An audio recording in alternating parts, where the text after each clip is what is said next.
Are we going to be showing our slides from our personal computer, or is somebody going to be flipping them through the room? You're gonna be driving. All right.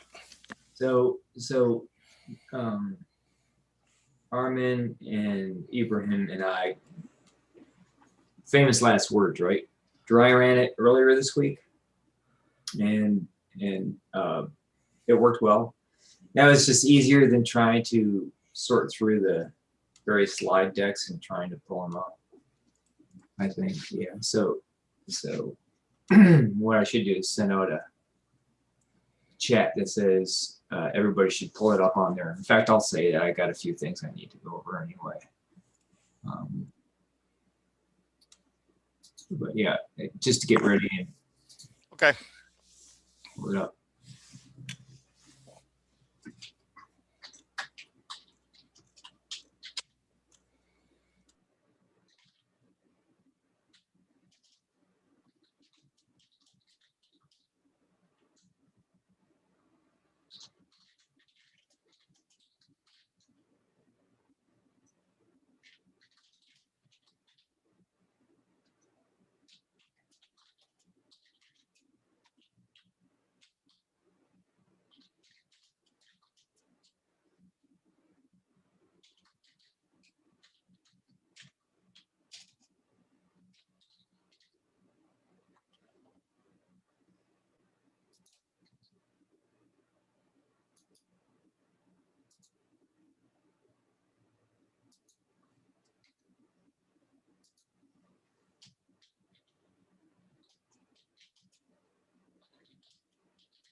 Good morning, guys.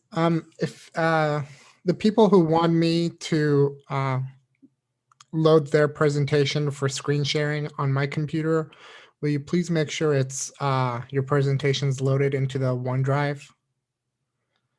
That way I can download it.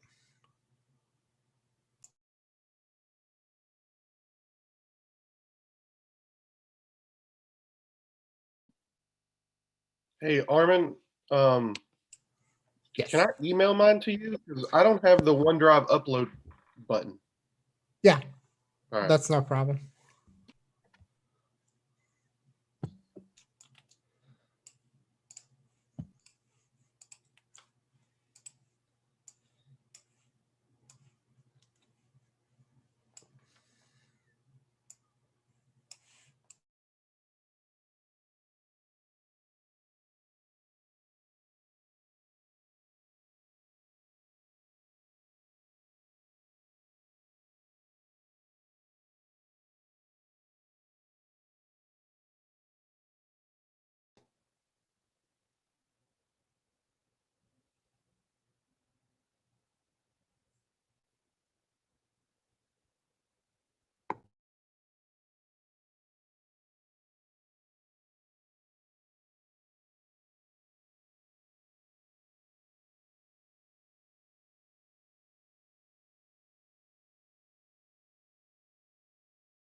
So I don't know if this is the biggest group we've ever had.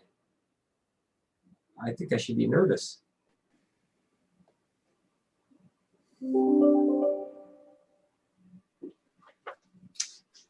So it's 9.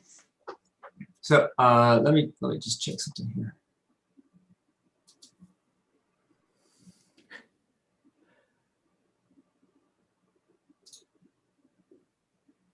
Yeah. Okay. So before we get going, I've got a couple things to go over really quickly that I think will help you with a couple of things.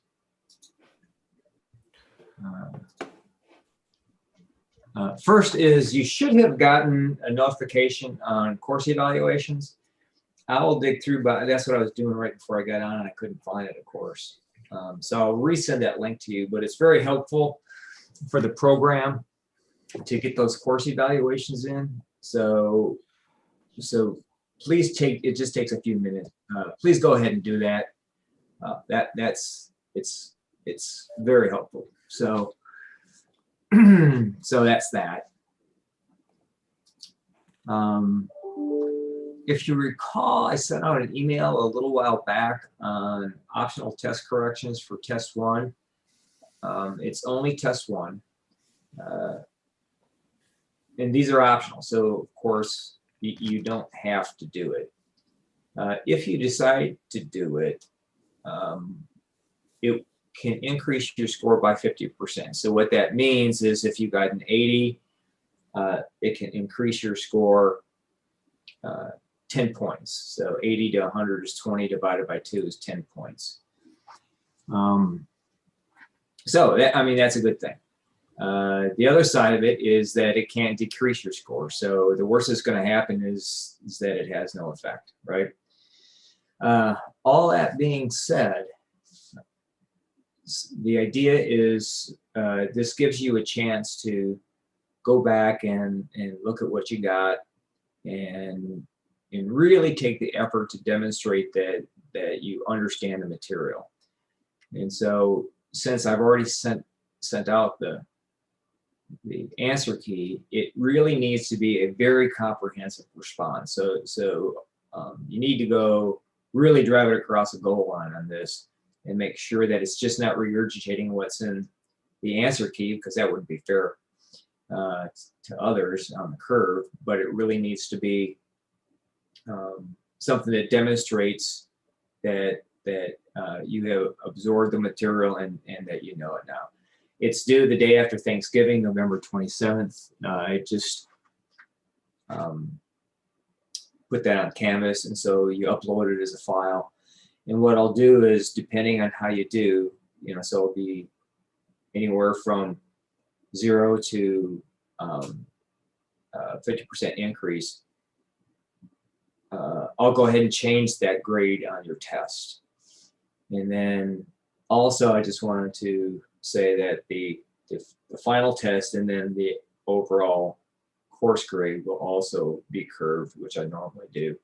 I'm not saying that in a way of don't pay attention to submitting the test corrections, but that's also consideration, right? And so if you got a 99 on the test and want to go for 1/2 a point, I'm not discouraging you from resubmitting, but I don't know that it would be worth your effort to go through the entire thing. And also, it's not partial, right? So it's all or nothing. So you go through and update everything, or don't resubmit. Okay. All right. Any questions on that? Real good on that? And I posted these as well in Canvas. Now on the project paper, there's been a number of people asking, are they on track and how are they doing? And generally speaking, I can give you general responses to that, but can't give any individual detailed commentary on how they're doing.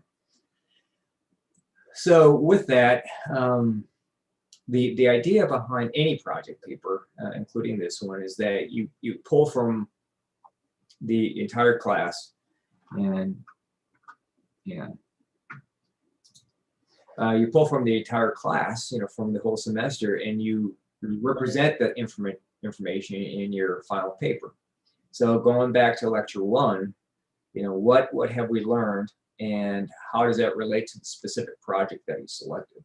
So in some cases, if, for example, if you don't have anything to do with your project doesn't have anything to do with a specific approach, then you don't need to discuss that. But the sorts of things that you really do need to touch on are how you got to your design of experiments. So recall this, there's really 2 parts to this course. There's how you design an experiment, and then once you get the data based on that, the analysis. And you need to represent both parts of it. How did you design this experiment? So what kind of approach did you use? Did you use fractional factorial? Did you use full factorial? Did you do plots? And how did you decide that was appropriate? And so this is going through and giving the logic trail at each step along your way. Now, what happens if you really didn't do a comprehensive design of experiments like a full factorial, and you decided on that because you had relatively few factors and it's easy to do? Well, you can justify it retroactively, right? And so you can say, well, I did this, and when I looked at the various types of things, it makes sense because I did it that way. But you have to have that discussion in there, right? And so when you look at the elements of our, what we have in here, your paper, your project discussion should include all these things. So complete discussion of experimental design, obviously a detailed analysis of the data, any diagrams, graphics, photos that would add to the understanding and comprehensive nature of your project. And so like Joe, if you were shooting Nerf guns, take a picture of the Nerf gun, right? Take a picture of the bullets.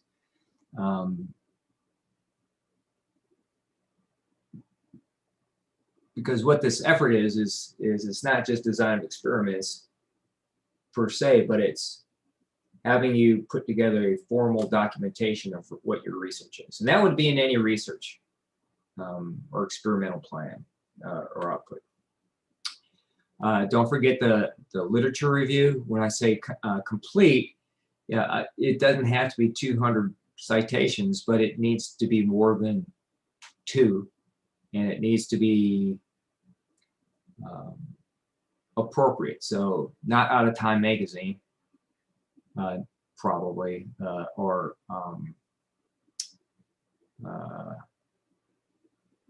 someplace else like that. But journal articles, okay. If there's websites that you've gone to, include that. So I'm going to leave it up to you, because I'm assuming that you've done literature reviews in the past, and we had Dr. Williamson in early on, I think the first class actually. So, and then any detailed backup, right? And so your data sets, how you constructed your model, if you don't, so how you input information into JMP, how you decided on if your factors are categorical or numeric, all those sorts of things should go in there. I'll let you decide whether it fits best in the appendices or in the body of your paper. Include all your jump runs and how you set up the DOE, the actual table, if you use that table. And I'm kind of saying, include everything you can think of. It's nominally a 10 to 15 page paper. If it gets to 30, it's probably too long. That's beginning to approach a thesis, unless you want to use it for your capstone. So that's what I got. So any questions on that? And this is posted too in Canvas.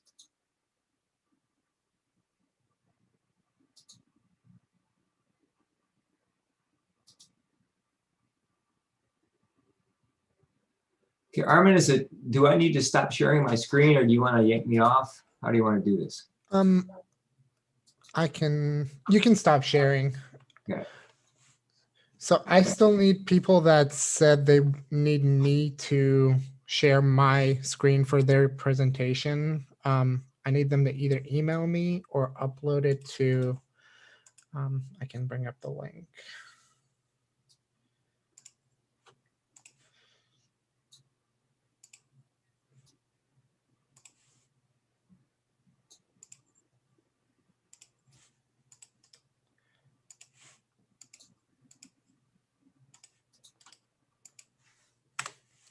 Hey, So- Rob, how are you planning to do yours? Are you planning to do it from your screen, or did you want Armin to do it?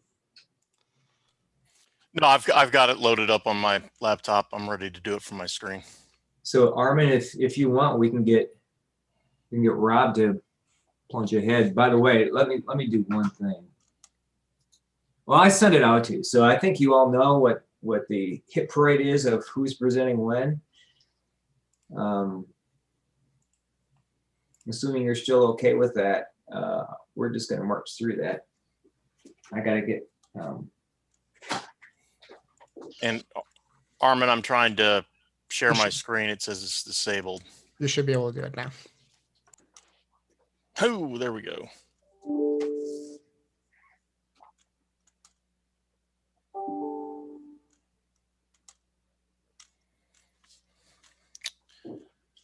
Let me get this over to the middle.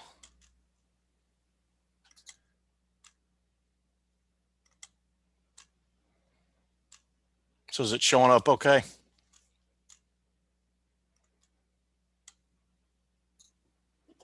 It is for me. Yes.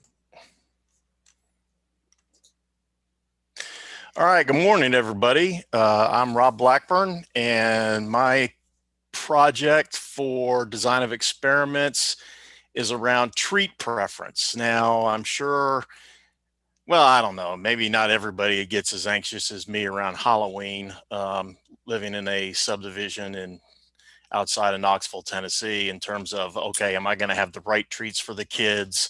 And am I going to have enough?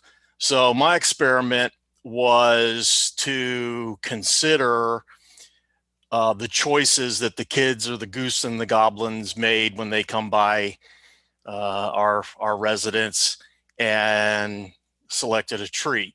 So, and I did this because maybe next year I'll have a better idea of how much to buy, so I don't overbuy or underbuy, so that, the last thing you want is to run out while kids are still coming by your house. So the objective was to determine if there was an effect on the response variable, which was one of the 3 treats, when considering the goblin's gender, age, and time that they make the choice. One of the papers that I read about taste preference demonstrated how somebody's preference for certain foods or certain tastes change over a lifetime. So that's why I chose that as a factor, the age of the child. So you can see here on the slide how it was set up. We had a table out in front of the house prepared for social distancing that had the 3 treats that they had to choose from. On the left, on the left of the table was a candy variety of, Skittles, Starburst, things like that. In the center section was a brownie, individually wrapped, of course. And then on the right-hand side was a bag that had a variety of chocolates, Reese cups, things like that. So the hypothesis that I had is that there would be no effect, or the null hypothesis is no effect of any of the controllable factors on the treat that is selected. Now, there were several nuisance factors that I was aware of. One was my dog, Ellie. Whether or not the dog was out there, she's very famous in the neighborhood, and I knew kids would be asking about her. If she's out there, that might distract kids from their treat. So that was something to consider as a nuisance factor. The other one was COVID. Obviously, there was a lot of conversations within our Facebook chat room for the neighborhood in terms of how to make this as safe and fun as possible for the kids. So that's why you see the treats kind of laid out on a table like that, hoping that the child would see which one they wanted, pick it, and be fine with it. But of course, kids being kids, they had to touch everything on the table before they picked their treat. So I didn't really do a formal DOE prior to. It was more of like a survey, in terms of the approach. Some of the issues and challenges I ran into is I had to make some assumptions around the nuisance factors and that they would have minimal effect. One of the ones that obviously we had no control over was the weather. Fortunately, it was a really nice night, so that wasn't an issue at all. I also had to assume that the treats, that I was going to have enough available quantity for the entire time period that I was out there, and sufficient quantities of each type so that a lack of one treat or another would not negatively affect their choices. The approach that I took, and I had a spreadsheet laid out that I could capture as the goblins came by and made their choices. I could capture their gender, the time they came by, what treat they selected, and then I would just ask them informally, oh, hey, how old are you? And capture their age. And that worked pretty well. Some of the challenges we had with that was if I had a bunch of kids show up at the same time, sometimes it got a little bit chaotic, but we managed okay with my wife helping me. All in all, we had 74 kids come through. Here's the analysis. Obviously, the brownie, you can see from the diagram there, the chart there, that the brownies were the big hit. But I had pretty good distribution of the 3 types. When I did the full factorial analysis of all of the variations, there was something going on with the time and the gender. But Dr. Berg, I have no idea how to go, look at, okay, what's that actually telling me there? But when I looked at the p-values of all the other relationships, there didn't seem to be a significant. Hey, Rob. Yeah. Sorry to cut in, but you're not actually sharing your presentation screen. What? Well then, okay. So there's the good picture of the dog.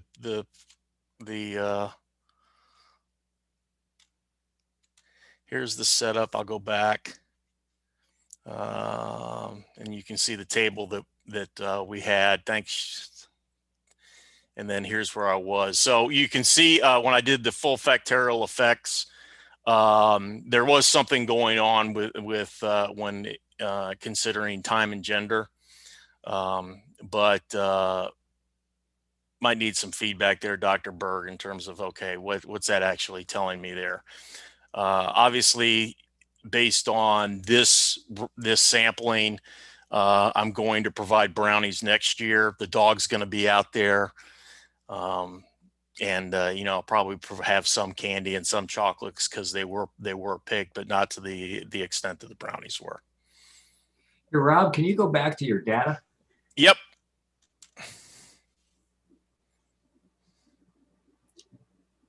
So just as a couple thoughts.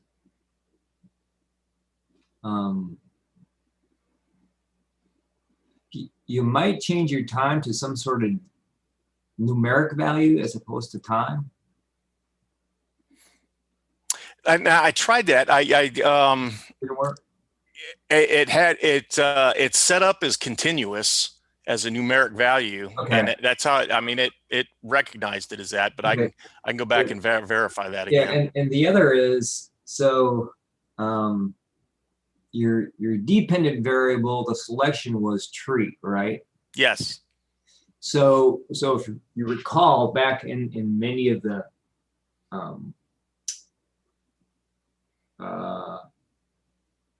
most of the examples that we did in class, the dependent variable is a numeric value. Right. So you can do the ANOVA, right? Well, you don't have that in this case, and so what it's doing is just doing a different. You can't force jump to treat it as numeric. So it's doing kind of a comparison. And so it goes back to doing a frequency analysis, and then if you try to do a fit y by x, you'll get this kind of funky color graph up at top. Yep. Yeah. I did that. I tried that. Yeah. And so what it's doing is forcing it into a chi-square, and we didn't go over that. And that's happened with some other people too. And you can, it's still a completely suitable experiment. You can analyze that. You're just going to have to use your imagination to do that. And then a fit model, it does exactly the same thing, except it's including all those variables. Right. And so it is curious that it says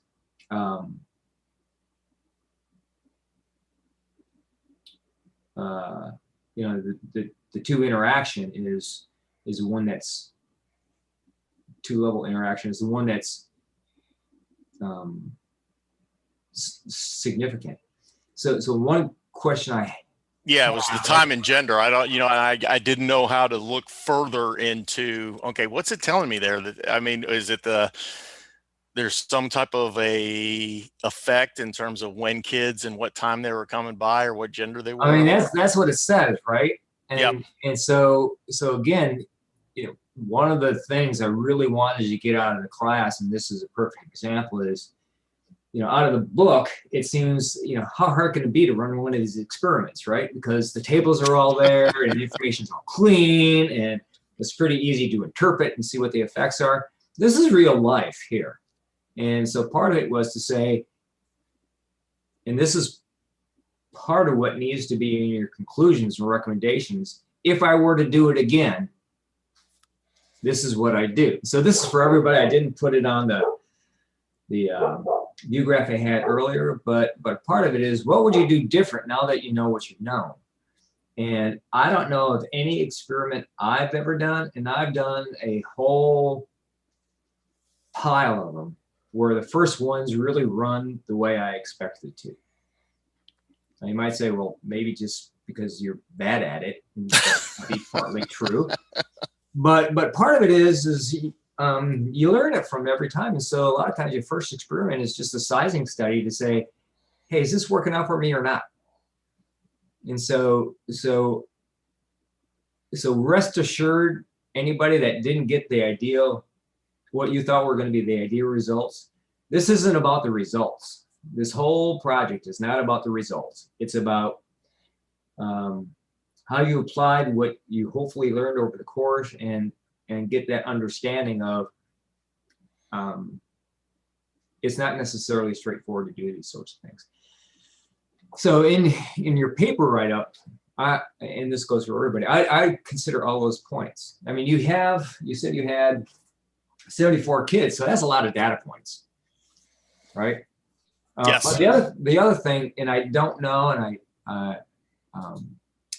because I haven't done it in a while, I haven't done this sort of thing where you're using all categorical to go in and look at if you can do a random effects.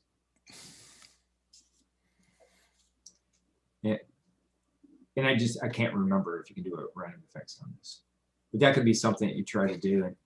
And what would you do random effects on? Well, it would be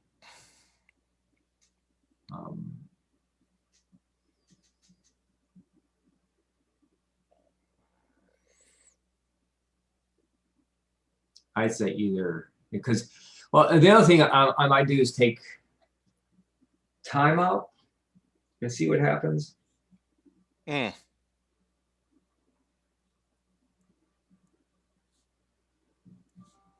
Okay.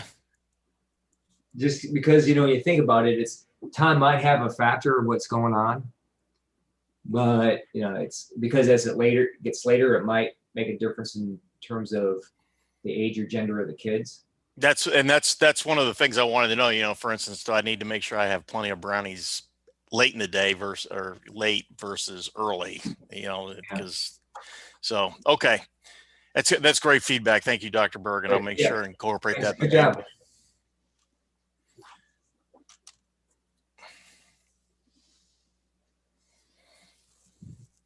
Okay, Mia's next. Good morning. Hi. So I appreciate Armin and the team for loading my presentation.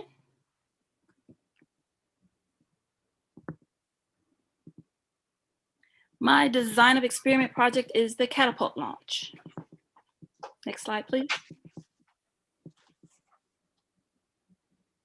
Catapults are used to launch projectiles over large distances using the force of gravity, which, with launch distance serving as the dependent variable, I explored whether the 4 factors noted make a statistically significant difference in the launch distance, with runs at the high and low levels for each. Next slide, please. Due to time and cost reasonableness, a 2 to the 4 full factorial screening design was undertaken using randomized runs, 1 replicate, and blocking on the X1 operator factor. My assumptions include consistency of the launch technique, launch or catapult performance, launch measurement accuracy, and a linear response. Next slide, please. That's showing my graphics. Violin chart, which you really can't see there for some reason, is used for a graphical representation of the main effects.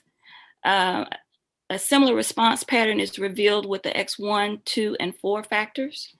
They all exhibit an elongated shape with a wider and flat range and a shorter shape with more dense range of data points. The pattern of factor X3 launch angle reveals different shapes. And that shape, those shapes are similar to oppositely faced vases. Next slide, please. Okay, here we go. Considering the X1 operator variable is blocked, this next graphical display shows the interactions among the remaining factors. While again, the launch angle impact is most pronounced, the launch distance appears slightly elevated relative to the launch height. The launch projectiles perform similarly at the 180-degree launch angle, and the spread for the marble projectile appears wider, except at an elevated launch at 210 degrees. Next slide, please.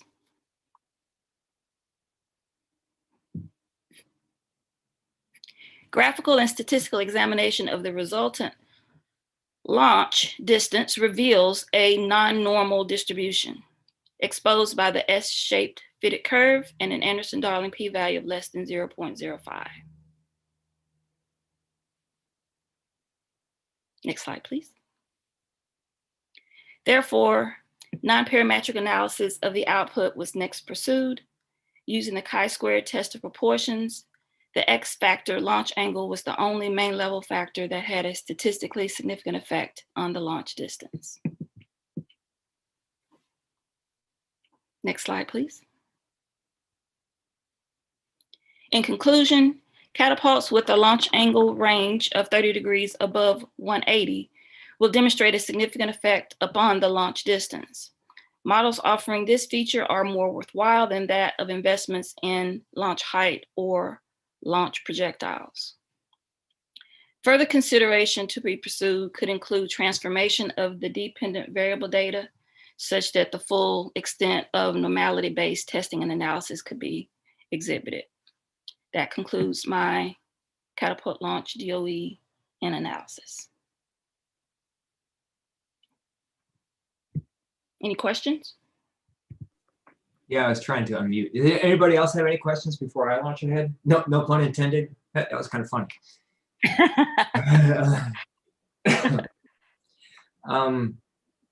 So refresh my memory on how you measured launch angle. Was 180 the horizontal, and the elevation was based off that horizontal 180? The elevation, the launch height elevation was level, meaning there's no, the catapult was on a level platform, and elevation meant it was on an elevated platform. Oh, okay. And then how did you measure the degrees? What did I think you said the degrees changed, right? Yes. So the angle was flat at 180. That was more just gauging from the eye. There was not a place where you could actually set it. And then the 210 was the max. And so and I'm running down a bit of a rat path here. So what angle did you change? Was it the angle of the catapult arm relative to vertical, or am I just getting this all wrong?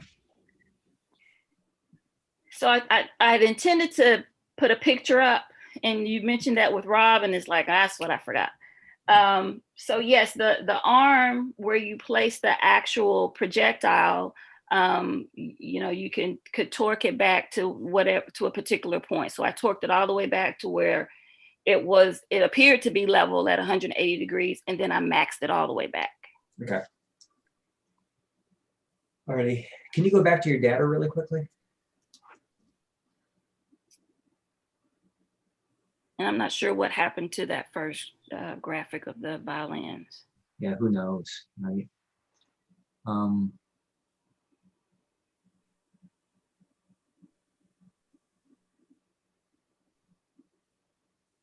then your dependent variable was distance, correct? Yes. Right.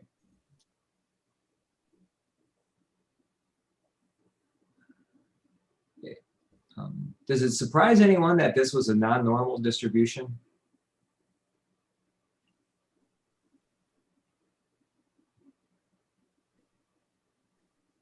Amazing number of crickets, right? Not Yeah, necessarily.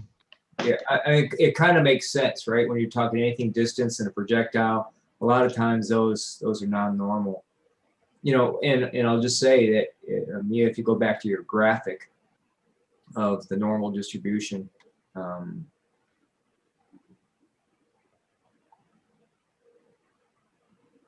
But wouldn't that depend on how the catapult is operated? Because if you don't operate the same way each time, that could introduce biases either way. yeah, I mean, so Negate the normal.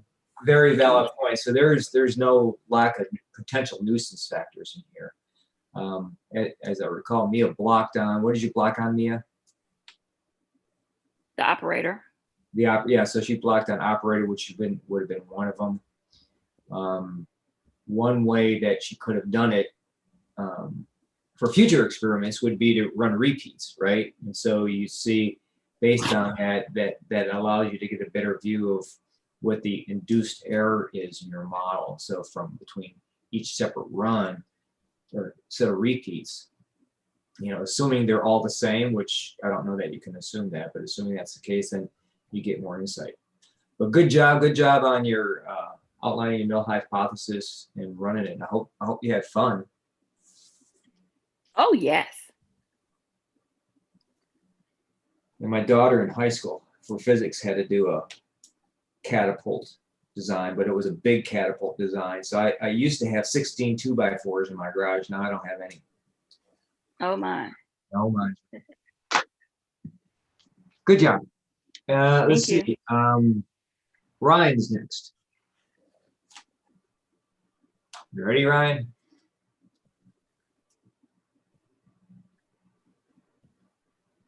Actually, Ryan moved, right? Yeah, so he's not up next. So it's Michael. All right, I'm going to see if I can share my screen here. Host disabled attendee screen sharing. Armin, if you've got mine. You should be able to do it now. Okay, good deal.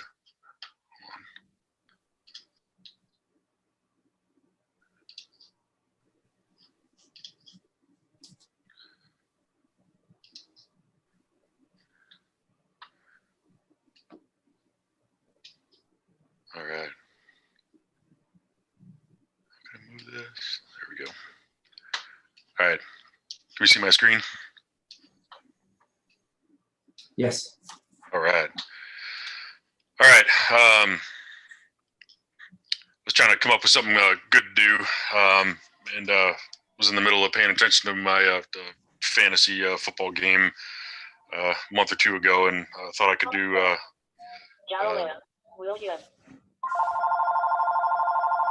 Hey, Dylan, I think your phone's ringing. All right. I thought I'd do an experiment on quarterback passing yardage and the factors that play into points earned in fantasy football via quarterback passing yardage. Rob, I'm sorry to say, but I'll just tell you right up front that my analysis did include a conclusion that there are exactly 0 elite quarterbacks in the NFL that came from Ohio State. So sorry to report on that. But in any case, I was hearkening back to a couple consecutive years of a friend of mine insisting that it was in his best interest to draft every single year, no matter the cost, the greatest quarterback of all time, Tom Brady. And he was going to spend every draft dollar he could drafting Tom Brady, just because, well, I'm drafting the best quarterback.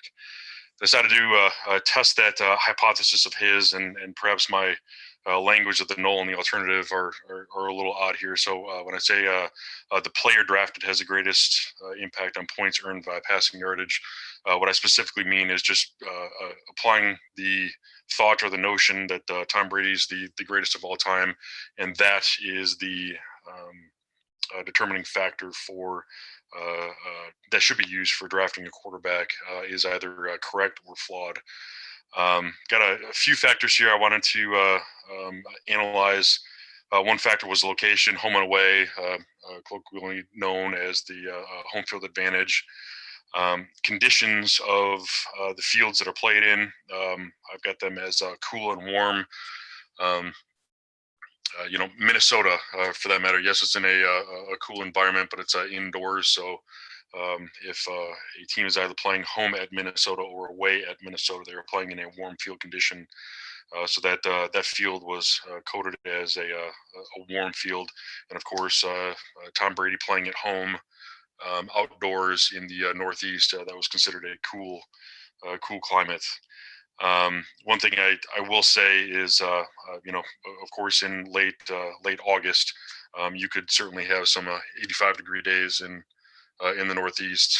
What I didn't do, and perhaps later on, the next analysis that I may do, is actually use game start time temperatures, which of course in an indoor stadium is going to be rather fixed.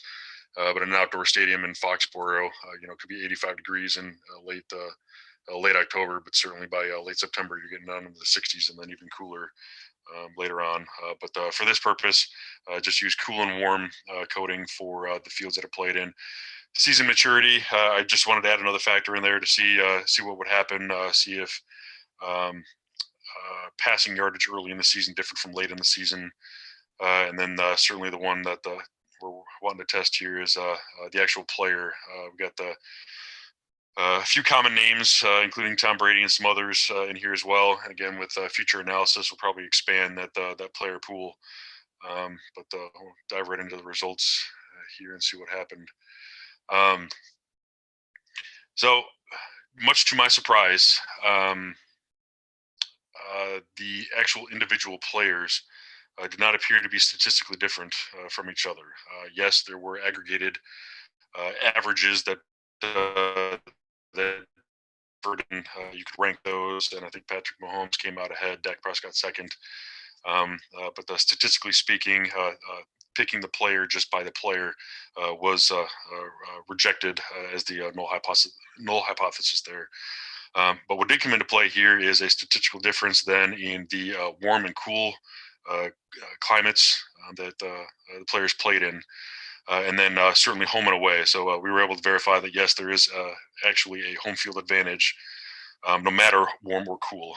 But much to my surprise, that I'll show on the next screen, the cool and warm climates play a heavier role in aggregated passing yardage than do home and away, home field advantage for that matter. I wanted to throw this in here just because I thought it was cool. I was kind of screwing around with some additional graphs that were in here, and there was this desirability function where it, for lack of a better word, kind of optimizes your pick or your situation, if you will. And this one says Patrick Mahomes playing early in the season in a warm climate at home optimizes that solution there. So I thought that was pretty cool to use that when forecasting some of these warm field games or home field games when picking your or when developing your draft strategy was kind of a cool solution or cool result. So just doing the connecting letters report on some of these variables here. And again, the variable that we were targeting was passing yardage. Patrick Mahomes, again, ranks highest among all of them, but again, statistically, they're the same, with the same letters. Early, late in the season, actually, there was a bit of a regression from early in the season games to late season games, but again, not statistically significant. But then here, the big conclusions are, yes, there is a home field advantage versus away games by the tune of about 30 yards. But what really got me here is there's actually, in the same data set, a statistically significant difference between games played in warm climates and games played in cool climates, which has got a bigger difference between the two factors than do home field and away field. So I was able to conclude some pretty cool things here. I think I knew deep down that the home field advantage was a true thing. What I did not anticipate was that the warm field advantage was going to be a bigger factor in passing yardage than home field advantage.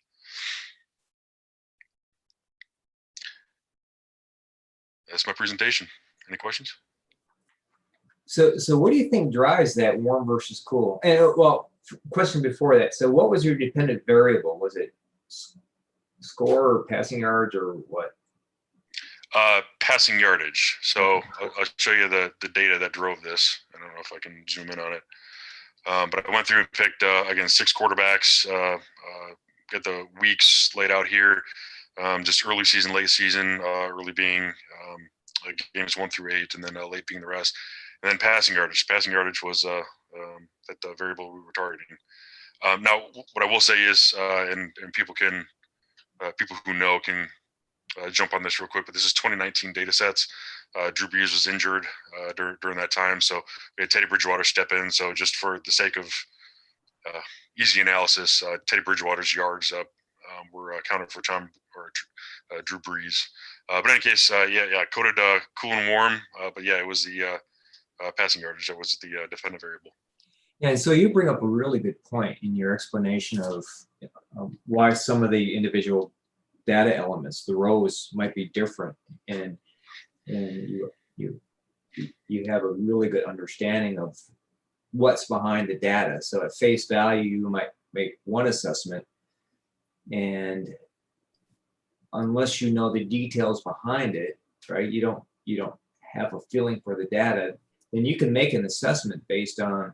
So in this case, it's the player in come to a conclusion, but because one was injured, that might not be an accurate conclusion, right? So you did it at face value as opposed to understanding what's going on behind it.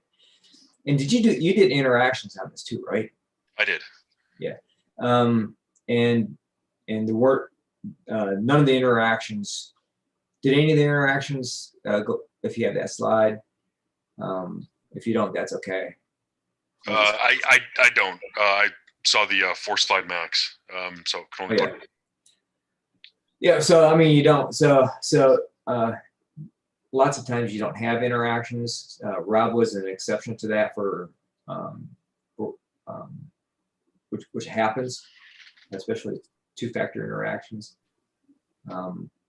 Yeah. So anyway, good. Any other questions for? Would you have potentially put something else in there if it would have been an indoor facility versus just a regular outdoor? Or would you just leave that alone if you was doing it again, Dr. Burke or Michael? I don't know that I would have done indoor versus outdoor, but I think to make it more precise, would have actually done, game time, start of game time temperature, which would necessarily mean that over the course of a season, the indoor temperatures would remain rather constant, and the outdoor temperatures would fluctuate a bit. Yeah, good answer and good question. The other thing is I wonder if you have a natural experiment there, where if it's indoor, you could use that almost as a control. I'm making all this up, but you could use that as control to see what impact that might have on the outcome. Just curious, right? So that would be a good academic paper. So when you start working on your PhD, you could use that as your first journal article. All right. Good job, Noah. Thank you. Who's next?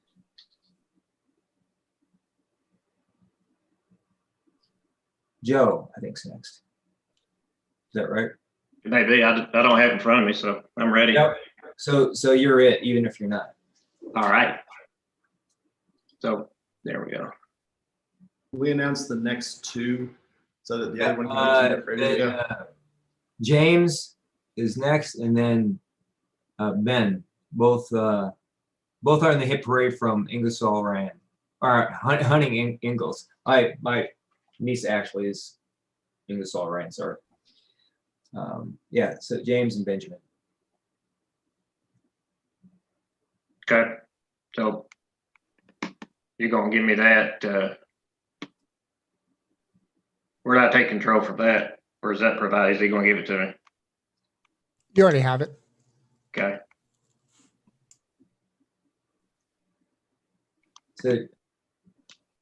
So yeah, just go down to share screen. If Okay. you already know, and then if you have multiple screens, you have to pick which one. Hang on. You got my technology going here a little bit better than I am. Quick question, when we're done with ours, do we have to pass it on to the next person? No, I think Armin's driving, right, Armin? Okay. Yes, sir. All right, cool. Thanks.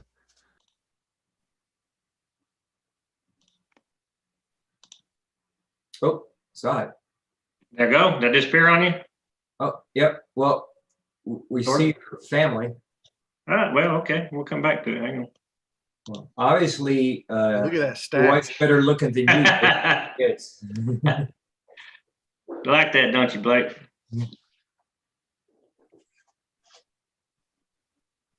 That's an incredible mustache. Yeah, it's pretty awesome, wasn't it? You should have done a deal with growing a mustache like that. I'm not seeing the my presentation portion of it, or my Share screen. yeah, my Do you want to email it to me real quick and I'll share it for you? okay. I thought I had already done that. That's why I say that. Let's see.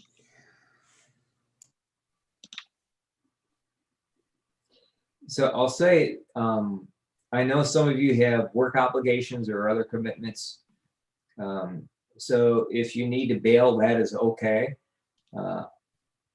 If you can, I'd like you to stick around because these are pretty interesting and get a chance to see what everybody's done. And you don't want to be the last one up and have no audience except me.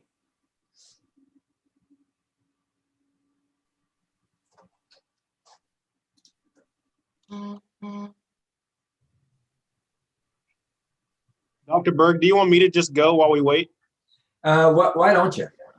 I was thinking that. I'd appreciate that. Are your hands starting to sweat yet? Yeah. Yeah. At least you're not Do like. you want me to try and share my screen? You should be able to now. Yeah, at least you're not like Rudy Giuliani and your hair dye is running down the side of your face, I hope. There we go, got it. Good. Let's see. Everything still good? Looks good to me. Alrighty. Well, hello everyone. My name is James Simmons and I'm with Huntington Ingalls. And I did my DOE project on the ability to hit home runs. So as a brief introduction, as a former college baseball player myself, a lot of people that play baseball fantasize over the idea of hitting home runs, and especially in the MLB time, you really start to think about, what different conditions and what different factors will allow the ability for you to hit home runs. So I know while I was playing, I would quickly say, well, if I wear batting gloves, will that improve my performance? Or, if it's warm outside, will it improve my performance? Or if the pitcher throws me a curveball, do I have a better chance of hitting the ball out of the park? So I wanted to put together this experiment in order to do that. So obviously, once again, my objective is to ensure these subset of factors and then see how they influence a player's ability to hit home runs. My hypothesis is that there's no effect, and then the alternative hypothesis is that there is effect. So the 4 factors that I selected, for starters, was the pitcher's delivery. So whether they pitch with their left hand or pitch with their right hand. Next is the pitch type. So rather than going all the way into like fastball, curveball, changeup, knuckleball, all the above, I kept it to just fastball and an off-speed pitch. Third, I did the altitude of the stadium. So obviously there are MLB stadiums all around the country, and there's places like where the Colorado Rockies play with over 5,000 feet of altitude. And then there's other places like in New York where there's somewhere around 20 or 30 feet of altitude. So what does that fix? And then the last thing is the temperature of the game. So obviously baseball can play anywhere from March all the way throughout October. So how much the temperature affects the ability for the baseball to be hit out of the park. So regarding my rationale, I did this based off of only MLB players, and I actually picked 5 MLB players that are very reputable and known in the MLB. I picked Nolan Arenado of the Colorado Rockies, Nelson Cruz, currently of the Minnesota Twins, Bryce Harper, currently of the Philadelphia Phillies, Mike Trout, currently of the Los Angeles Angels, and the last one was, oh no, come back.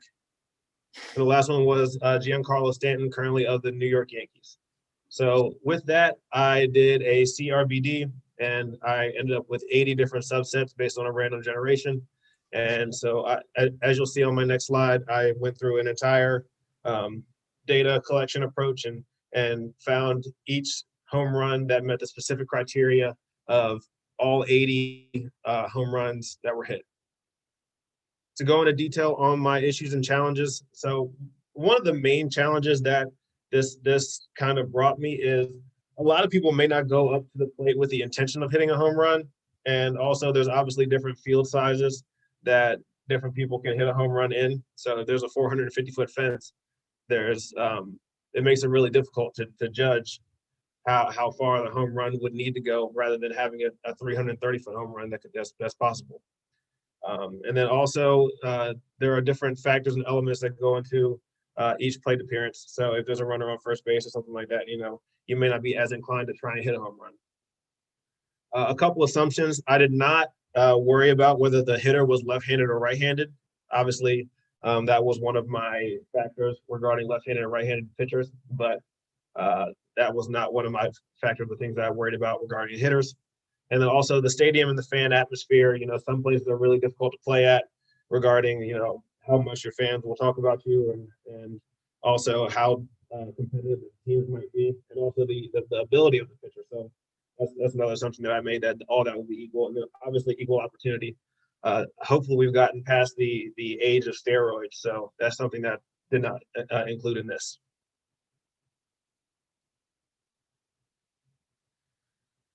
So in conclusion, I was unable to find any sort of bias towards one thing or another, which is kind of what I expected. As I was reviewing the data, it seemed like there was a fairly normal distribution of home runs, as you can see on the right. And then in the bottom, you'll see just the general data that I was trying to gather. So as you can see, I went into and found each specific temperature and pitcher and the pitch that was thrown and the opponent that was played against, and I tried to find exactly what I was looking for.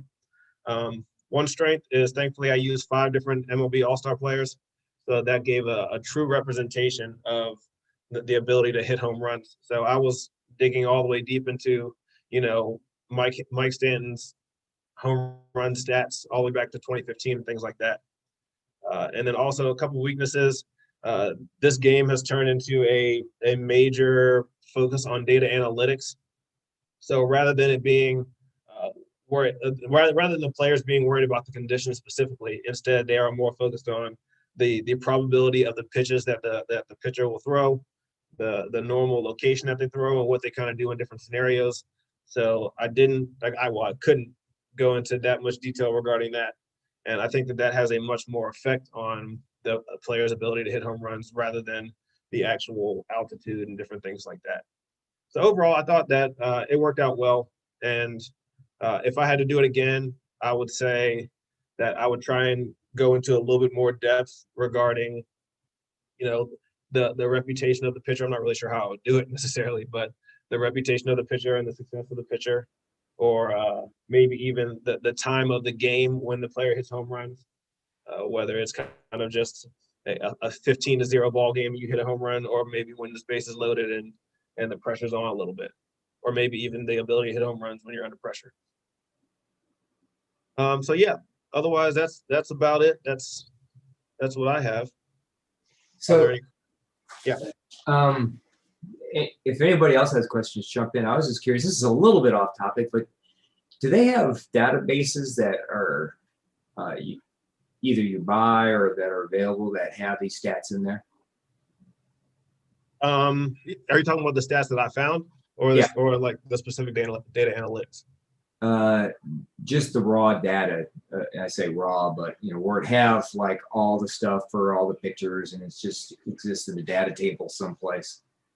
So yes, there are a couple different websites that have the data available. Some of them are obviously specifically for professional analytics jobs, so you may have to pay to get that specific information. Yeah, I'm thinking that. But it is available. So James, the players the hitters you selected, what was the criteria you used? Was it the top home run hitters over a period of time, or were they just who you generally considered a home run hitter? So there was no specific criteria for that. My goal was to make it as easy on myself as possible, because obviously I need to find, as you see on line item 1, someone that hits an altitude of at least 500 and a temperature of 40 and off a left-handed pitcher. So I wanted to have people that clearly hit home runs over a long period of time and hit a lot of home runs in a season. I could have easily done it with your average Joe, but the last thing I wanted to do was to run out of home runs to use in my example. especially because I was using 80 overall subsets. Cool. And James, how many data points did you have again? 80. 80. So 5 different players with 16 data points per player. Okay. Yeah, that's only an example of 5 of them. Actually, I can show you. Here it is.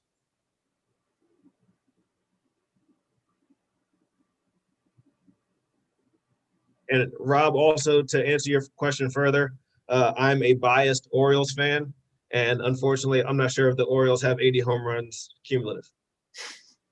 Not without Machado. Yeah.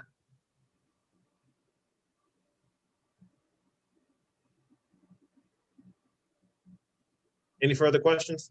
No, I'm good. Anybody else have any other questions? Good job. Interesting. So if either of you two guys get a job doing sabermetrics and you start making an obscene amount of money, just remember who helped you. Yeah, I really appreciated and enjoyed the fantasy football presentation specifically. And being a former baseball player myself, I really enjoyed this. But Dr. Berg, I do have one question. I see that we've got high p-values here, and there wasn't necessarily a formal conclusion made on what factors really played a role in here. But in the game of baseball, quite literally chasing one additional home run or one additional double could have an impact on a season or a series. At what level do guys from Yale and all that are doing these Moneyball sabermetrics need to go to identify where that one extra double or one extra home run is going to come from? So that's a really good question. There's a whole field of study that's have you heard of the black swan effect? Generally speaking. Yeah, so what it is it's kind of like how do you predict lottery winning, or how do you predict that 1 in a million thing, kind of, and you could put home runs in as part of that, because so I don't know a whole bunch about baseball. I'm more of a track and field kind of guy. But if you look at that and the number of pitches versus the number of hits versus the number of home runs, I'm guessing that home runs don't happen all that often as a percentage basis. And so there's this approach where it's a low frequency, predicting low frequency occurrence. And first thing is you need a bunch of data to do that, which you have in baseball. And then you need a large level of detail in order to tease out that needle in the stack of needles kind of events and what factors are influencing that. And so when we're talking several times throughout the class, where there's certain experiments where you run where you have 30 or 40 factors trying to figure out what's going on. They would do that sort of thing and look at a whole bunch of different factors. So if you look at an insurance company, I was talking to one of my old students a while back who actually went on and majored in business analytics after this and went to work for, I think, State Farm. They have big computers and they care a lot about accidents that happen. And so they don't pay any attention about decreasing the amount of factors that they have. They just pour everything into the pot and use that to figure out the calculations. I don't know if I answered your question, but it's all about the size of the data that you have and the factors that you're including in it. And so in this, we've got some pretty straightforward things, right? Altitude, temperature, pitcher, and pitch type.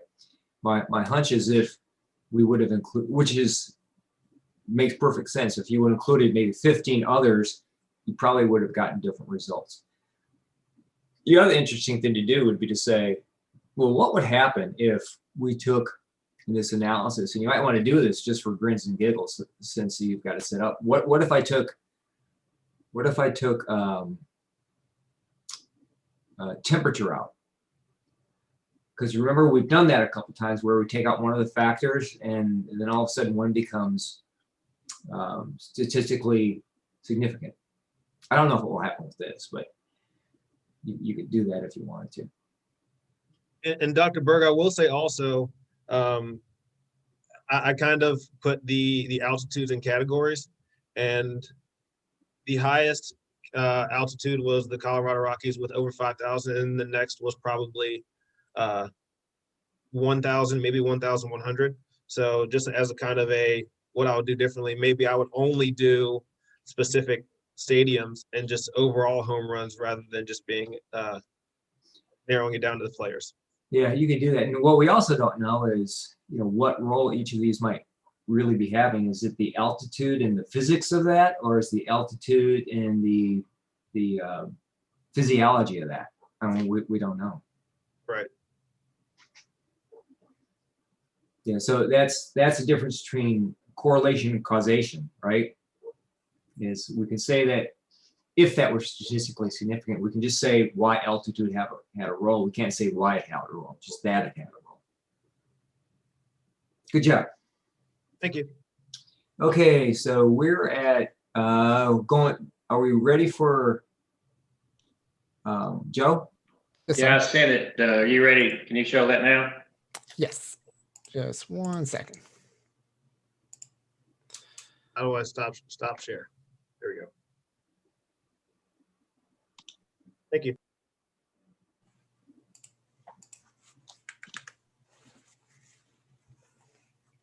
Okay. All right, so the experiment that I had here was for darts, and these are just Nerf dart compared to just a generic brand, which is this X-Shot. We bought at Target, Walmart's, those kind of areas like that, those vendors. So the cost value of the Nerf dart versus the X-Shot, which is the brand name of the generic, and in the accuracy and the distance. So you'll go to that next slide. So that comparison on the pricing will be shown in a moment, but it ends up being around 15 cents per dart versus much cheaper for the off-brand, about 8 cents, I believe. So the objective was the experiment determined if the value brand for X-Shot was comparable enough to the name brand, and that's the Nerf, to use a suitable alternative based on a comparison of reaching a target and how accurate each brand was. So the hypothesis brand X-Shot will perform as well as the name brand under the factors that we put up there. And so this experiment had 5 factors to start off with, and started with the gun, and the magazine was able to hold 6 shots. So we went with that. I had my kids helping me with that. I also included that as a factor. So the gun and the magazine remained the same throughout the experiment.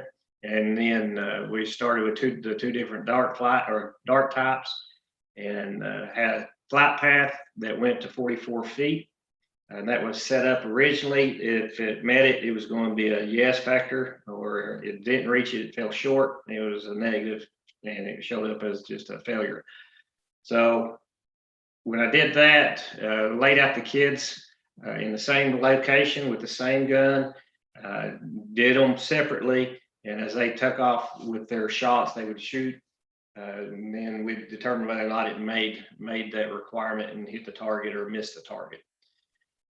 As we got farther into that and started running the data on it through the XY or through the fit values, it wouldn't give us a good answer because of the yes/no factors. It just stacked on top of each other. So what I ended up doing, I had to go back. We ended up reshooting the 6 darts on each, which ended up being a total of like 96 shots. So in the interest of time, we only did for the distance that was shot for the next time around. So when we did that, we did come out with a difference. Go to that next screen, please. So if you look at that, when we collected it, it's pretty straightforward. Each dart was shot at a distance, was judged as a yes/no value, as we said before. And so when we ended up doing just the dart type itself with the distance, then we could see a difference there with the dart type on the p-value. Now, one thing that we did end up noticing with the accuracy part especially originally was that it was affected by the child. And when I go back and look at it, when it's included inside the actual report, I'll describe it in more detail. And I've left it out on this unintentionally, but it does show that what ends up happening is the oldest child is a little bit more active when she would go to reload and would move the gun. So she'd be off target when she'd shoot because she'd got in a hurry. When we did it second time around, that accuracy come back around for her, and it matched what the son was doing. So those will be included, and that may have been a nuisance factor to put out there to stabilize the gun at some point. Overall, when we did look at it, it was achievable that both darts would work under the circumstances we wanted. If I wanted to go with the distance, overall distance, farther than the 40 feet, then the Nerf gun would outperform because it far outreached it. But for enclosures or running around the house and areas that are probably less than 20 foot, the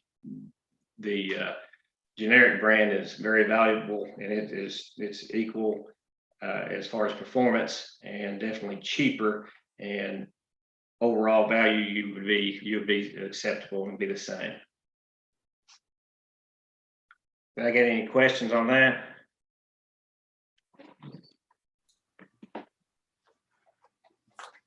So you're planning to expand this experiment and get all the neighborhood kids in there to do it too, now that you've got your scoping study done? Yeah, no, I don't think so. It's hard enough to pick them up as it was. They go So- everywhere. So Joseph, you didn't like if I understood correctly, you didn't stabilize the gun like on a bench or anything. You let the shooters kind of free hold it. Well, no, go back to the second slide, please, where the pictures are. They're up there. Third slide, I guess. So that's actually the actual gun that's there, but it has a tripod.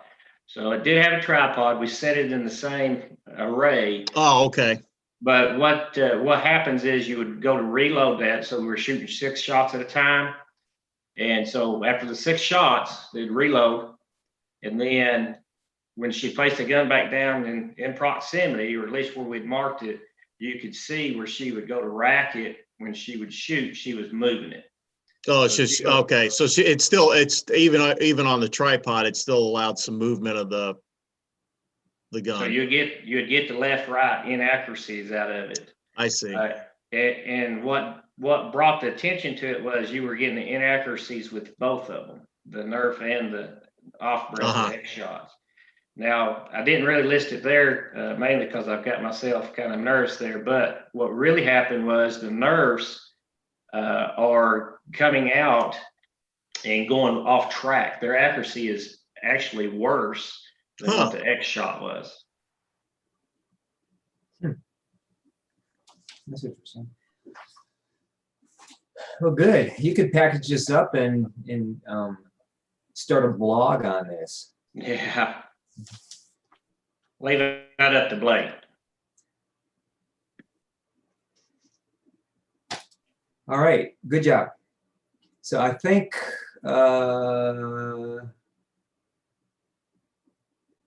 let's see, I think Ray's next.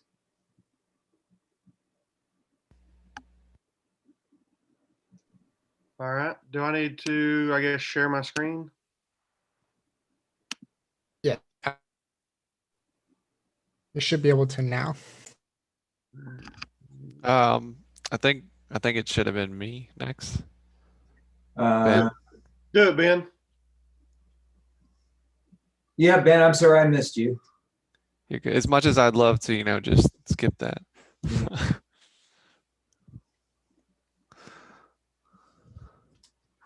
Let's see.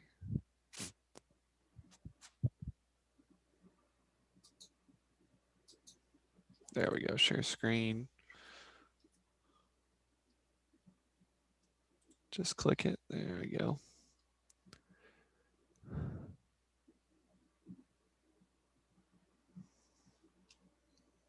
Do that. Oh, that does everything. Okay.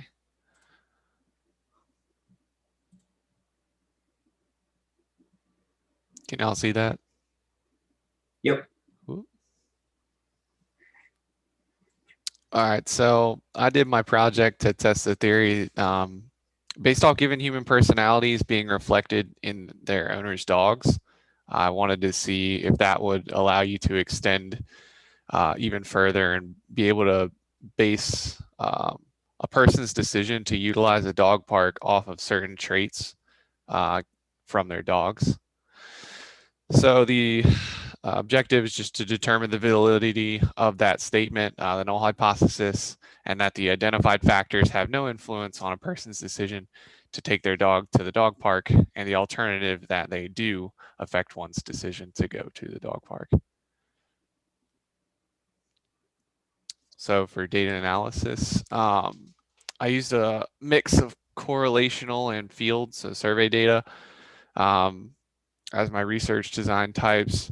I essentially wanted to collect surveys from about 100 people and analyze that. I ended up having to randomize my data because I just didn't have time to pull in all those surveys. My approach, the selected variables were size, breed, energy level, age, BMI, and proximity. And I did a binary logistic regression. And that's just because my answer is going to be yes or no. They did or did not choose to take their dog to the dog park. So 7 factors, and I still used 100 collective randomized surveys. Issues, as I said, collecting data. I wasn't able to actually collect it. I had to randomize all the data. Also, I had some challenges researching the data, just using Google and whatnot. It was kind of hard to find anyone that had done this in the past, but I was able to find a little bit of research on people's factual or opinion-based research on their opinions of dog parks. I also had some assumptions that BMI might correlate to age in the sense that, your dog gets older, it's not as active, so it might that might increase or affect the increase in BMI. And the same goes between some of the other factors such as breed, BMI. Some dogs are bred to be a little bit chunkier than others. And then age expectancy as well. So smaller dogs typically have a longer life expectancy. Larger dogs typically have a shorter life expectancy. And then there's my data analysis. I had to reject the null hypothesis. So I found that proximity to a dog park in miles, and we did between 0 and 30 miles. So proximity and the size of the dog can affect one's decision to go to a dog park. Let's see. Went over that. My recommendations would be to have a clear scale of variables, so numeric choice, etc., that matches your model. This is going to ensure everything functions appropriately in JUMP. I had started out doing some of my data was choice, and let's see, let me look at it.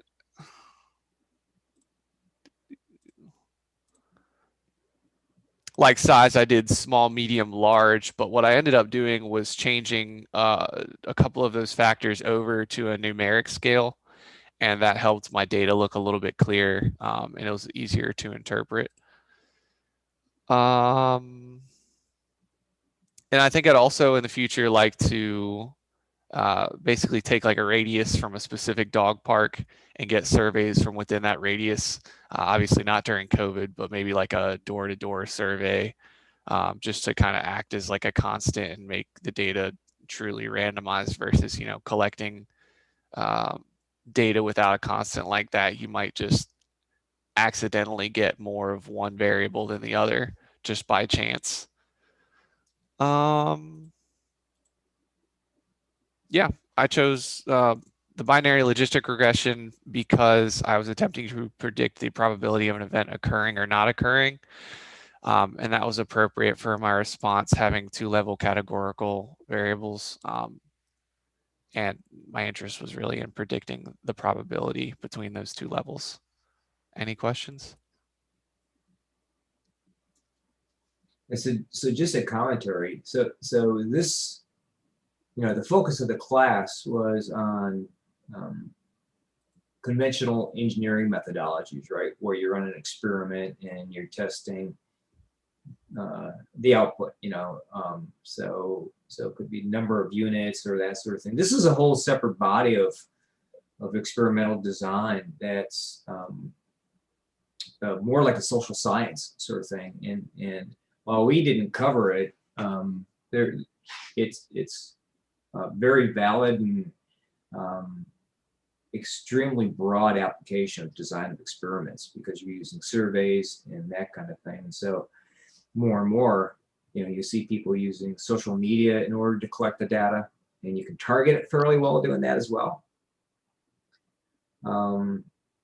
So yeah, good job. Oh, the other thing I want to mention is you had mentioned, Ben, that you had to generate. You didn't get all the data that you would wanted, so you kind of randomize it. So another approach is doing just that. You might remember back to your earlier statistic class, you might have talked about bootstrapping, where you need to add more data, and so you built a model with the algorithms that generate the data, so that you can fill it in. So the good news is you get more data. The bad news is it's only as good as the methodology used to generate the data. So in your AnyLogic class, you could actually use AnyLogic as a way to, for example, set up a simulation and model that data, and that gives you more to do it. But good job.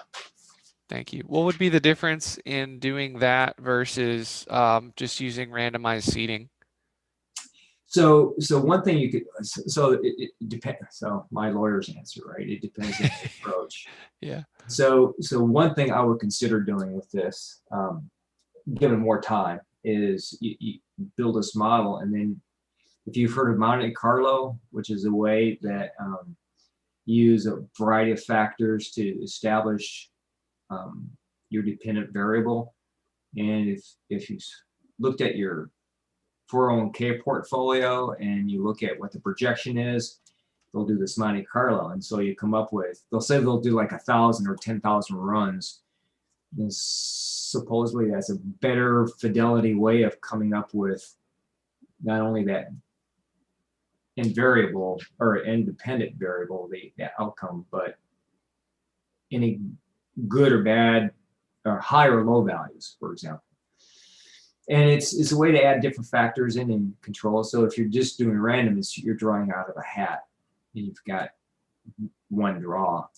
And the thought is that by having other factors, you get a more an output that's more reflective of what other effects might be. So you can do random if you're assuming that the effects are random. But if you were to model it with these other factors, you get their influences built into that. Would be the difference.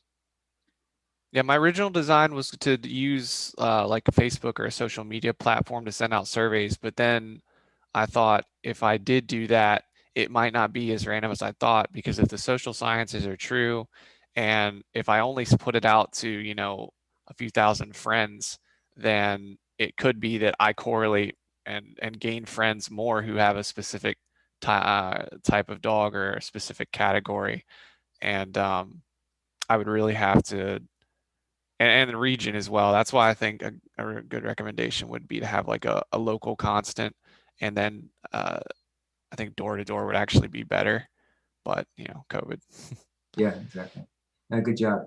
So I'm going to ask. So I'm dragging this along in order to get this done and allow Mr. Stevens to teach his course. I'm going to hold both of us to 5 minutes so we can plunge blindly ahead. So Ray, you're up next.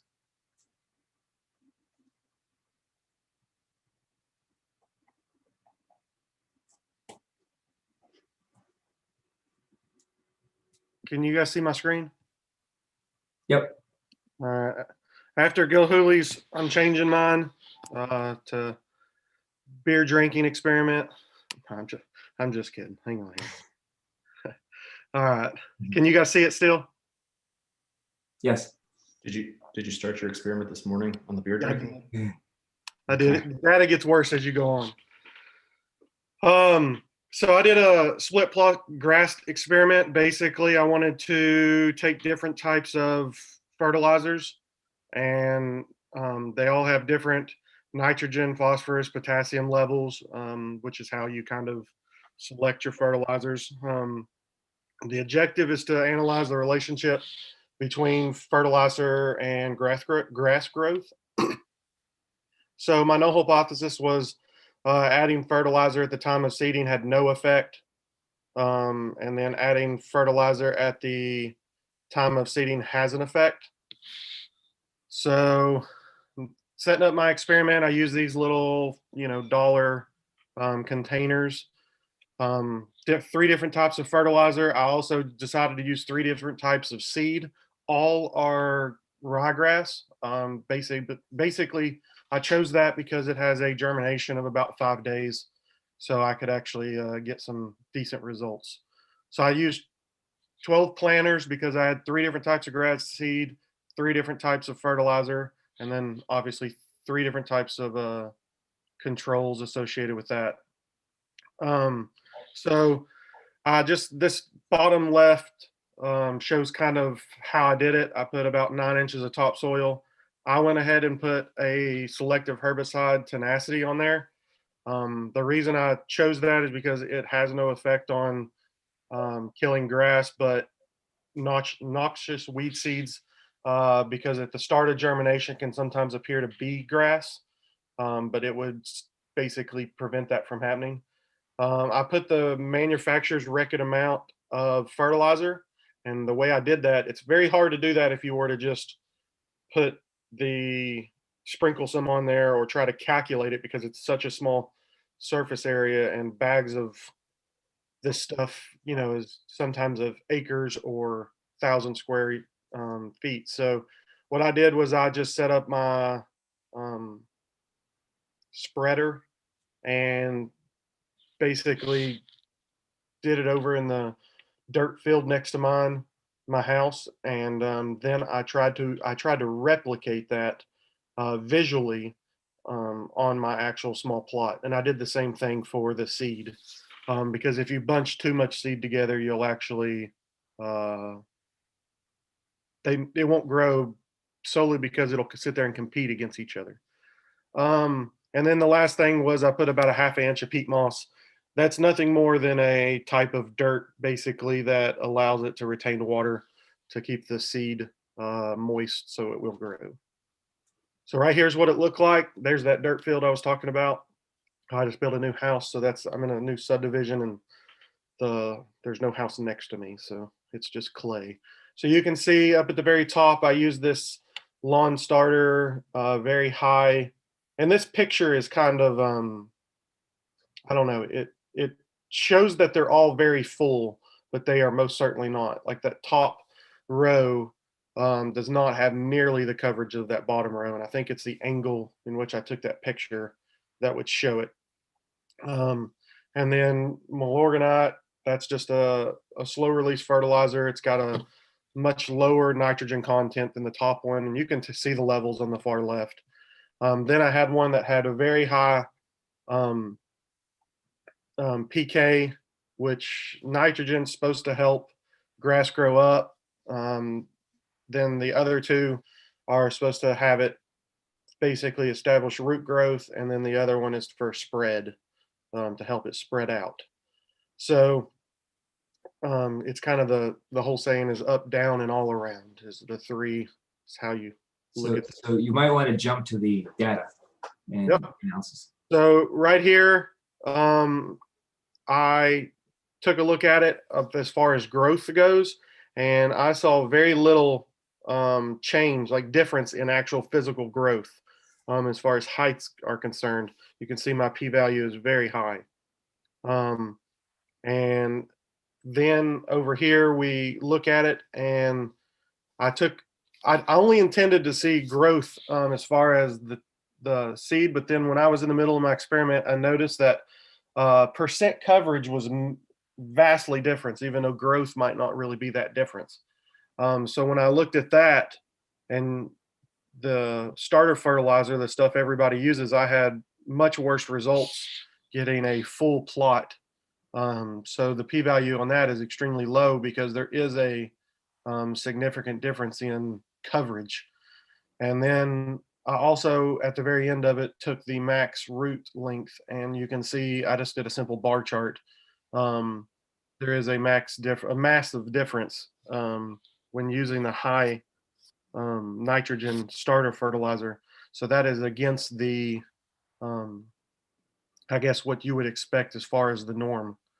So those are my results. What I took away from it is I would need to do a lot more future testing to disprove starter fertilizer helps. I think this is another experiment where a small sample size could lead to inaccurate conclusions. I can lead to the conclusions of my experiment, but they might be inaccurate over what actually happens in the real world. So, okay, thanks, Ray. Dylan, you're up next. Armin, I skipped you. Armin, you're giving a presentation? Yes, sir. Great. Sorry. 5 minutes or less, Armin. Yes, sir.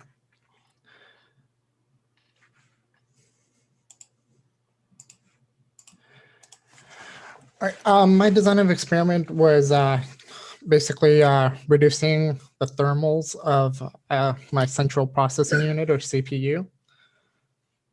The reason I chose this was because I just got a new computer case called the NZXT H1, and I'm also thinking about getting a new processor, which would be 16 cores, 32 threads, which would have a high heat output. So the NZXT H1 is a small form factor PC case, SFF, and at 13.6 liters, it's half the volume of an average computer case being sold right now. So this can bring about cooling challenges, especially for a CPU. And so my objective was to see, look at some factors and see how it could bring about the lowest CPU temperatures while also maintaining system stability. So my hypothesis was that none of my factors would influence temperatures, or at least one factor would influence the CPU temperatures. The way I set up the experiment was I did a 1 hour animation model in a 3D software, 3D modeling software and animation software called Blender. This gave me a consistent benchmark to load the CPU to its full capacity. My factors were CPU core voltage at 1.4 or 1.45 volts with a deviation of 50 millivolts, and a radiator fan that had a speed of either 1000 RPMs or 1750 RPMs, and then a radiator pump speed of 2500 or 3800. And my dependent variable was my CPU temperature in Celsius. And I'm just going to show a quick little demonstration of what the computer was actually doing in the animation software and what it was rendering. This was, so I'll just play that. So this was rendering each frame and basically producing that animation. All right, some of the considerations for my experiment were the ambient room temperature. So the temperature of my room had to be consistent. So I set my AC at 68 or 20 degrees Celsius. Placement of case mattered. If the case was close to the wall, it might not be able to get air enough to the components. If the graphics card was being used, background tasks, and the heat output of other components. And I faced some issues in my experiment. The first was, so my original goal was to run my experiment 3 times, so 3 times. And what I ended up seeing was the first time I ran it, I was getting inconsistent CPU voltage readings, which meant that when I did my first 8 runs of about, it took me 8 hours, I saw that the data didn't look correct, and I was seeing some very weird numbers. So I tried to figure out what was going on with my data, and then I did a second run of my design of experiment, and then I noticed that the CPU clock speeds, which kind of affect the temperature, were also inconsistent in that second after I made the changes. So with that, I had to go and actually go into the computer BIOS and set my limits from there instead of doing it in software. Armin, you might want to jump to your data. Yes, sir. So I ended up doing, just because the modeling takes forever, I ended up doing a factorial to 2 degrees. And so what I saw was that the things that had a significant influence on the thermal output were the CPU voltage and fan speed.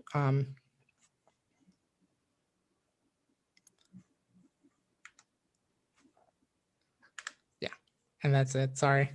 No, good. Thank you. And I apologize to everyone who's left about not having much time. So if you just be real punchy in your description, and then it'll go direct to the analysis. And Craig, would you mind if we ran over a couple minutes? Is that okay? If you're there. Yes, take all the time you need. I have this is our last chapter, I guess, and it's not that involved. So take all time you need. Well, I know you're better than I am too, so you probably have a virtual class party planned. No, I didn't even think of that. So I didn't either until just now. We'll do that during the final. How's that? There you go. All right. So I think, by the way, good job, Armin. I know you gave a lot of thought to that. Yes, sir. Alex, you're next. No, Dylan, you're next. All right, everybody. So as I'm bringing up my presentation, am I allowed to share, Armin? You should be able to now. Okay.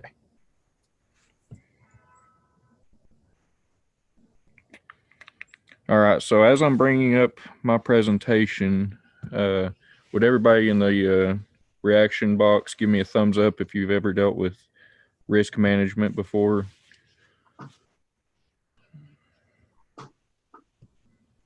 All right, I'm seeing some thumbs up over here. That's good. That's good.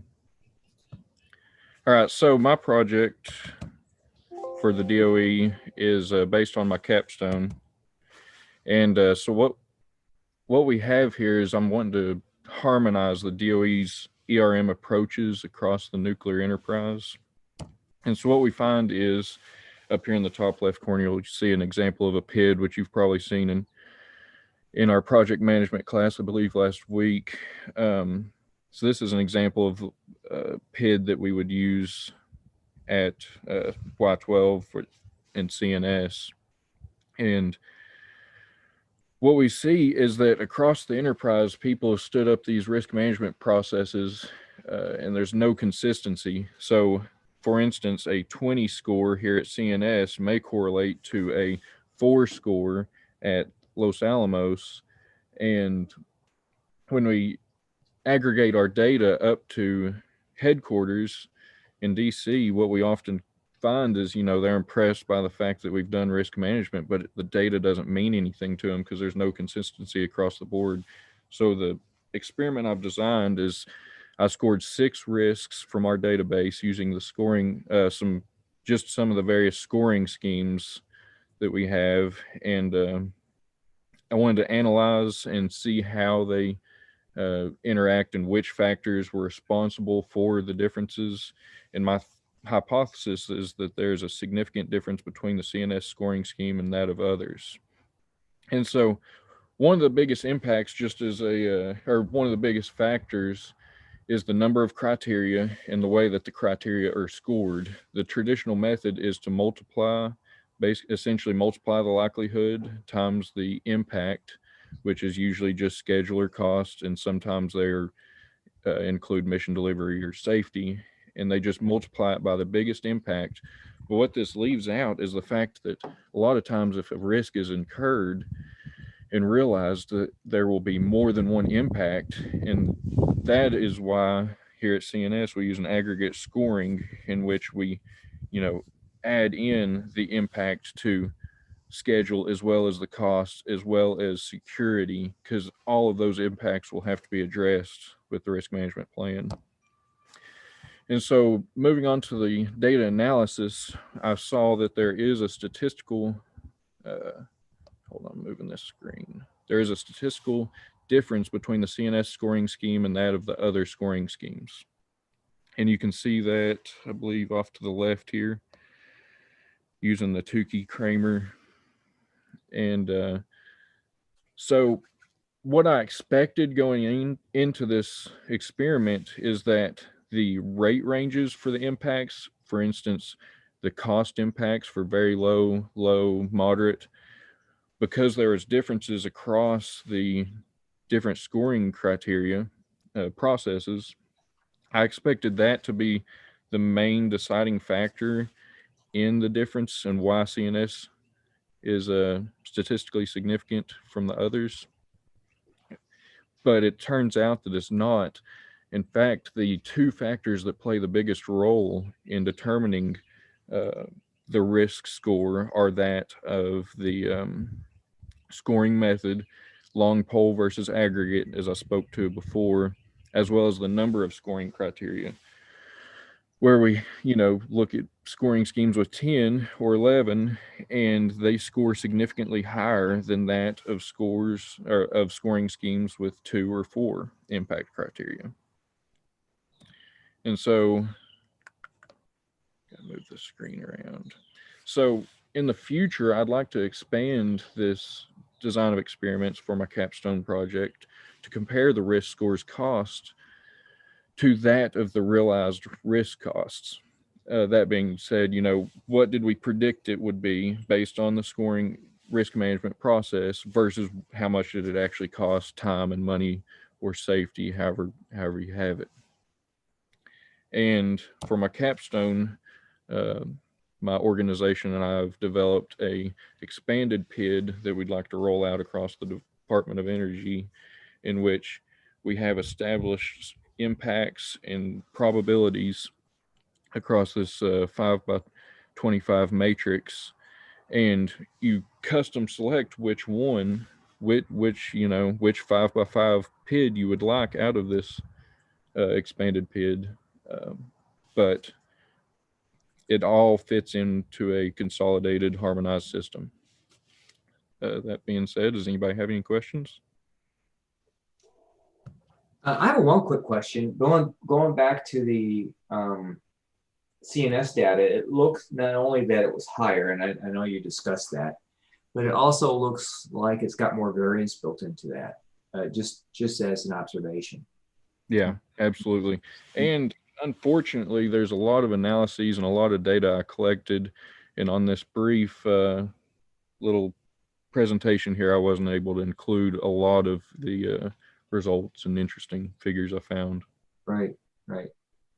No, good job. It's always a challenge to get this kind of data and reduce it in a way that you can actually do an analysis on it. So good job on that. Okay. Yeah, thank you. All right. So Alex, you're up next, I think, right?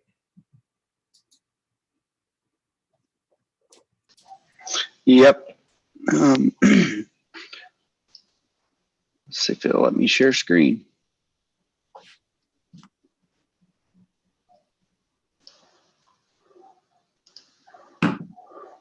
And like with everybody else, Alex, try to keep it 5 minutes or less. So just a very brief overview and then jump to the data. Okay. Can you see my screen? Yep, cute kid. It should be my. Yeah. Okay. So I did mine on the Mentos addition to a Coke. You know, it causes a Coke rocket, as my son calls it. So here's my setup. I ran this experiment 4 times. I had on the picture on the left, I had a Diet Coke, a regular Coke, a Sam's Diet Coke, and a Sam's Club Coke. I ended up adding 5 Mentos to each one and then just repeating that experiment 4 separate times. The results were pretty underwhelming, actually. I had this, you can see in the background on the picture on the left, I had a tape measure run up in a tree to measure it. That was not a good way to measure the reaction. I've got a short video I'll show you in a second. The picture on the right, you can see the levels of Coke left in the bottles. If I were to do this again, I would probably measure the level of Coke in each bottle instead of trying to measure the height, just because measuring the height of the eruption I found it to be difficult and inaccurate.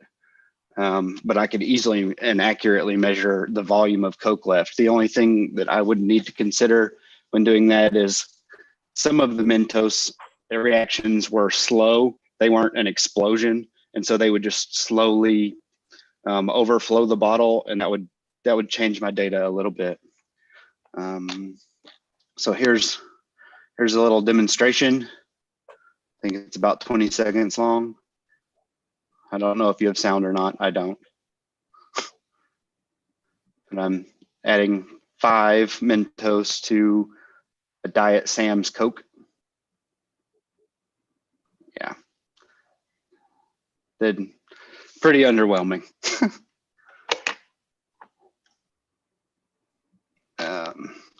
So like I said, I did that for each of the 4 types. So here's my hypothesis. My null hypothesis was that all Cokes will have the same reactivity.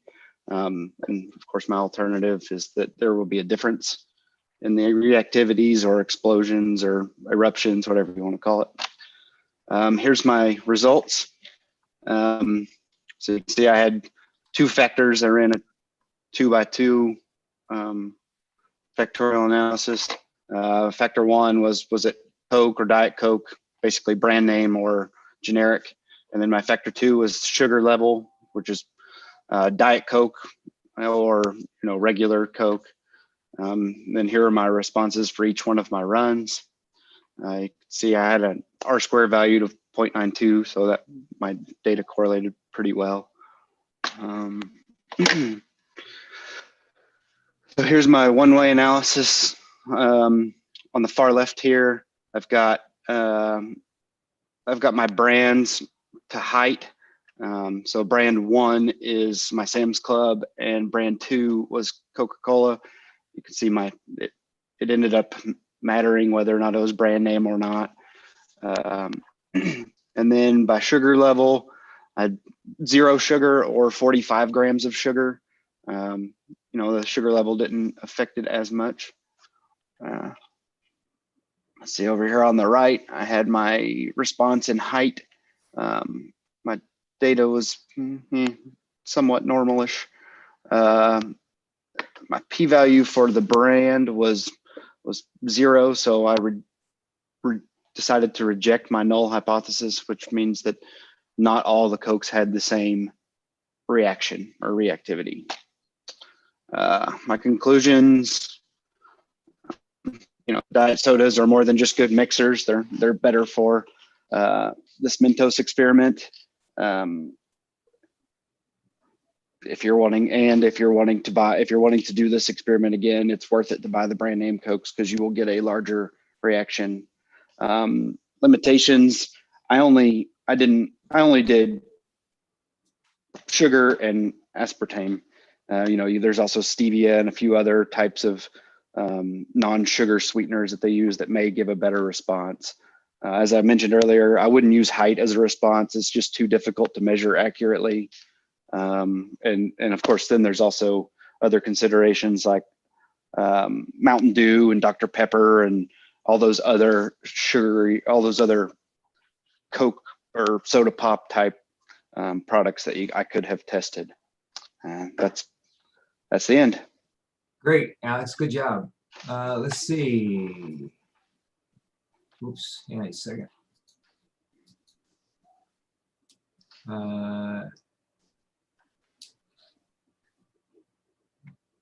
So where are we here?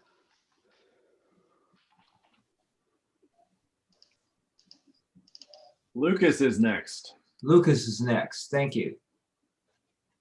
Yep. Good morning. There we go.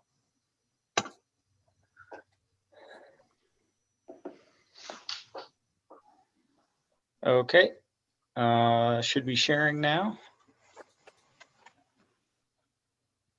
Yes. There we go. Okay. Good morning. My name is Lucas Poppy.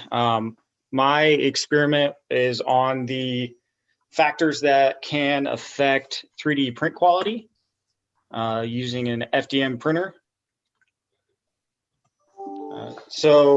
With the reduction in price of home 3D printers or desktop 3D printers, a lot of the technology has become standardized. However, the actual material that's used often can be of highly variable quality. When you're setting up your parameters, then it results in a lot of trial and error to get the optimal print quality at the end. So one of the most common materials is PLA, polylactic acid. And my hypothesis is, of the factors that I selected, none of those have an effect on the print quality, and with the alternative being at least one of them has a significant effect on print quality. So I did some initial research to identify factors that could be affected by the material and then thus have an effect on the final print quality. I identified 5. 3 of those are continuous variables and 2 are categorical, with one being a 2-level categorical and the other one being a 4-level. That's the build plate adhesion type. With this experiment, I selected a standard benchmark model that a lot of at-home 3D printers use. And the dependent variable is the final quality of that 3D print rated by me on a scale of 1 to 5. So 1 being unusable and 5 being nearly perfect. So with the limiting factor being the amount of time that a print would take, approximately 2 hours or slightly under 2 hours per print, I was limited by the number of trials that I could run. So I came up with a 4x2 half fraction experiment. So it would allow for the analysis of the second level interactions between the factors. And then I used this coding system here to basically transform two factor or 2-level factors into the 4-level factor. So after running the trials, I initially I treated the dependent variable as a continuous factor to be able to do the least squares regression. And this resulted in the print speed having a p-value of 0.0018. So that was significant. And then the cooling fan having a p-value of 0.0485. Just under the level of significance of 0.05. So that was also significant. No other main effects or second order interactions were significant. And because I ran into the same issue as some of the other presenters where my dependent variable in reality is a categorical variable, I did a subsequent ordinal logistic model on just the main effects to confirm the results from the least squares regression. I also got the print speed and the cooling fan as significant factors and no others. However, there were a lack of degrees of freedom in some of the interactions that resulted or may have affected or reduced the validity of the results. And more trials and a more robust experiment, I think, would help correct this. So some of the improvements that I could make is, in my research, I noticed that some other experimenters have used the deformation between what the actual 3D digital models dimensions are and then what it is when you finally print it out in reality. And that difference in dimensionality can be your continuous variable, your continuous dependent variable. And therefore, that would be a more true representation of what instead of a subjective rating by me, it could be a more true objective representation of how well the PLA is affected. The PLA quality affects the final result. So in conclusion, I found that the print speed and the cooling fan both have a significant effect on the final print quality. So this reduces the number of factors that a user will have to go through and do trial runs when they get a new batch of PLA from those 5 to just 2. Great job, Lucas. In the sake of time, if anybody has any questions, if you could just chat with Lucas. So Jeff, you're up next. Same thing, 5 minutes, buddy. All right, let me share my screen.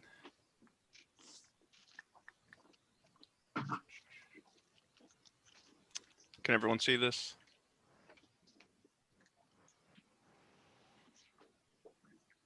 Yes.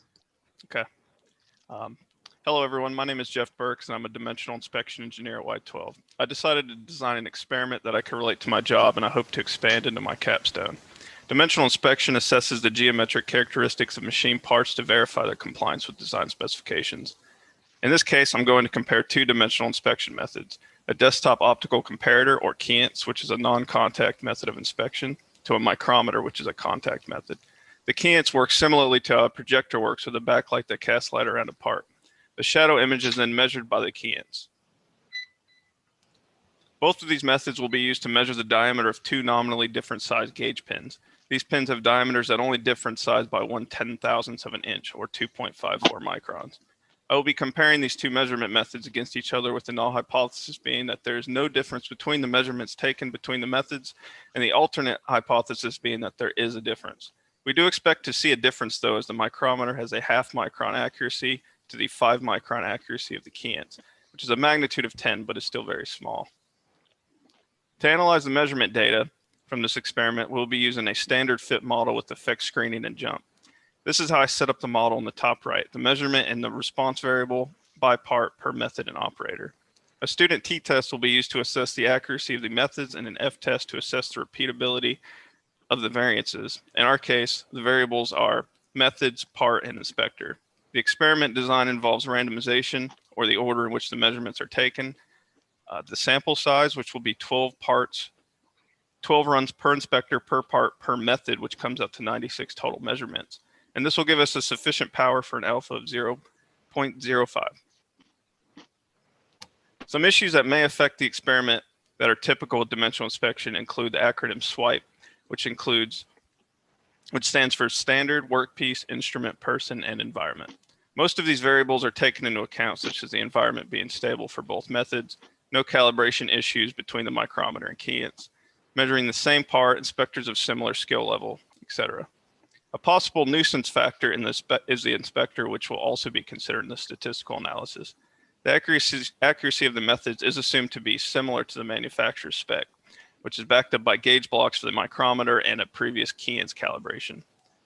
The test plan includes a randomized measurement arrangement between the 2 inspectors, 2 methods, and 2 parts.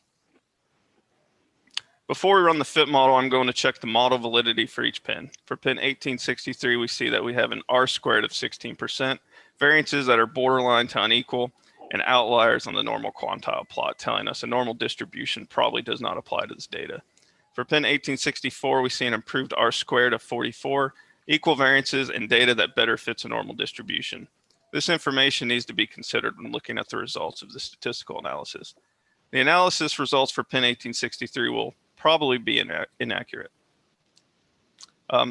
So I built this graph. It gives us a visual of the measurement data I took. The y-axis is the response variable or the measurement. The x-axis indicates each part separately along with the inspectors, and the two colors represent each method, blue for Keyence and red for the micrometer.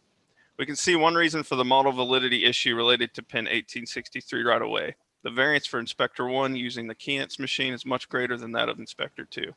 A 2.5 micron range for inspector 1 versus 1.1 micron for inspector 2 on the same pin and method.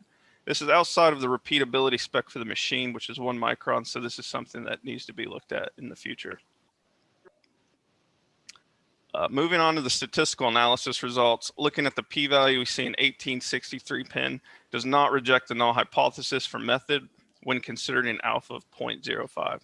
For pin 1864, we do reject the null hypothesis. For the inspector, we also see a difference in measurements taken across both parts. We also see that the t-test for both parts supports these conclusions. Looking back to the model validity issue for pin 1863, our data was not ideal for the applied model. That is probably why the null hypothesis was not rejected. Increasing the sample size in future experiments may help curb these issues. It is also important to note that we are comparing very small numbers. The difference between these values are in the micron scale, which in our case ranges from 1 to 3 microns of measurement differences. For reference, bacteria are about 2 micron in size. For this experiment in which we compare two measurement techniques, contact versus non-contact, we would reject the null hypothesis. There is a difference, but the differences may be acceptable depending on the part tolerance we're measuring against. That's my experiment.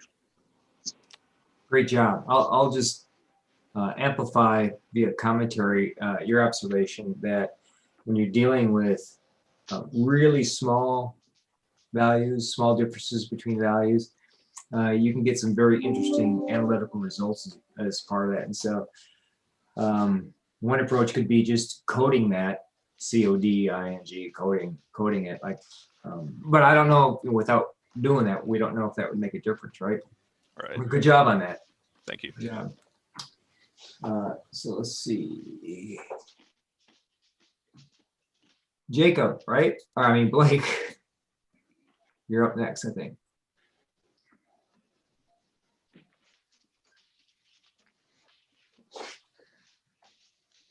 I had to unmute. This makes it a lot easier. All right. Everybody see my screen? I'll take your silence to mean no. I can see it, Blake. Thank you. I love verbals. Good luck. All right. So I've been prepping for this all my life. I can do this in like 2 minutes. So what my project was all around was looking at LinkedIn as a tool to build a brand and establish a voice in a very large pool. And so I've been involved in a lot of different organizations that have a lot of Gen Zers. And I'm always fascinated by how they can build credibility and authority super quick on some of these social media platforms. So the purpose of this project was to try and identify which specific factors could influence post views within the LinkedIn system. And so what I went through to try and do was identify based on 3 factors, which factors would have an influence on those post views. The factors that I looked at were post length, so how long the post was. And we separated those values 2 levels, long and short. Post time, so the post time being in the morning, which I set at 10:39, and then in the afternoon, which was set at 3:39, with the idea that people typically took lunch around 11 to 12, and they typically got off work between 4 and 5. So it would put it fresh right in there as they were going on their breaks to check their phones, get online, do whatever. And then the third factor was a question asked, trying to drive engagement and getting responses within the posts that were created. And then the guy in the bottom right corner is what I felt like going into LinkedIn, because typically in the past I'd used it just to show my resume and nothing more. So as I executed this project, I ran a full factorial where I did 8 runs with 1 replicator, 16 total runs. And then I used a program called Buffer, which allowed me to pre-populate the posts of what I was going to post and set those specific times so I could automate my entire project. And then what I would do is every 24 hours after the post would go live, I would scrape what the post views were for that post. Some of the assumptions that I had going into the project were that the distribution of folks that were available to look at the post at any given time was considered normal, so that if it was in the morning or in the afternoon, the assumption was it was the same population of people that could possibly view that post. Going through, testing the response data, so looking at those LinkedIn post views, it came out normal, which was really nice and completely unexpected. And then also looking at the residuals, they looked good too. So I continued to move forward. And what I found based on this experiment was that post length was a significant factor, and more so the shorter posts would look at and help engage and drive those views. Post time was really close. So in the future, I'd probably look at how post time could influence driving that engagement and trying to build credibility and a brand. But as far as asking a question and then the groupings of the others, they were not statistically significant. Some of the conclusions were that just what I said, and for future experiment considerations, I'm already looking at things like you can tag other folks, because as people engage and provide reactions to LinkedIn posts, it automatically cross posts whatever they engage with on their profile. So it tends to drive more viewership and then more engagement from people that are not connected to you directly. That's all I got. Great job. Actually, very interesting. I need somebody to help me with my LinkedIn. Any questions quick for Blake? Okay, Tim.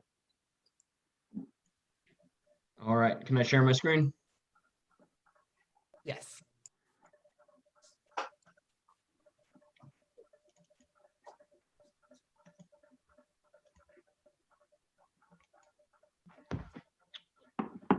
All right. For my experiment, I tried to prove the proverb, bread always falls on the buttered side, doesn't it? Bread is a staple of the American diet. We eat it with every meal. Buttered bread encompasses all 3 corners of the food pyramid. I went on to prove, is this fact or fiction, and wondered how the angular velocity of the bread falling weighted slightly on one side with butter would affect whether it landed on the butter side or not. I used a 2 to the 4 factorial design with 3 replicates for a total of 48 runs. I did this in a single session from 1 to 2 yesterday with stable conditions inside of my kitchen for 70 degrees Fahrenheit at about 65% humidity. Because of all of this, I found no need to block. My null hypothesis was that bread always lands on the butter side, doesn't it? And my alternative hypothesis was that bread does not always land buttered side down. To conduct this experiment, I had 4 factors. The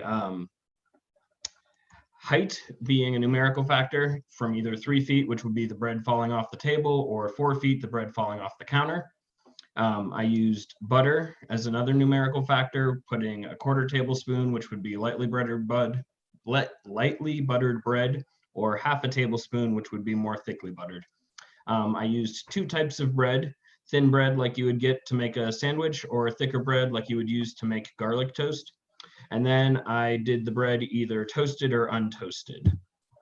I randomized my runs to try to not have any bias factors from doing it in a certain way. And those are my responses. Putting them into the mosaic chart, we can see right away that the type of bread had a large effect on landing buttered side down, with the thin bread used to make a sandwich landing buttered side down much more than the thick bread. Then the amount of butter also had an effect. A surprising one to me was that lightly buttered bread landed buttered side down more than thickly buttered bread. The height and whether the bread was toasted had almost no effect. This can be seen in the p-values to the side there. Overall, I had exactly the same amount of bread land buttered side down as land buttered side up. So I will reject the null hypothesis and accept the alternative hypothesis. A few limitations and observations were that the difference in surface area for the garlic bread size bread was different than the sandwich size bread. So sandwich side bread either landed butter side up or butter side down. With the garlic bread, it would often land on the side, which I counted as butter side up because butter was not touching the ground. For further investigation, it would be interesting to measure the amount of turns that happened when the bread was falling to the ground, but conducting this experiment by myself, I was not able to get an accurate representation of how many spins the bread would do. And then every now and then the bread would bounce, and often that would land butter side down because it would not bounce if the butter hit the ground first. All right, thank you. Any questions? I think very creative, and I hope you extend it to pizza. That would be a good idea for another future experiment. Okay, so Eric, you're up next. All right, let me see if I can try to share something from my iPad. Pulled up, Eric. Since I'm still not the host.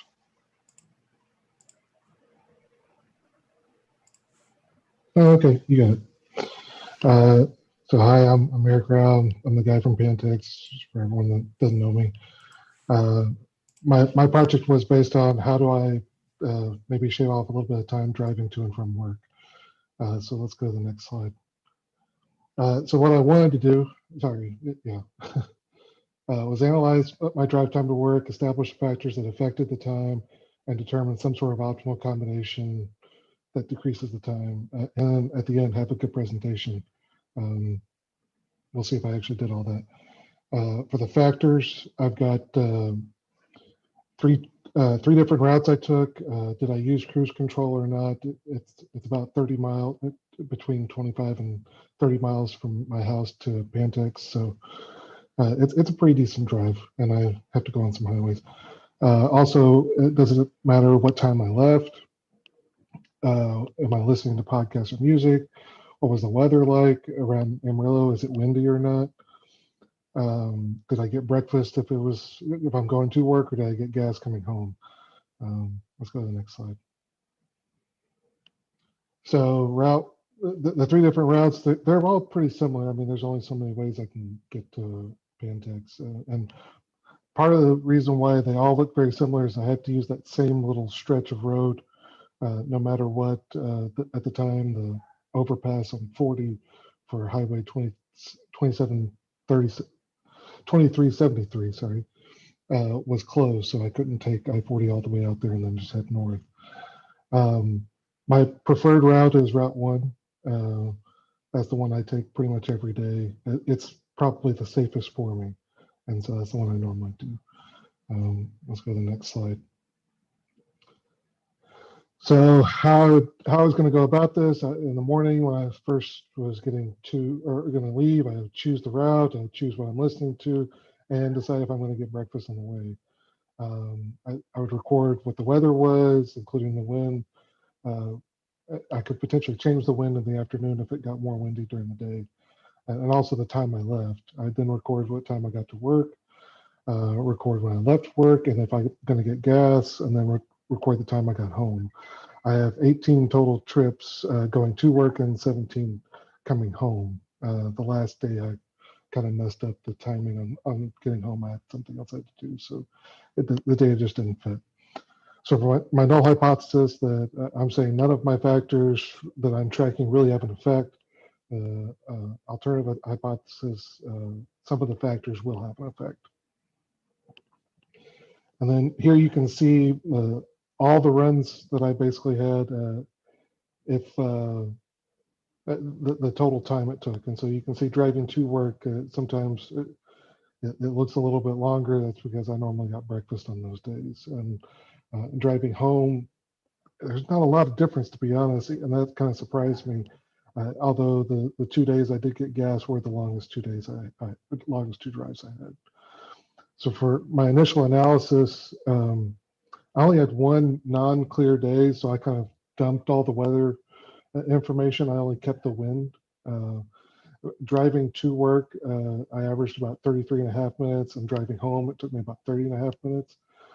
So I decided to bend my start time in 30-minute increments to see if that might have an effect. Let's go ahead and go to the next slide. For the data distribution, neither of these really look all that normal. Maybe the afternoon drive looks a little bit more normal. I'm thinking what I really need is a lot more data points, and they would probably start appearing more normal. The problem is really going to be, especially with the AM data, with the morning drive data, if I get breakfast, that's a step change almost in what the average would be. So I'd almost have to compare the average of getting the drive with buying breakfast and not buying breakfast separately. But for the afternoon data, it really didn't seem to matter if I got gas or not. I think if I kind of go through and if I was going to do, say, 100 points of data for both trips, that I would be able to maybe say that it is normal. Let's go ahead and go to the morning analysis. You can see the prediction actually looks pretty good. However, the only thing that really affected it, according to this analysis, is the time I left, which is really surprising because I don't see that in the data myself. I think breakfast is really the only thing that really affects it. I was expecting breakfast to be the only thing that really affected my drive time too, because it's the one thing that just automatically increases, by 10, 15 minutes, my drive. Hey, Eric, about a minute left. All right, I'm getting really close. So the afternoon analysis, it's a little bit more spread out, but I think that's because the data was actually grouped a little bit closer, and so I just don't have enough data here really to make a good analysis here. And my analysis shows that none of it really had an effect. I could kind of buy that because it just depends on traffic patterns. I have a couple of stoplights that I have to hit, and even with getting gas, sometimes it's just quicker. The gas station I stop at is normally empty. So let's go ahead and go to my conclusions. I've already basically said everything here, but the only effect that I found was the time I leave in the morning. Time I left in the afternoon didn't really affect it. Time I left in the morning for some reason seemed to have some sort of effect. But it is obvious to me that getting gas or breakfast also would affect the time. And I think I probably, A, need more data, B, probably need to, I'm counting in whole minute increments. I probably need to maybe do the analysis in seconds to really see real changes. And I probably need to, I do need to go ahead and do the full factorial, which I haven't quite done yet. I was going to do that for the report to see if there's any combinations of those factors that actually affect the time as well. And that's pretty much it. Great, thank you. So let's see, Harris is next, followed by Ashley, then Royce.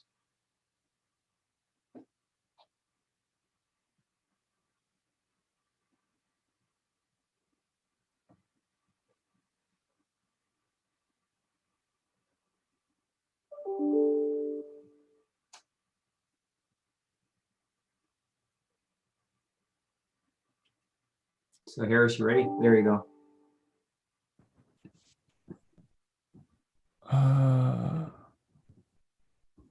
Says open system preferences. Hang on. Can y'all see it or? No.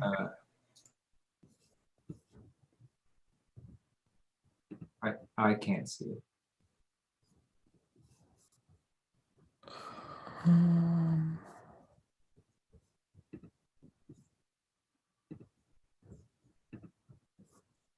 All right. I don't know where it's at. It's saying preferences. So do you want to email it to Armin and then we Yeah, can... it's in the shared drive. Is it? Yeah. Can I suggest for everybody, if you're not presenting, take a restroom break so that when we get to the second class that you'll already be ready? Thanks, Greg. Yep, thank you. So Armin, are you able to pull it up, or should we jump to Ashley? I'm trying to find it. I see when I hit share screen, I see all the different screens I have open, but when I click on the PowerPoint, it So is just.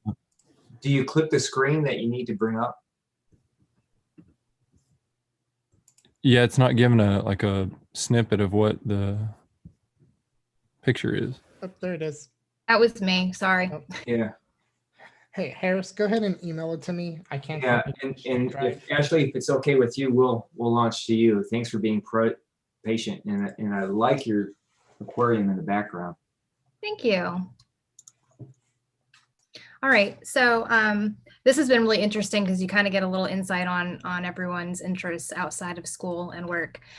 So I did my experiment on just the temperature impact on my personal run performance.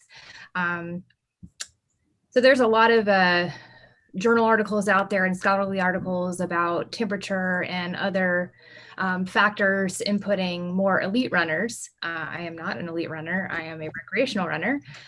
So I have a Garmin. I don't know if many of you guys do also, and am committed to running pretty regularly. So I had about 300 data points that I was able to pull from. And I'll tell you, this helped improve motivation for those mornings that it was cold and I didn't want to get up and run starting this semester. So I was getting my own data. The data on Garmin is substantial. So I had a lot of different factors that I could choose from. But what I focused on is just a single factor of temperature and the independent variable being the average cadence for my run. I did have a number of lengths of different runs. I did sort this based on only short runs, so 2 to 5 miles, because as you increase in distance, like a long run of 38 miles is going to be substantially different than the pace of a shorter run. So my hypothesis was that the temperature would have an impact on run cadence, and the null hypothesis was that it would not. Just in the interest of time, I pulled a bunch of, I had some of the extra distributions from some of the data that I had available to me, just because I was surprised at how normal all of the distributions were, despite the fact that it was over a long period of time from July of 2018 until now.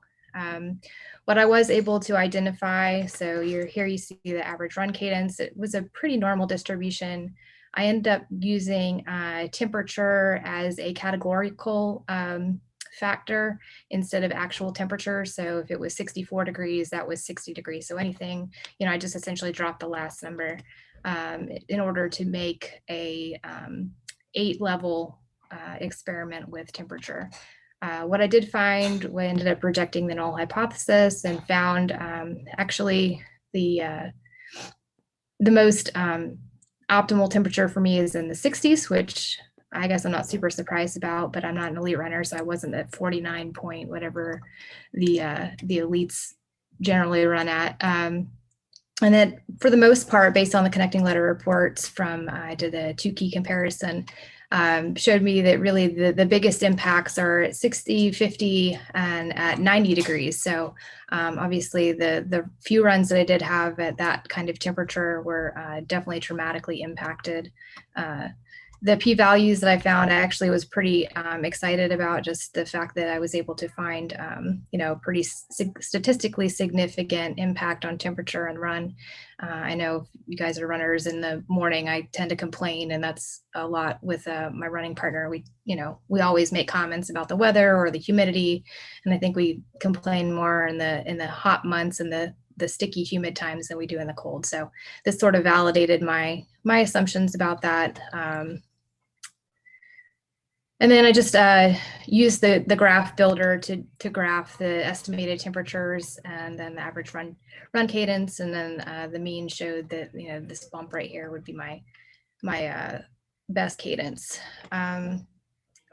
Really, I ended up deciding that this is probably the direction that I'm going to go for my capstone, just based on 2020 and not being able to collect the kind of data that I would have wanted to at work.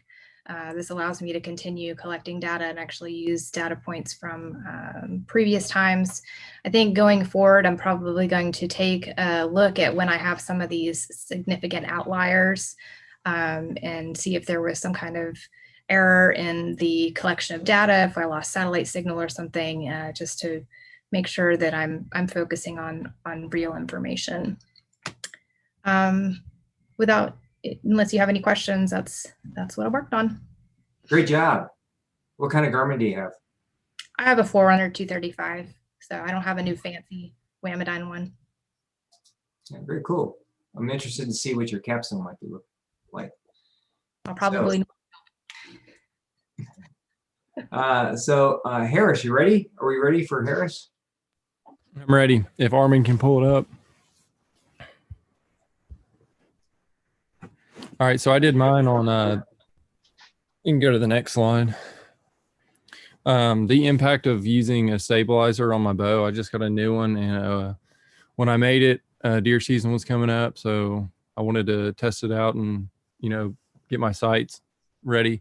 But I used 3 different stabilizers and 4 different yardages to see if it had any impact on the accuracy of the group size.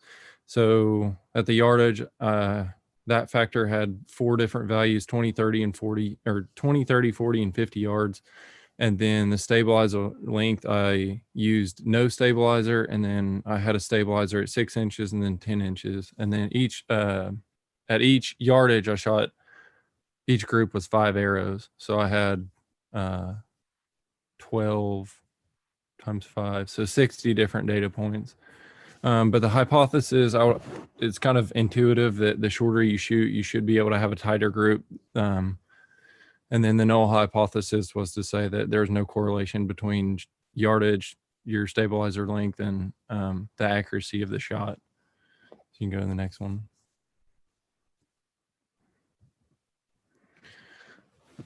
As you can see on the data set, I had 3 different, at 20 yards, I had 0 or no stabilizer, a 6-inch stabilizer, and a 10-inch stabilizer. And I did that from all the yardages. Nuisance factors, obviously shooting a bow, you're pulling, 60, 70, 80 pounds. So muscle fatigue, it wasn't in any kind of rig.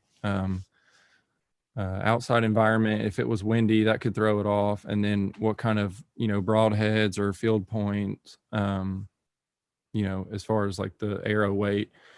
I shot at the same time every day. It only took, 2 days of shooting. And then all the stabilizers I had were Matthews branded.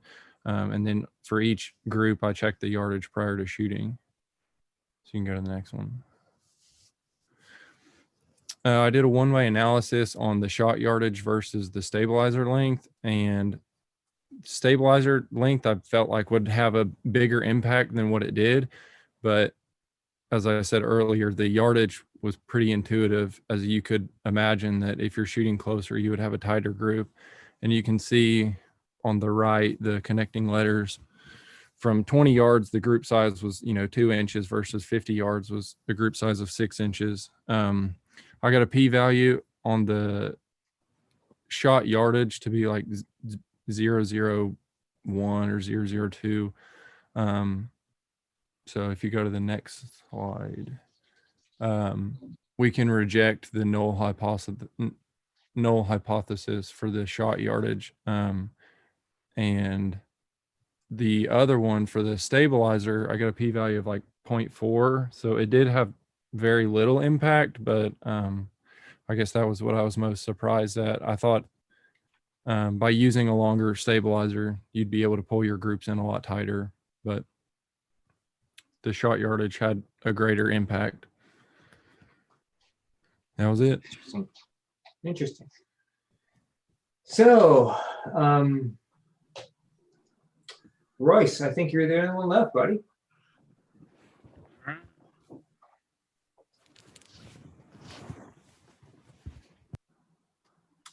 You see that? Yes. All right. So my project was to determine which controls for microwave popcorn result in the best yield for kernels popped. I used 3 different microwave popcorn brands, Jolly Time, Orville, and Act 2. The hypothesis was microwave popcorn brand and or the control factors would have no influence on the yield of kernels popped. The alternative was that the popcorn brand and or the control factors had an influence in the yield of kernels popped. So as you can see to the right, the factors, and had the microwave sensor, manufacturer recommended time for popping the popcorn, and then the auditory sensor, just listen to the last pops. This is just the snapshot of my data.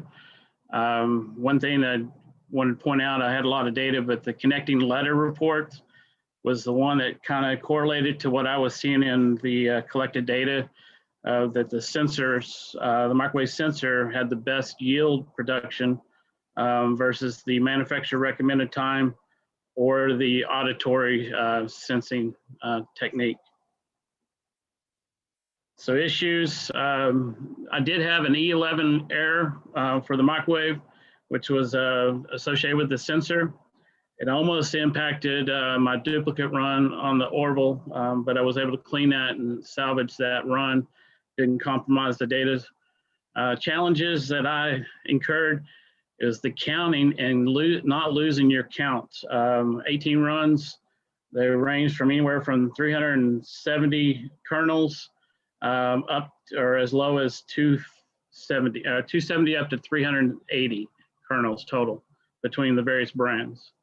So the conclusion, the null hypothesis is not rejected for the brand of popcorn because it had no effect on the yield based on the higher quality popcorn, the Orville to Jolly Time.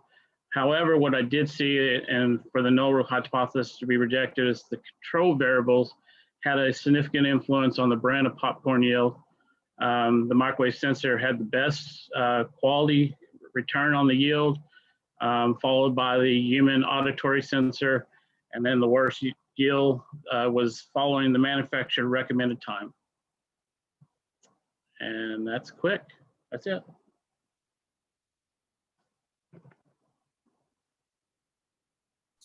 Sorry, I had you on. So that was quick. I would like to give a long talk on how much I appreciated you doing it all, but I know I ate into a huge amount of Craig's time, so I'm just going to say thanks. You all did a really good job. You should be proud of what you've done. I think your level of effort is exhibited by depth and breadth of what you've done. So you should feel good about that. And so with that, I will send out that link for the course evaluation again. And if you have any questions between now and when your project is due, just shoot me an email and we'll work it through. So take care. And Craig, thanks again for letting me eat into your time. All right. We'll go forward. Looks like, let's see, Mia, are you on? Looks like you might be. She's Yeah. my official timekeeper. What do you guys think related to lunch and those kind of things? What should we be doing?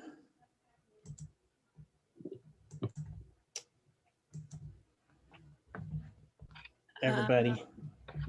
Mia, I'm gonna let you kind of, you're my official timekeeper advisor.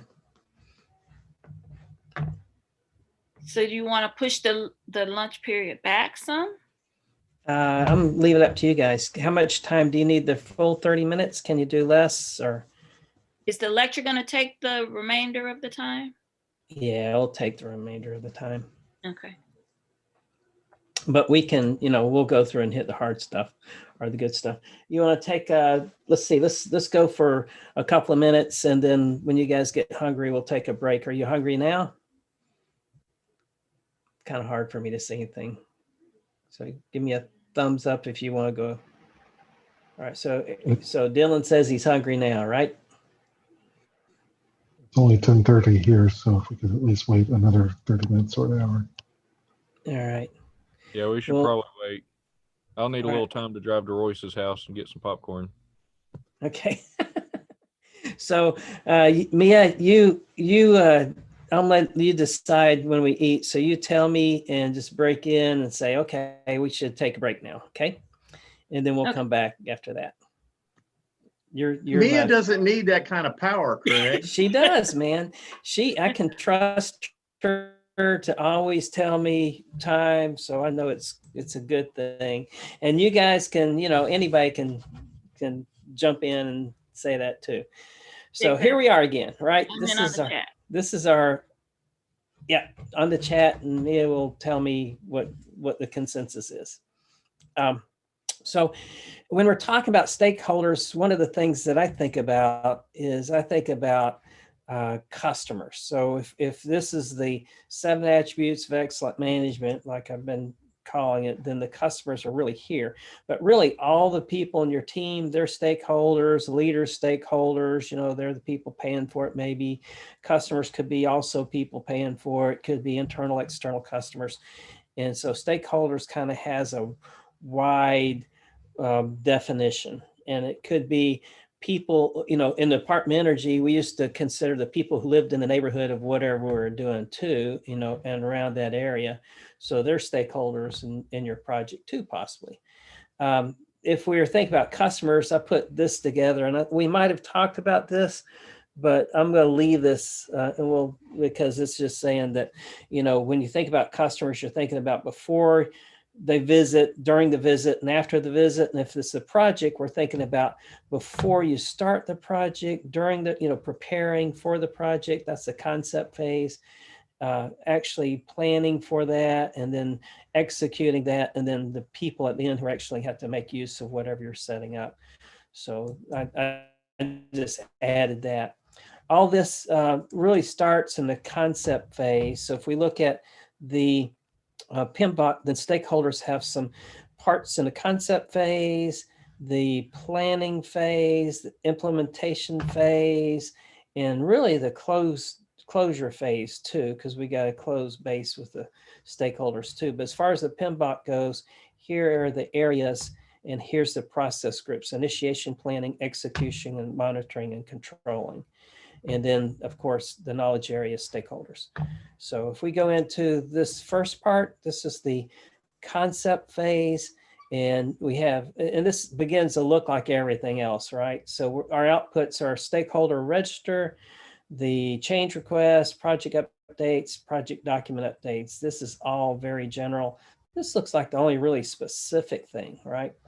And then, we talked about project plan, and when we do the project plan, we're adding another section to our project plan calling how we're going to handle the stakeholders. So this is under the McKay, I never get a right name right. I'm not really sure how to pronounce it. Let's see, identify stakeholders and determine their expectations, request change, and the register. There it is, the register again. So if we want to define stakeholders, if we look at the project management definition for that, the PMBOK, it would be project stakeholder management includes the process required to identify all the people and organizations. This is important. So it's people and organizations and groups impacted by the project, analyzing stakeholder expectations and impact. That's all part of the stakeholder management. Let's see what else. Developing appropriate management strategies. So all that's related to that, right? Identify stakeholders. That's one of the processes in the concept phase. So it's identifying the people, groups, and organization. So people, groups, or organizations. So stakeholders could be major whole departments within your company, that kind of thing. Let's see, you can read through that later, but that's the main part. If we go to the BA, the International Institute of Business Analysts, they also have a PMBOK type body of knowledge. It's the BA body of knowledge, the BABOK.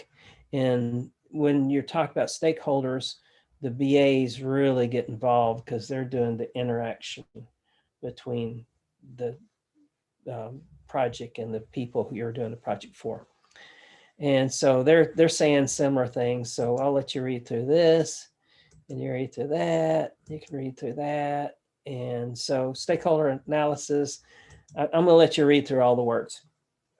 So here's a tool for analyzing stakeholders, that first part, right? And this is a power interest grid. So power on one side, interest on the other. So if you have stakeholders and you're making a list of these stakeholders, you may also say, well, what's their power and what's their interest in this particular project? And if it's low interest and high power, then you want to keep them satisfied, right? And so they may be like the president of the company. You won't keep them satisfied, but they're not maybe interested in what you're doing. They may only get involved if something blows up. If it's a high interest and low power, then you want to keep them informed, but you're not catering to them. But if they're high power and high interest, then you want to manage this relationship very closely. And if it's low interest and low power, you just want to monitor it, make sure that they don't become an issue so that it becomes an issue for some of the people who are in maybe a high power position. That makes sense. I mean, it's a real simple and easy tool, but it's a way to, once you list your stakeholders, it's a way to look at it. Now, here's another tool just like the other one. The other one was power and interest. This is power and influence.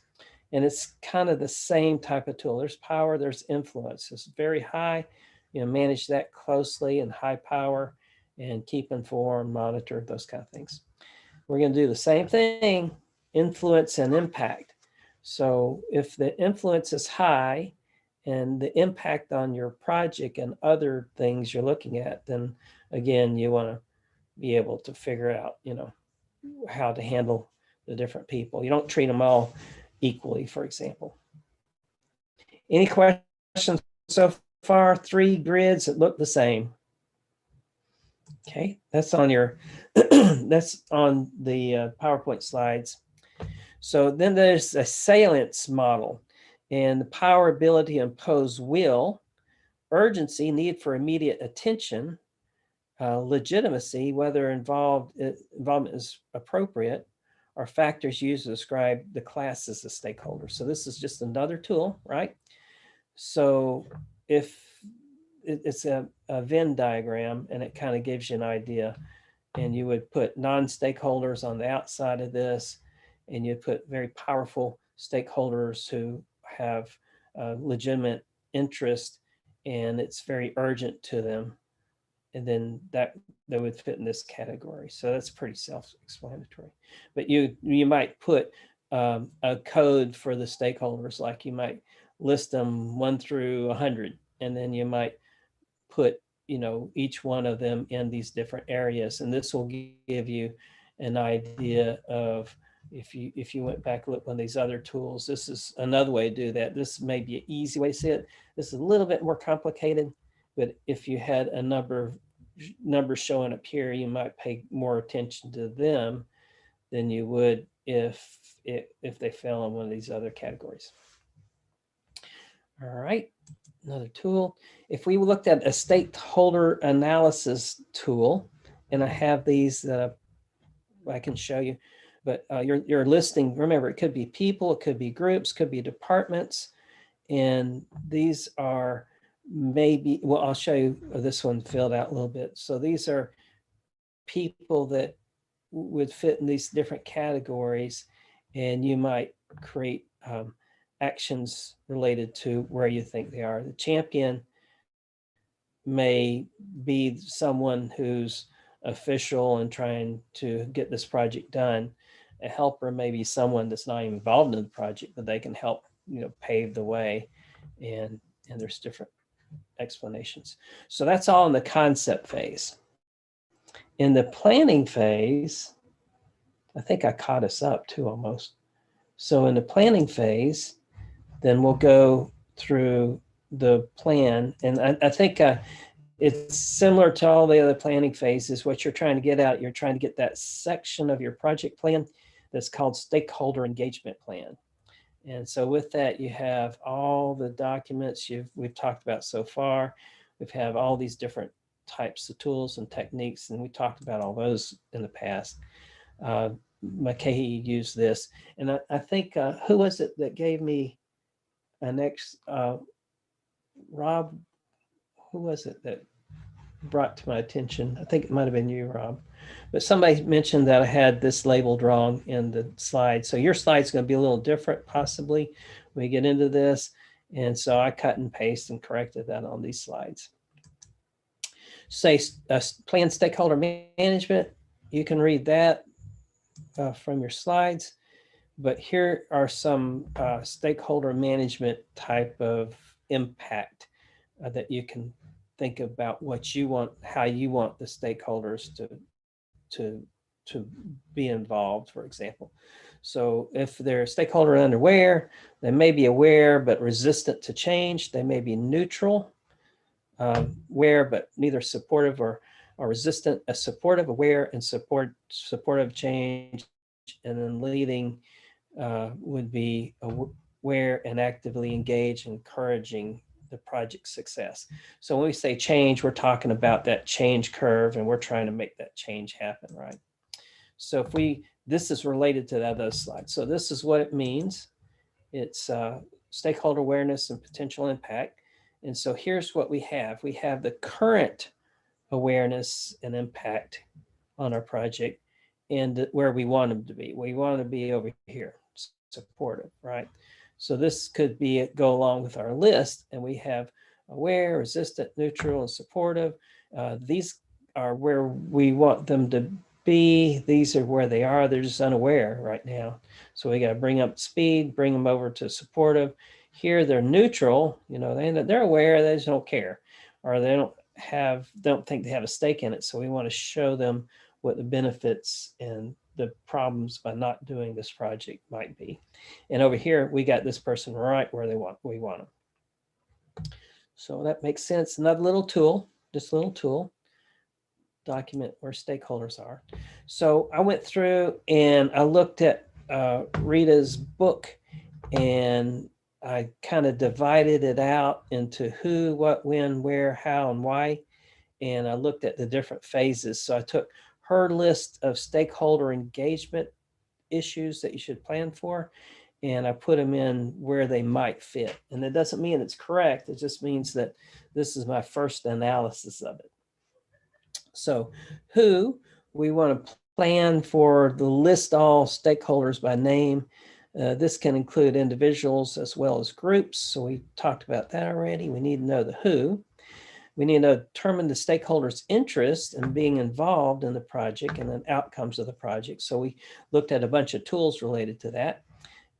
Then we want to determine stakeholders' level of influence on the project. So we had the tool that stated their influence, but we got to figure out a way to find that influence, right? So when we're determining, that could mean we're interviewing people. It could mean that we're looking at the documents go along with it and all that kind of stuff. So determine all stakeholder requirements. And remember, early on during the scoping, we're trying to figure out what the requirements are.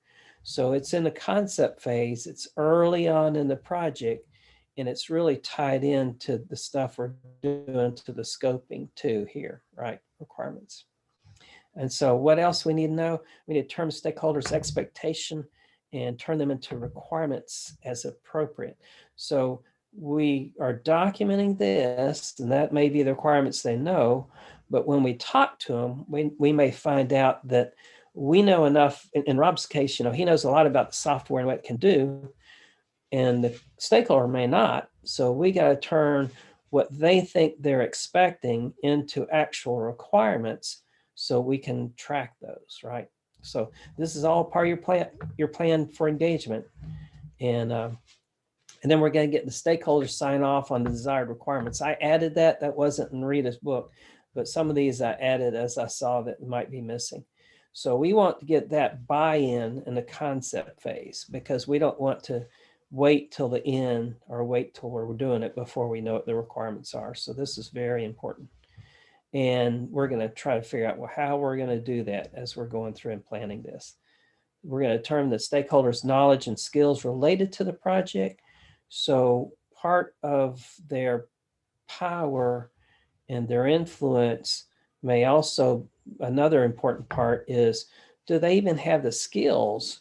If we put these requirements in, do they have the knowledge and skills in order to use what they want to use? You know, maybe like some software requires some programming. You know, for example, a lot of the really high-end project management software, you have to know how to be, I mean, it's pretty high-end. It's pretty, it requires a lot of skill. And so you may have to incorporate early on, this will tell me how much training they need in order to operate.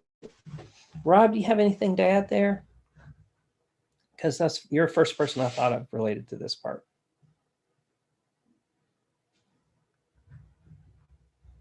Does that say it all, you think, or a good place to start?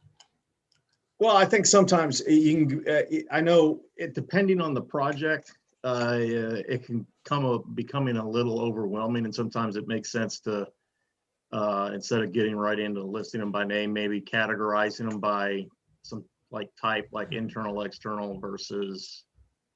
That's a good point. And see, that's something I wasn't even thinking about, Rob. So here's what I think you said.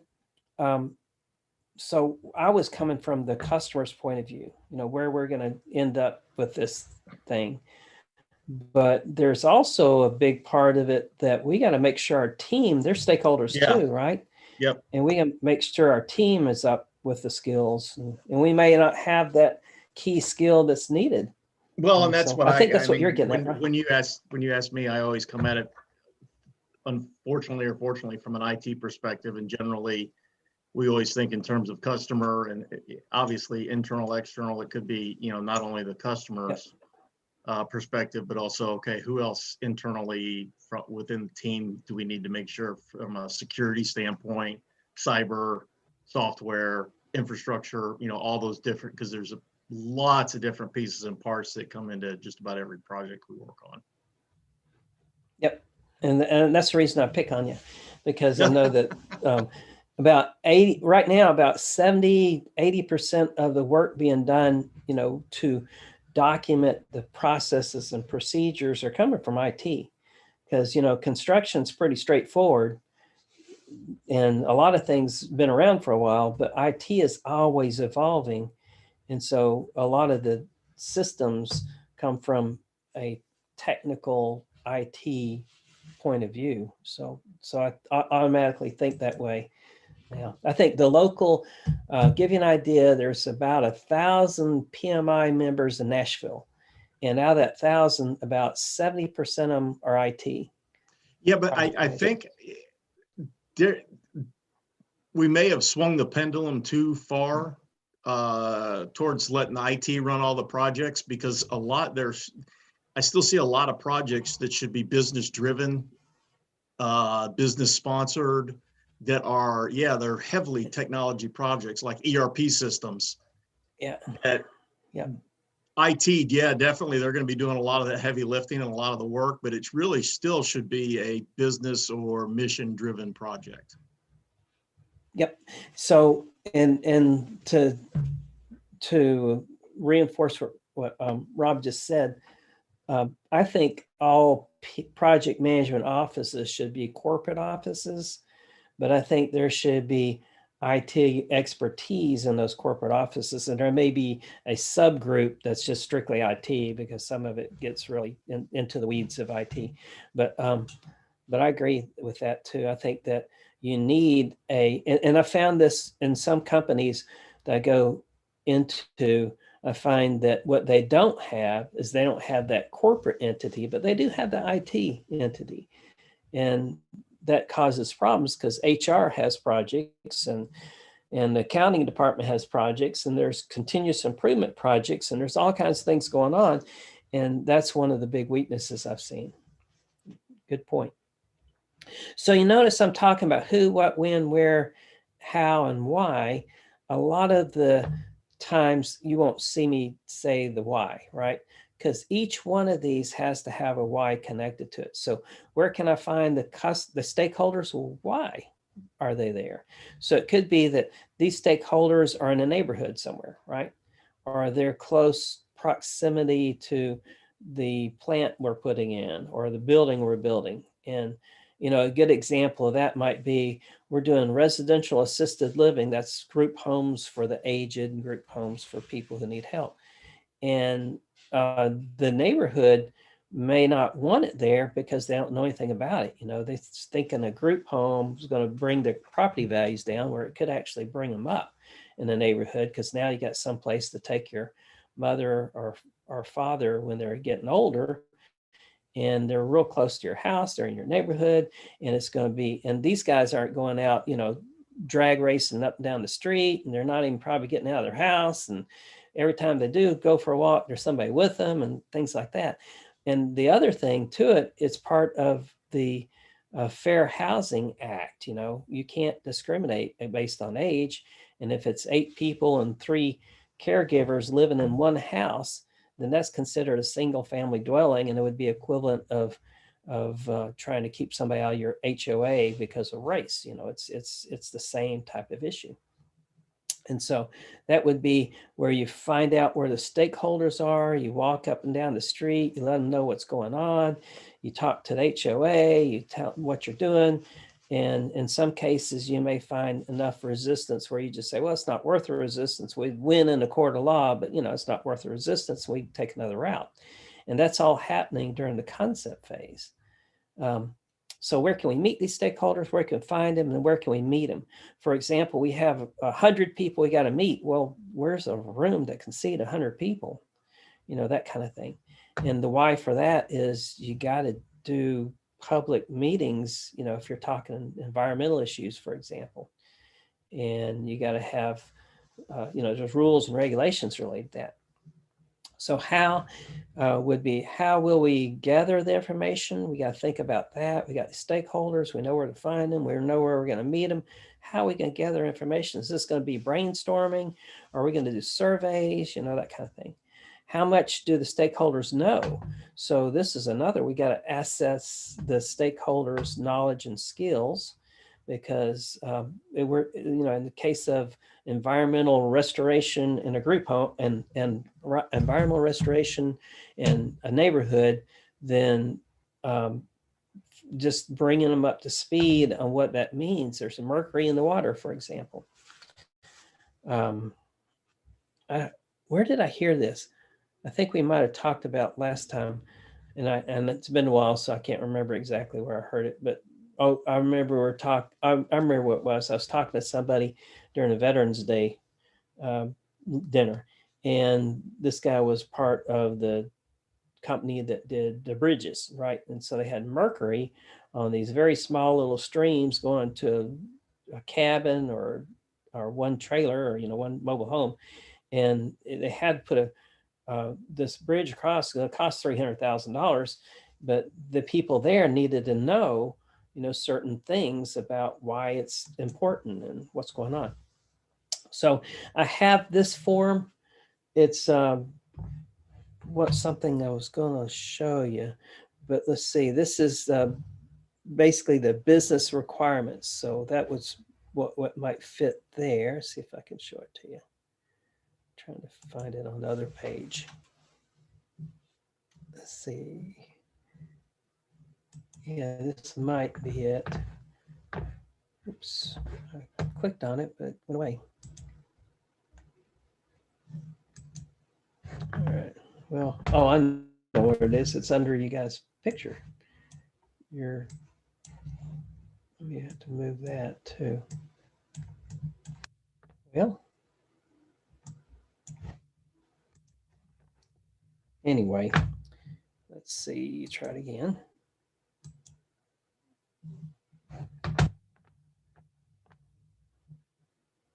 All right, let's see. I have 3 monitors open, and for some reason it's hard moving your faces out of the way. Let's see if I got that. Huh, it's not coming up.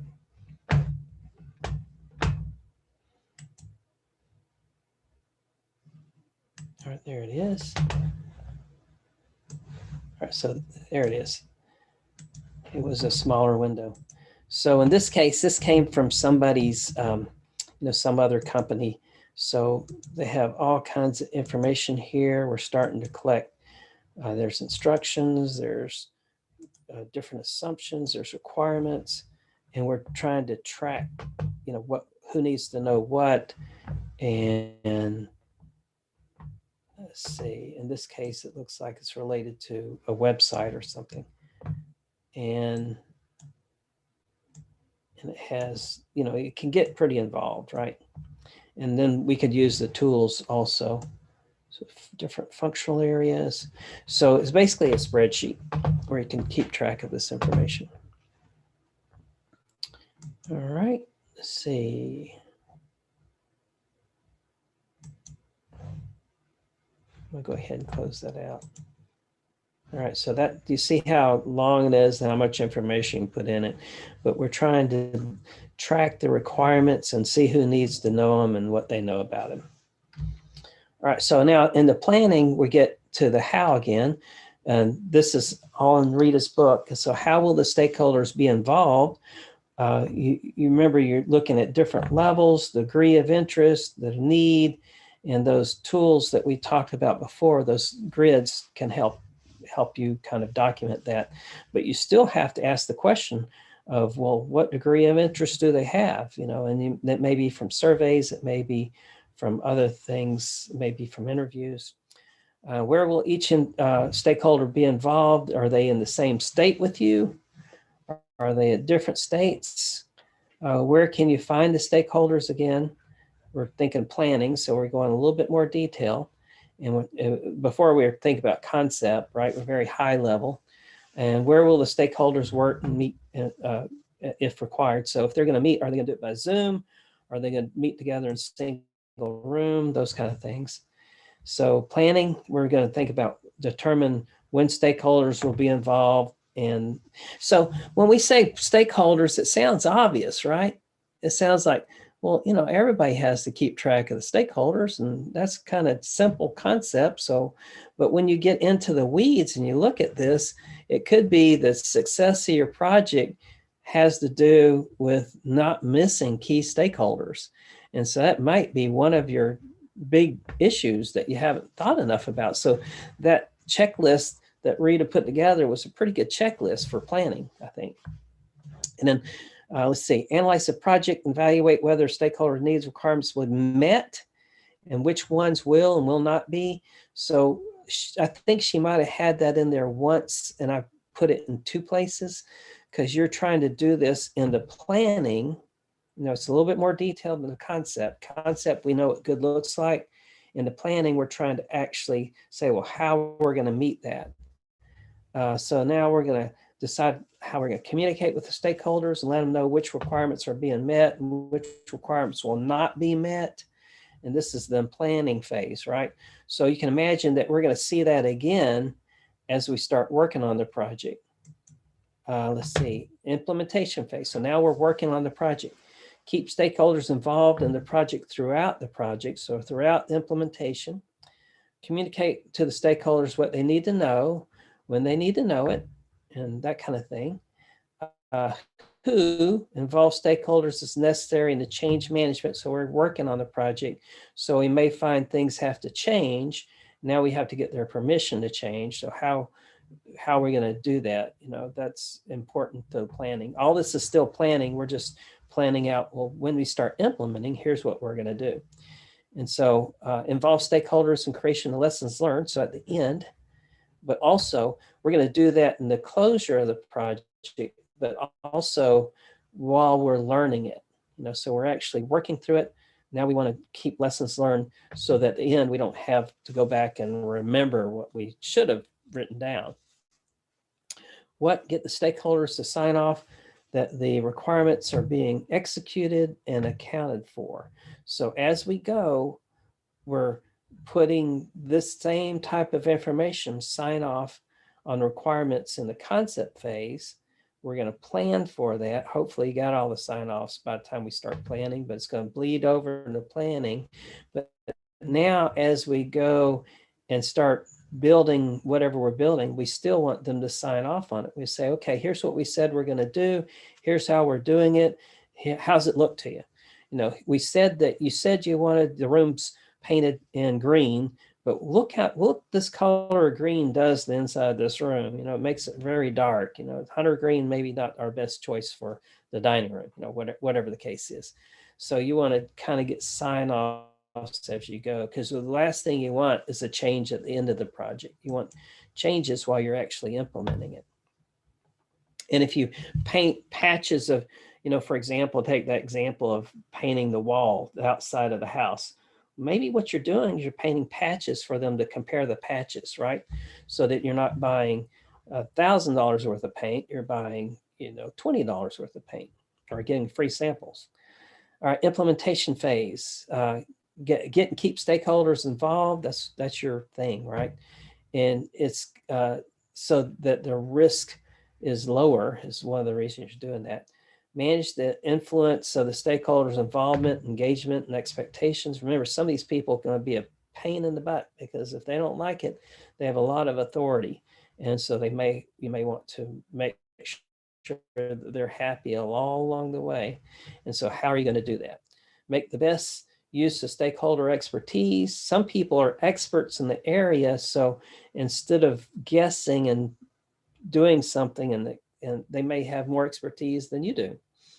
And they should have, if they're the operators, they should have more, and especially in IT, they should know much more about the business side than you'll ever know because they're working 8 hours a day in it, right?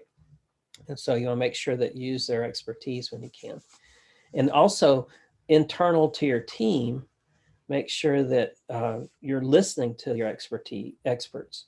Like in the case of cybersecurity, and you're the project manager, that may not be what you do. So, you know, why would you make those decisions without talking to that person and understanding what decision you shouldn't make looks like?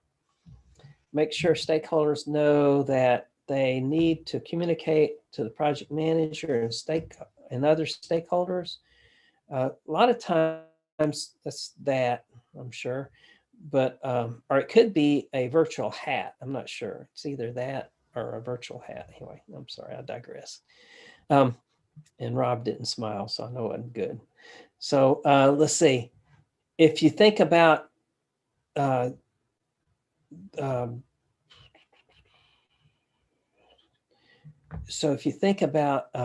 trying to communicate, you need to sometimes have a single point of contact or a person they should communicate with.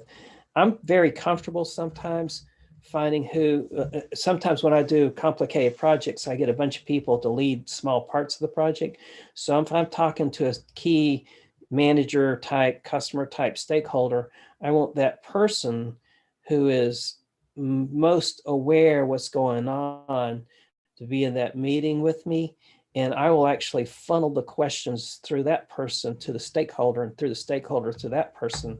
And I'll try to make sure the communication goes between the person who's managing that particular part of the project, because I want them to feel empowered and I want them to feel, you know, like they're important. And I want the customer to understand that that's the person actually doing the work and actually knows the most about it. They would have the best answers. So I don't want to be that go-between and mess things up. And a lot of times when I'm sending memos or emails, I'll do the same thing. I'll say, here's what I understand is happening, and I'll spell it all out. Then I'll have Rob come on, you know, or somebody like Michael, and they'll say, Michael, please correct me. And, you know, places that are things I forgot, please add to this. And a lot of times they'll say, nope, that's not exactly what we're trying to do. We're trying to do this because, you know, what you don't want is someone to take your word for it and you lead them astray. And there's something that needs to be handled. Michael, have you ever run into something like that?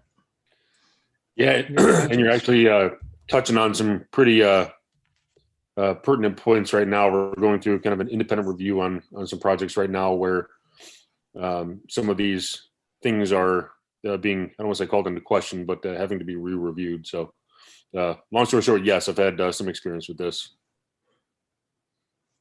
Yep. And see, we're still in the planning. So we're thinking about how we're going to implement and the planning and everything else. And we're coming up with our own style and what we're going to do and that kind of stuff. Reassess stakeholder involvement. All right. So now we've gone through the concept phase. We're in the planning phase. Now we're planning for implementation. So we got to think about, well, how are we going to update our concept and plan with new involvement information, because every day we're going to learn something, right? And what we learn, those unknowable things today will be knowable after the fact a lot of times. So we're trying to change as we go our mission. What was it? One of the generals said that, you know, the strategy is great until the first shot is fired. Then, you know, everything changes because there's countermeasures and measures and countermeasures and measures and countermeasures. And so a lot of times you're involved in something and it's becomes very fluid. And so the concept, the requirements are all the same, but maybe key people leave, or people don't know as much as you thought they knew, or there's something, the whole regulation changed, or, you know, there's all kinds of things that change. So think about what you're going to do. That. I've heard that followed up, Craig, with the planning process is invaluable. The plan may go to hell in a handbasket, but the process is invaluable. Yeah. And so a plan also is not a document. You know, it is a process, right? So like Rob was saying, the planning process is important, and don't think of the plan as a document because it's fluid in some cases. And, you know, if you do your planning, you've done these a lot, then maybe it doesn't change, you know, maybe you're going to be right on, but I'm just assuming that things change, you know, as you learn things, the more complicated it is. So you're going to plan out how you're going to involve stakeholders in creation of lessons learned. You're going to plan out how you're going to, during the closure phase, how you're going to get sign-offs and those kind of things. So that's a lot to go through. Now we're in implementation. Mia, how are we looking? I think we can take lunch whenever you're ready. All right, you guys, how much time should we give us? 30 minutes or? Yeah, that's fine. All right, 30 minutes. So we'll come back at 12:39 your time. How's that? Okie dokie. And I think we got caught up pretty good. All right, thanks. I'll see you guys in 30 minutes.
All right.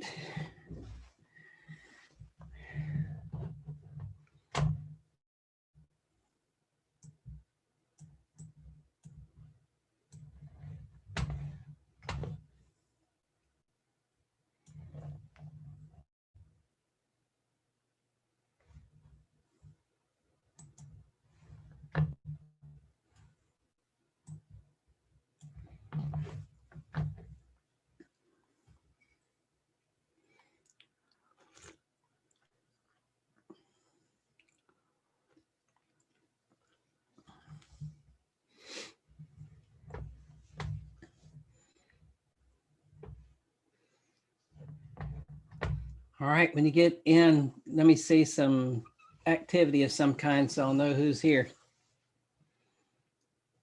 I see Joseph. I see Rob.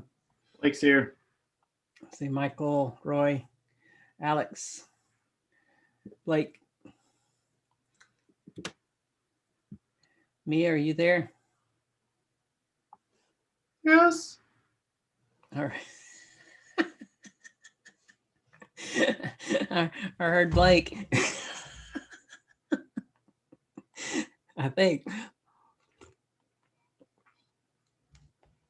maybe it's Joseph. I don't know. You guys playing tricks on me. My mind plays enough tricks on me. You know, I don't need any help.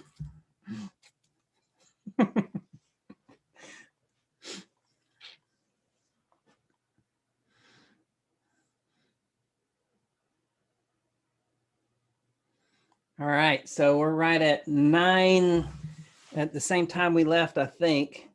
So if everybody's okay, we'll just go forward from here. And like I said, I put all this stuff in here so you can see it. All right, so now we've gone through the concept phase. We've gone through the planning phase. Now we're in the implementation phase. We're in the process group of executing. And we're in the knowledge area of stakeholder.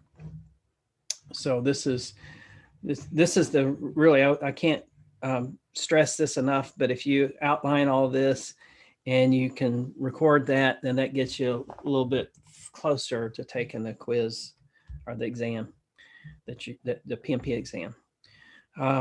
Let's see. Okay, so now we're in managed stakeholder engagement. That sounds like execution, right? So we have all these same type of things over here: plan, documents, the enterprise, environmental factors, organizational process assets. We have these tools. We have ground rules for this. And we have change request, which is in a lot of them.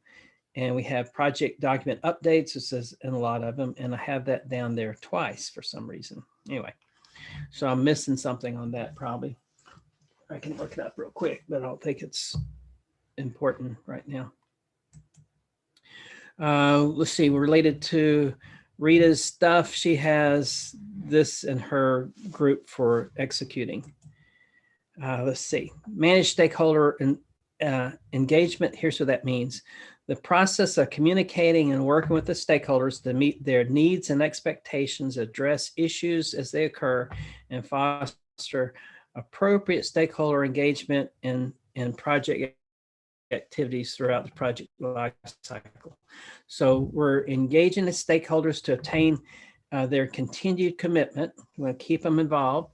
We're managing stakeholders' expectations through the whole process of negotiating and communicating during the implementation phase. We're addressing potential concerns and anticipating future concerns, future problems, and we're using clarity and resolve. We're going to clarify and resolve issues as they come up, identify issues as they come up. So all the stuff I wrote in here would be something you could find on the exam. So it may be some question that if you understood these written statements well, then you probably could answer that question better. So here's an example of what we're talking about. There's a status report. Let me see if I can bring that up so we can look at it. Status report, where are you? All right. I think that is a All right, I'm getting closer. Maybe I didn't bring it up. Maybe it's in Excel. I don't think in Excel though. Yep, it is in Excel. Well, that answers that question. So a status report, see if I can bring it over to you guys.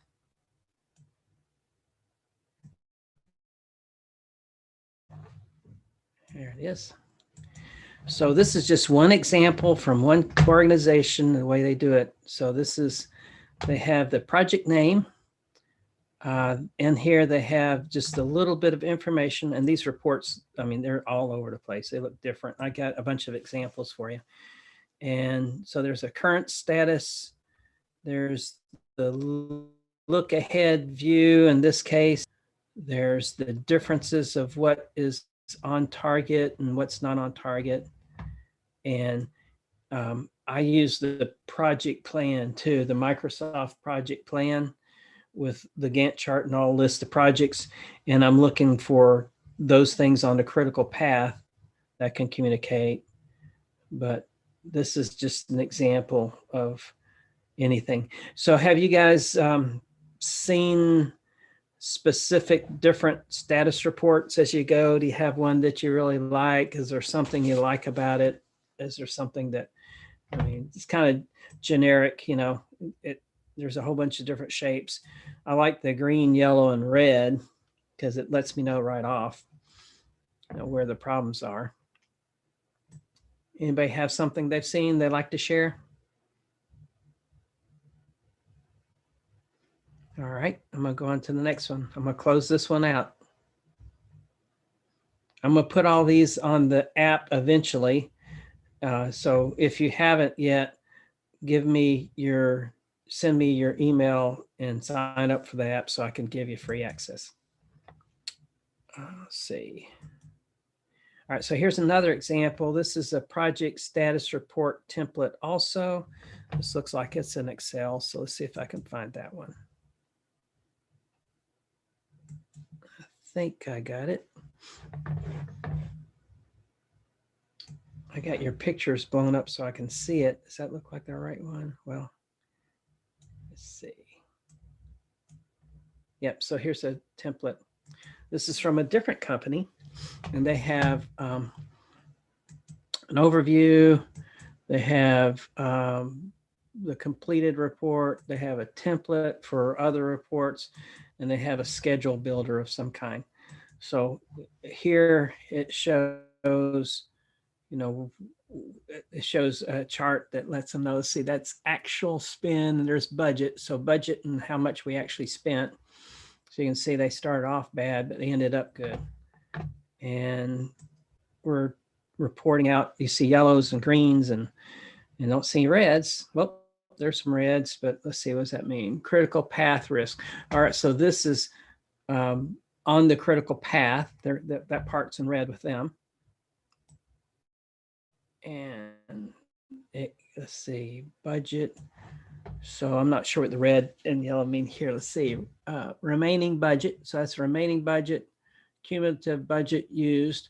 So if you see, as you get further down, you're reading it like per moment in time. And so as you get over here, you get less budget. So over here, you had a lot of budget and you spend a lot of budget. You spent half your budget on the first quarter.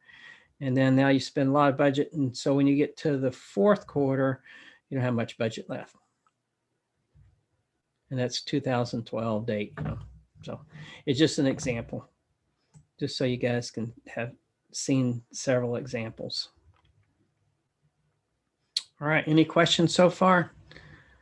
We're right in the middle of implementing, so now we're starting to record on a regular basis. So that basis could be daily, it could be weekly, it could be monthly, but you know, at some basis we think is important, we're reporting out. Okay, I'm gonna close that one out. Let's see, next one, let's see what else we got. Well, I think that's what I have. So there's a couple of status reports. Now we're looking at control engagement. And so this is where we'll see a bunch more stuff. So really all of this is then the implementation phase and the execution phase, I'm thinking, but we know that the PMBOK considers monitoring, controlling through all the different phases or all the different process groups. I mean, it's a process group, but if we looked at the phases, monitor control starts from the beginning to the end. I'm thinking it fits here more likely than most other places. The majority of it fits in the execution phase, just because that's what you're really doing. This is when you're doing the work. And so you're monitoring, controlling as the work gets done. Before that, you're doing basically planning. And before that, you're just thinking about what good looks like. Okay, so now we're into monitor stakeholder engagement. This is the last one of those, right? So we're in the monitoring, controlling, and we're also going to look at closure, even though the PMBOK doesn't put it in closure. But here we have same type of things over here. One that's different is the work performance data. And then we have a little slightly different tools. We're using a lot of data analysis, decision-making, and looking at data a lot. We have meetings down here. And then outputs are work performance information, change requests, project management updates, and procurement documentation updates. That may have been a misprint. Let's see, this is what Rita put down in her book. So all these things that are fit in this category. And then so controlling stakeholder engagement, if we were going to answer a question on the exam, it'd be the process of monitoring overall project stakeholder relationships. So this is a key word, relationships, and adjusting the strategies and plans for engaging stakeholders. So all along the way, we're making adjustments. Any questions so far? Is this probably the most boring one we've had so far, or is this okay? It's kind of boring material, and it's kind of, but at the same time, there are tools like this one's pretty. Let's see if I can find that. Okay, this tool is over here. So this one I thought was very colorful. So this one is a daily progress report, and it's for another organization. And you see there's major milestones. I sure hope that's is that data fed automatically, or does somebody actually have to go in and manually update all that stuff? That looks tedious. That's a good question. Let's see if there's any. So there's a little bit of information here, but let's see. But yeah, I'd say it's automatic. Well, and to think of it this way, go ahead. But think of it this way. You're going to update a little bit at a time, right? Let's see. That's this week, or and if we're on this week, and that looks like the next week. It looks like November, October. That's a different time. Gosh, I don't know. You'd have to know more about it, but I just wanted to show you that it gets pretty involved. Look at that. I mean, you'd have to have a separate charge code just to keep that maintained. Yeah, and I think that in a lot of cases, a lot of it's automatic. We used a Microsoft project server software, and we had different parts where we would put in the information into the project plan, and it automatically would update, something like this, and it would tell us if we're off or on or things like that. So I don't know. It's a good question, but I can't imagine that it's not at least a little bit automated. Even so, your interpretation, cycling on a daily basis, I mean, what can you really conclude and react on a day-to-day basis? That's things a lot. And it may be, Agile's kind of like that, where you have 2-week sprints or 3-week sprints, and they do a lot of things on a daily basis. But I'm assuming you would add to this over time. You might put all these tasks in, or if those are tasks, lift 1, lift 2, close out. So we might put all those tasks in, and then as you go, you're just entering data. For example, you guys remember the project plan, and I showed you one that had a couple hundred lines in it, right? Well, I'm only interested in the dates that are turning red, right? So I'm not updating everything every day, but I'm updating everything that's going from yellow to red. So and the way I looked at it is if it's something supposed to be done that week, I'll just highlight it in red if it doesn't do it automatically, or highlight it in yellow. So I'd highlight in yellow if it's coming due in a week, and I'd highlight it red if it's past due. And a lot of them are past due because we don't report on it every day, right? We don't have that meeting every day. So it looks like we should have done this last week, but our meeting won't be until next week. So we'll ask that question. And so first thing I do is I go through the yellows and I go through the reds, and those are the only things I'm looking at. And then I'll ask general questions like, is there anything else here we should be concerned about? So it could be when you do it daily, you might be doing something similar to that too.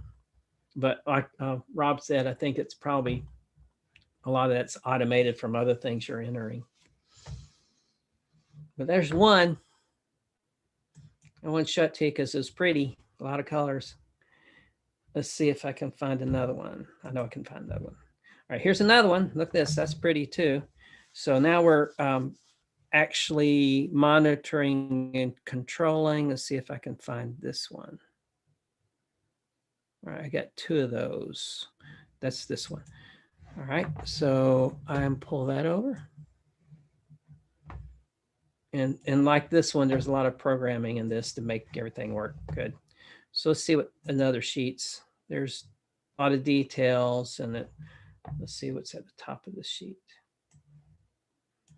So original duration. So this is like the project plan. This tells you the difference. So if it's a negative or a positive, it's a good or bad. And so that looks like one thing I don't see here, maybe here somewhere is a % complete, and that may be what this is for them. There's sheet one, there's, so they put it all in different places. There's milestones. Let's see if there's any milestones. Yep, so these are the milestones. And a milestone, to remember what that might be, it could be that a lot of times a milestone has 0 duration. It'd be like finished stage 1. It's not a task.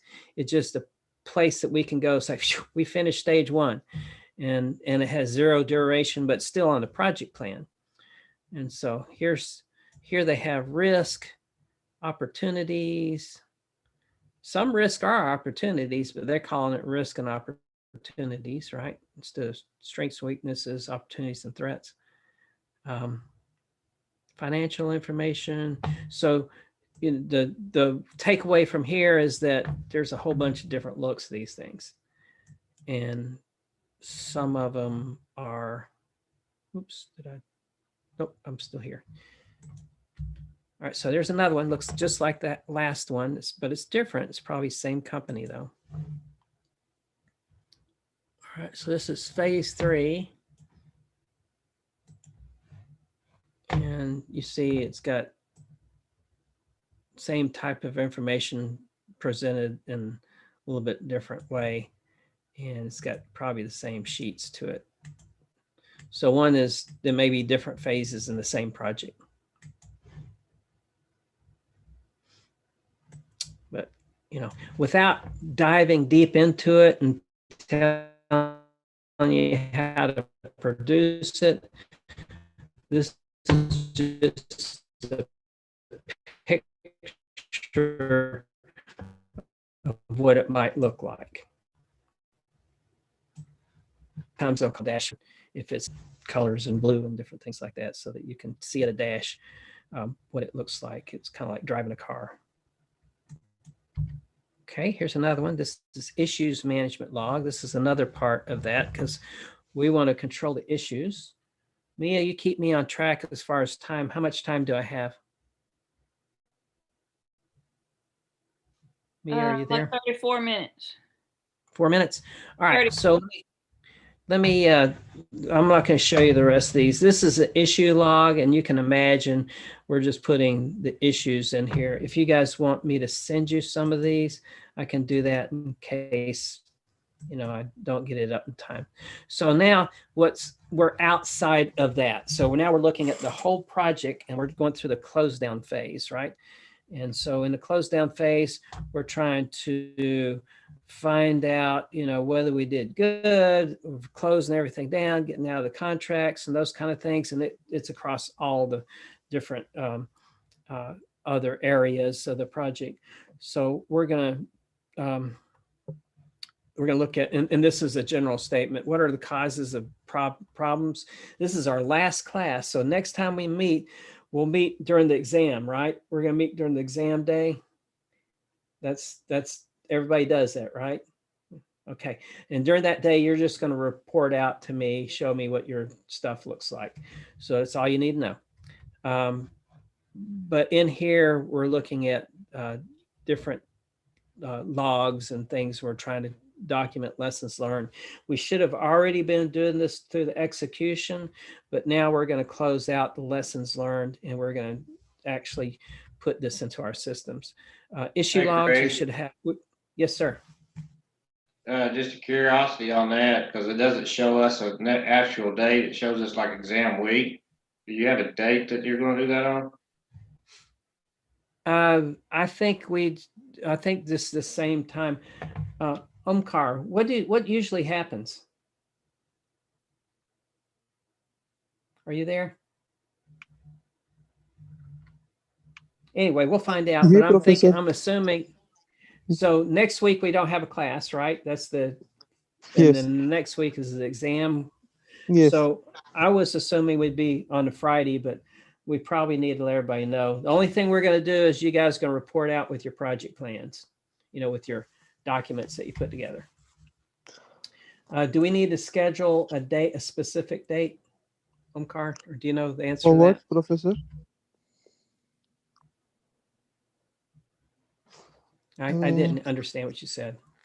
The specific date for submission?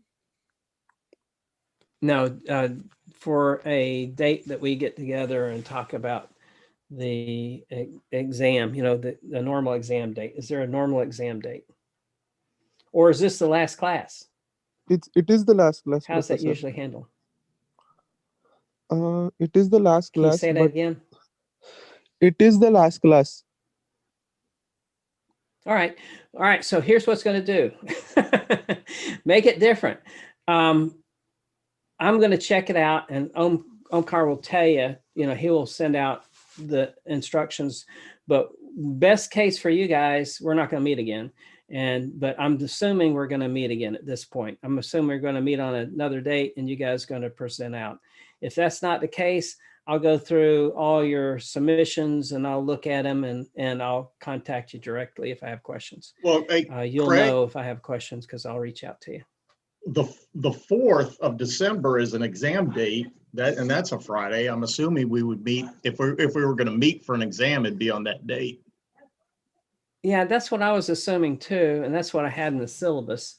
So I'm assuming we're gonna meet that date at the normal time, but if for some reason something falls through, then we're not gonna worry about it much. If it looks like, for example, we don't have this Zoom scheduled for that date or something. But Okay. Omkar, I'm thinking that on our last day is the 4th, and then all you guys gotta do is just report to me, report out, you know, what you've done. So we'll look at it on, I mean, you may end up putting it in front of your camera or something, but we'll talk about that. And then Okay, reach out Professor. to me too if you have any questions, but that's what I'm assuming, Rob. And everybody, I'm assuming we're going to meet on that last date. We That's also in the need an syllabus. assignment on the dashboard for us to post it. That should be is the final exam not postable, Omkar? Oh, I did not create a tab for it, Professor, but I'll create a tab for it directly because we did not have any conversation about the final exam tab. So I'll create a tab. Okay. And you guys can Yeah, submit it by evening. all this is the finalization of your midterm, basically, so it's the same thing. You're just going to show me that you finished it. Okay, I'll And you can do create a that in a tab bunch of for different you guys. ways. All right. All right. So I went a couple of minutes over, but we started 30 minutes late, more or less. So I think we did really good. We've pushed through this. On your PowerPoints, you have everything you need to see. If there's any questions, just reach out to me. And if I can help you in any way, like if you have a question at work or whatever, just let me know and we can brainstorm on that too if it helps you in the future. So I'm always willing to do that. But anyway, thanks everybody. I'll see you on the 4th unless something changes. But I think that's what we should plan for. Okay. Thank you. All right. Bye.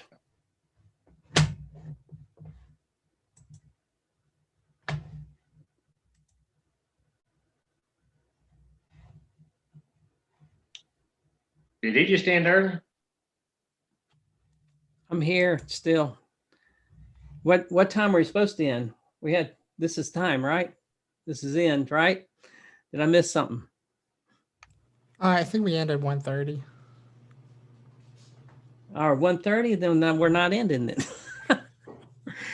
I thought Mia said it was time. I had 4 minutes. So I went through like had 4 minutes. So yeah, I said 34. I just missed the first part of that. Oh, I'm sorry. I misheard and it got started late and it threw me off. So, all right. So we're still here. Looks like Omkar left though. Well, how about this, guys? I went over everything because I rushed through it. If you have any questions, reach out to me. I'm going to give you more time back so that you can work on your project. How's that? Unless anybody wants to, I'll be here until you decide you want to. So you get off first. Or you tell me if you want to talk anything. If you don't talk, then I'm assuming that we went through enough to make everybody happy. Very well. Thank you. Yeah. Yeah, that 30 minutes late just threw me off. I'm on in a different time zone now. But anyway, we went over everything. We went through it really fast. Hey, Omkar, I think I finished a little bit early, but that's okay. They're going to work on their projects, just so you know. Okay, Professor, I thought you left. That's why I thought it's 1 o'clock and that's why I came back to just see. Yeah, it was my fault. I heard Mia say 5 minutes instead of 35 minutes. And so I just assumed I had 5 minutes without looking at the clock. Okay. But anyway. I'll join then start the recording again. Yep. Well, I think that everybody's going to be working on their final exam project and we'll just meet together on the 4th and go over everything as long as that works for your Zoom setup.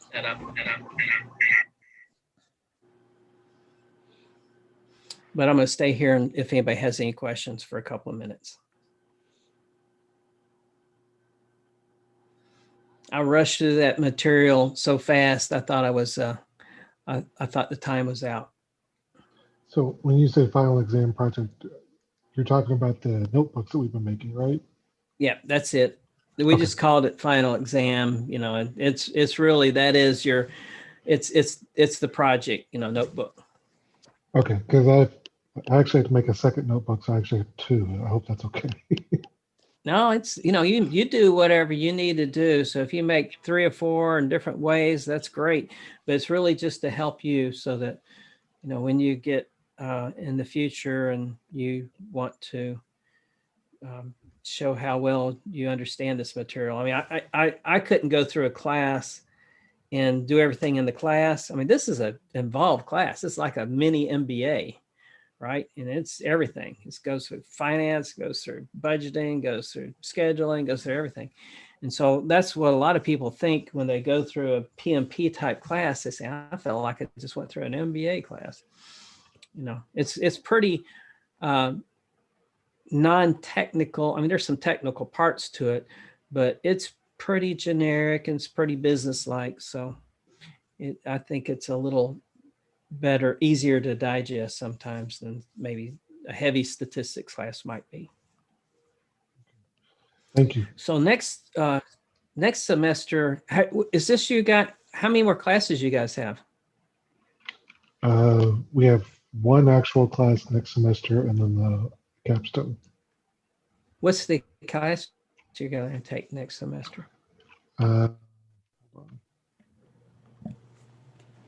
think you might actually be teaching it, or I don't know if is it the IE 522 optimization. Yes, sir. Yeah. Yeah. Well, we're going to hit that a little differently. I talked to Carla, and we want to make it very practical. So we're going to use the same change management cycle, but we're going to show how the tools of optimization fits in. And so we'll do a lot of Lean and Six Sigma, which are non-mathematical, and then we'll hit the optimization tools and put that in there also. I mean, when I say non-mathematical, it's not differential calculus like the optimization math is, you know. And so we're gonna gear it more toward applying it than we are actually, you know, spending a lot of time working on the problems. So, and that seems to be what Carlin wants. How do you feel about that?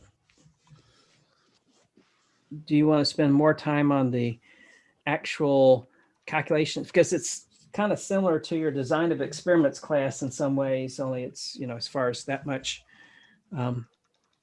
in some place. Well, I look at my old optimization material and I thought, well, you know what? I don't remember a bit of it, but if I could apply it, but if I just randomly open up a page, it looks like that, you know? And so that's heavy. Just randomly open up a page. And I think that would kill you guys because it's very hard to apply that way, but it's really good understanding the material, you know, as far as how to optimize things. But I'm thinking that we're going to approach it as a continuous improvement class. I mean, I literally just randomly open up pages and it's heavy in math. And, but if we can figure out the tools to use, when to use them, I think it's going to be, and some of it's kind of fun. I mean, some of this stuff is good, but I would rather have, you know, apply it to assessment, problem solving, and implementation you just took. That's project management. So if we look at how do we assess something, how do we solve problems, optimize it, and then how do we implement it would be how we'd approach it. So you're teaching the course next semester? I think I am. Awesome. Optimization. Yep. If you guys, so if you have any preferences on that subject, then you let me know, because this is the first time I've taught that class. I'm still looking for a really good book, but I'm trying to find something like Optimization for Dummies, you know, something that's more easily understood than a heavy math book, you know, because I find that when you're actually implementing it, to have little cookbooks or sometimes help a little bit more than having to go back and remember how to do something. I think if we were, what's the name of your curriculum? Do you have different, are you guys in different majors, or is everybody in the same major as far as this particular background? We're all in the same major. Yeah. And I think that some people seem, but you've come from different places, right? To get, yeah. So, I mean, you're not heavy industrial engineers, right? Everybody. I don't know the background of everyone else. I'm a nuclear engineer, so. Yeah. Admin, can you make me the host? I want to record this session too. I didn't hear it. Could you tell me again? You've come across a real heavy bass. I'm telling admin to make me the co-host so that I can record this short session too. Yeah. Appreciate it. It's been very helpful. All right, let's see. I don't think there's any more questions. So I'm going to go ahead and leave, and you guys are welcome to go work on your final exam / project. Final exam project. And Omkar, I think that there's another class starting in about 15 minutes or so, right? Yes, yes, Professor. All right, thanks. Bye. Thank you.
Can't tell where you're going, Blake. You keep moving around.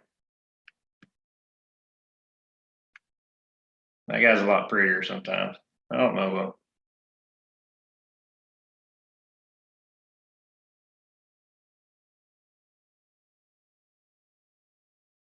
Wonder where everybody went after the DOE class. We had like 30 people here at one point. Yeah. I sent Dylan a text a minute ago, told him what's going to happen here in 2 weeks. He's basically sent me an old crap.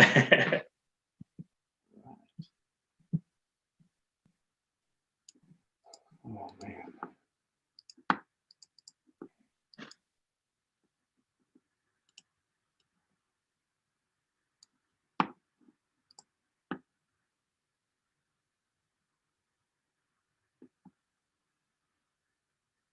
Hey Rob, are you there?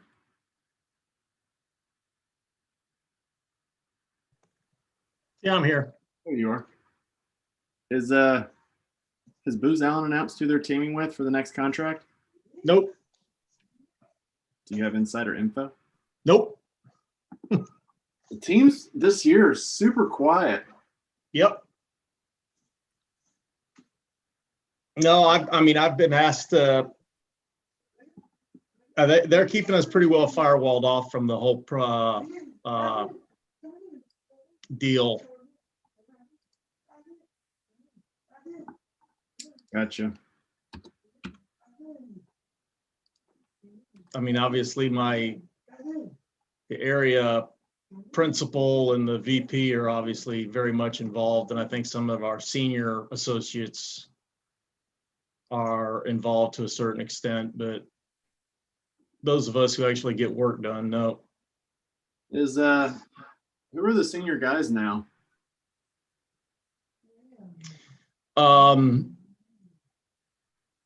Well, Brett Scott's still the senior and the senior most associate and the program manager for business management and transformation. Yeah. He leads the overall program, but then we've also got Darren Morris, who's my job lead. He's leading the transformation effort. And then, his name just escaped me. And then we got another senior associate who's leading the cost savings piece. Hmm. And then then we've got another senior associate who's still, I don't know how much supply chain they're still working on, but we got a couple associates working in there. But yeah, but the team for the most part is fairly skinny down now. Yeah, where did Tom go? Tom Wells? Yeah. Oh, he's still hanging around. He and Brett Scott worked together on Tom. It was basically he was basically the book boss on the last validation report. Yeah. So he's still around doing a lot of the PMO activities, especially for all the cost savings documentation, which the CNS full-time folks still haven't completely taken over yet.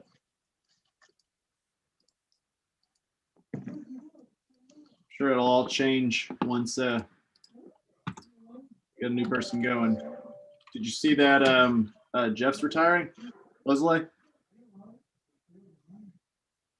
No, I thought he hung based on his medical situation. I thought he hung around quite a while, but he announced on Thursday that he was retiring.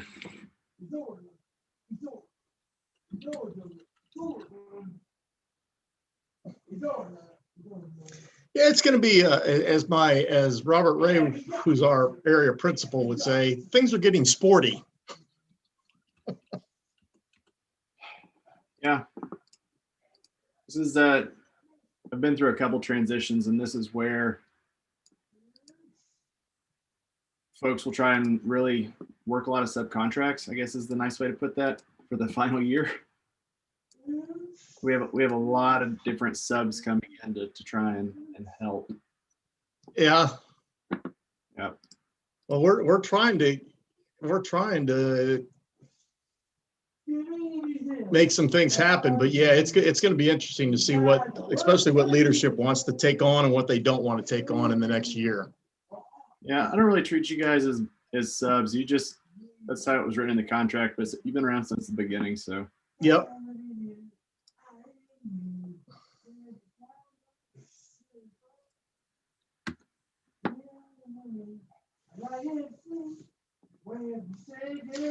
No, but what I did hear though about the teaming agreements is some of those conversations may have changed a little bit based on the final RFP, because there was some things that were put in and taken out that probably changed some of those conversations. Like I think there was some work there's some stuff in the final RFP about cost savings that wasn't in the draft. Yeah. Which could change some conversations, for Booz Allen specifically, since we pretty much did that work. So that's going to change some, how we converse with some of our potential teaming partners. So yeah, it'll be interesting once everything comes out in the wash, how it shakes out. Well, they didn't say anything in there about continuous improvement, so I'll probably be looking for a new job. But that's not something that's something that's not going to go away. That's something that'll just probably change the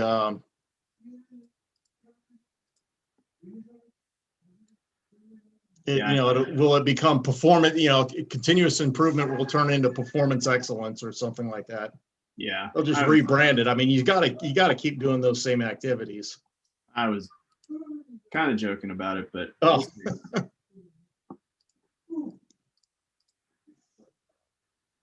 got to make my LinkedIn brand out there. So in case they don't need my services anymore, I'm at least a brand thought leader.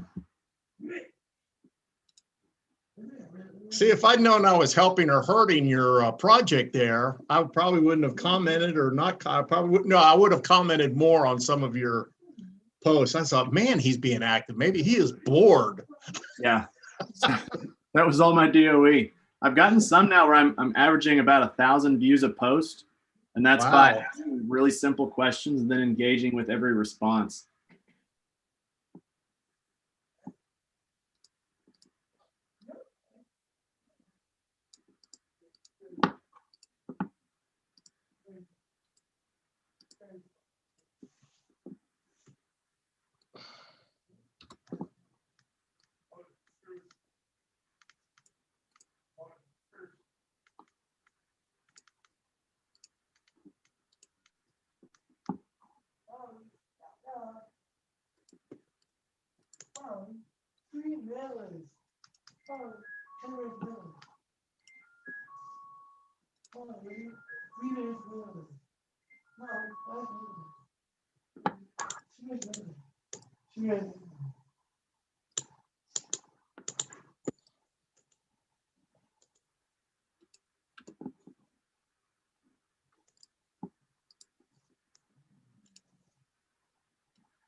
Did you guys hear Dr. Sani had cancer? Yeah. I just heard that this week. That I guess he's hopefully in remission now, but that's what I heard that's what he's been out for. Yeah.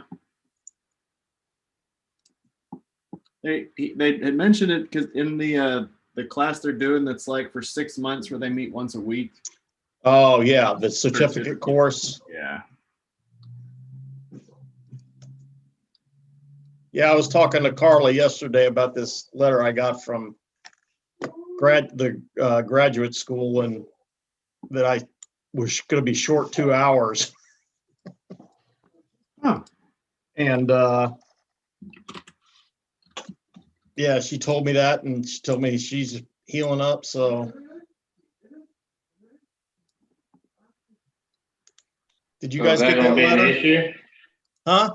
Was that going to be an issue? No, they've got a new evidently they got a new person that's doing, dotting the I's and crossing the T's when in the graduate school. And when she got my application for that application we had to get signed, it didn't have one class on there that I guess the normal Master of Science and Systems Engineering folks have to take. It's some type of a seminar, and it's a two-hour course that they have to take, and it wasn't on there. And she was asking me if I was planning on taking that, and I was like, no, it's not on my list. And Carla said, no, it's not supposed to be there. So that's good, because that'd been a pain.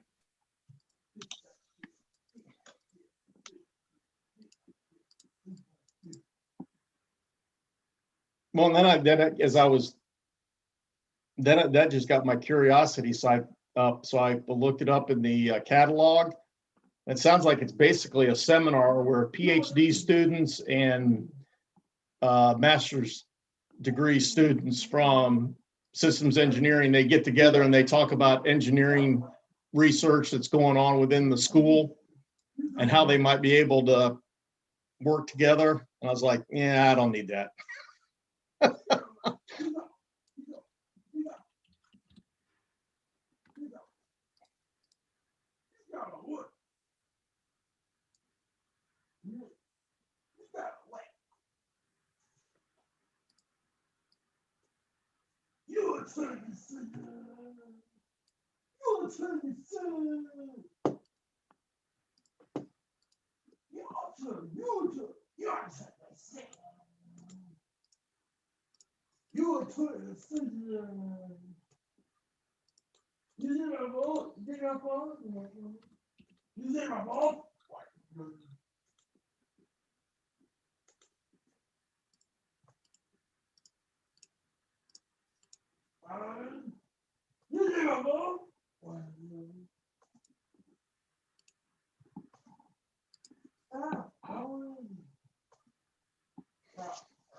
Hey, Joseph, your experiment reminded me when I got my son a BB gun. This was several years ago, and he was out in the back, my parents' backyard shooting it. And his older sister wanted a shot at it, so she picked it up and she started shooting it better than he was. Yeah.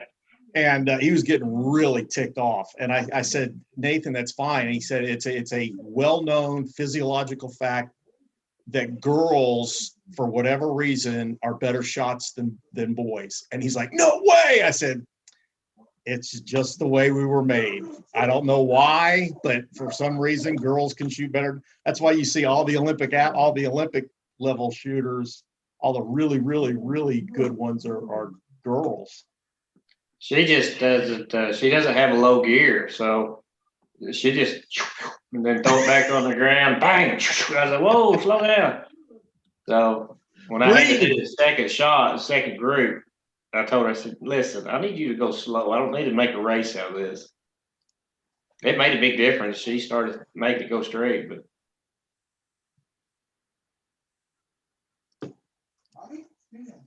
She did the same thing on the BB gun, though. I bought him one too. He's done the same, where he was trying to shoot a plate and he never could get it.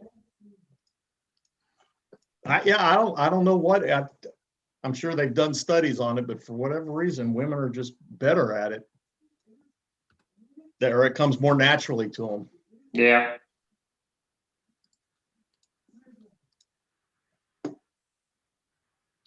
I'm gonna buy Blake a BB gun and let him shoot his neighbors when they come over to the pond.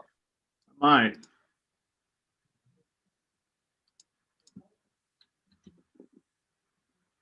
Just start throwing my beer bottles out the back door into the yard. Just let them pile up. Yeah. That's classic. Well, then accuse them of throwing them in my yard. Oh, that's even better. Go out there and pitch a fit.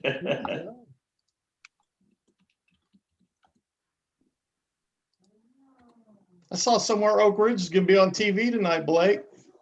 Yeah, hopefully it's going to be us beating West. I don't know where it's going to be on TV, though. I know it'll be on YouTube.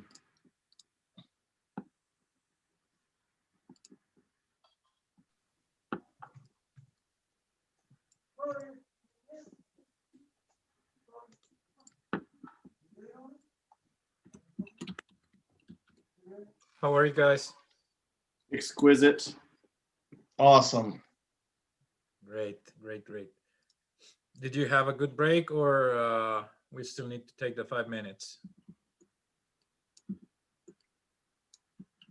Well, I don't know if everybody's. We've had a really good break, but I don't know if everybody's back yet. All right, let's wait. I mean, it's whatever Armin says we need to do. We had a 30-minute break, I think. He's the boss. Oh, no. Let's not say that.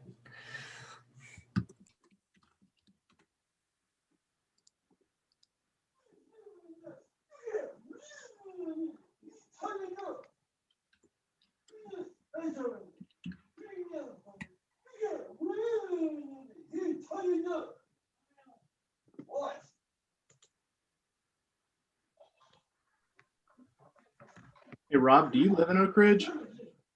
No, Hardin Valley. Okay. How old is your son? The one that's out in the hallway that you can hear is 21. The one, my other one is 20. And then I've got another one in Murfreesboro who's 24. Do you guys utilize any of the resources with Oak Ridge as far as like the Emory Valley Center or things of that nature?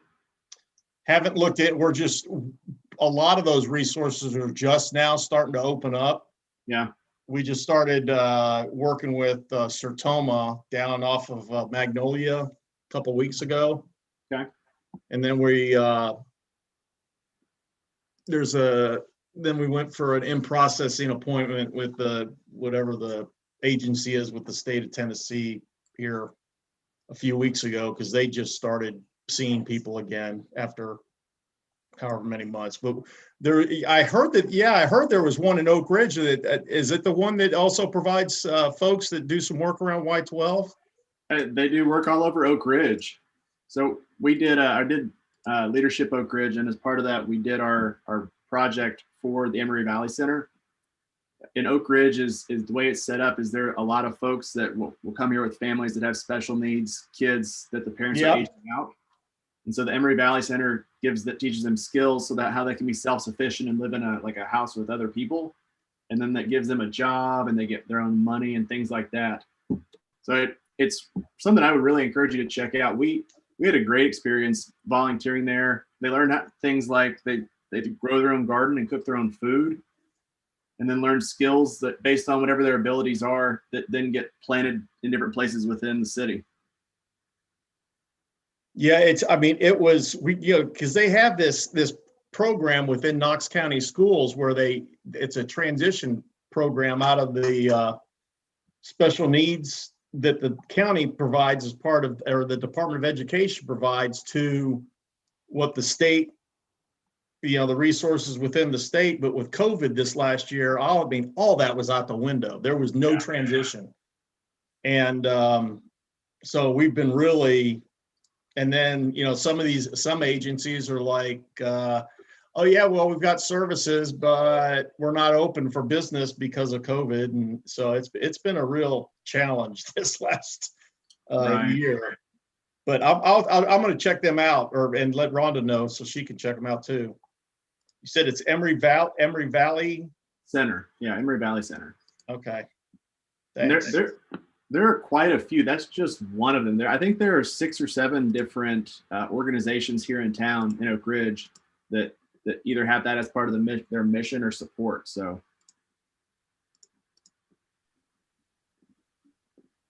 Yeah, there was a guy who was I think he was working through them,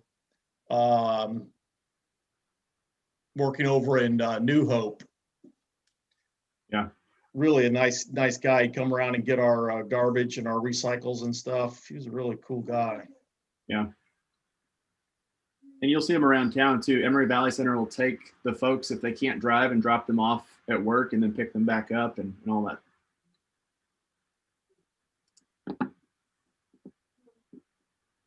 All right, guys. So let's get it started. So today's the final lecture. So I want to start with the pending activities. The first one is going to be the final case. So basically, final case is already available.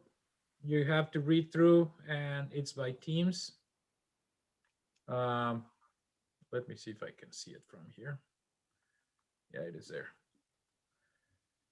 So there's basically information about Abbott Labs. And you have the records for the demand requirements for 2 facilities. So this one is Montreal, it says there. And this one is in Vancouver. It's the same product.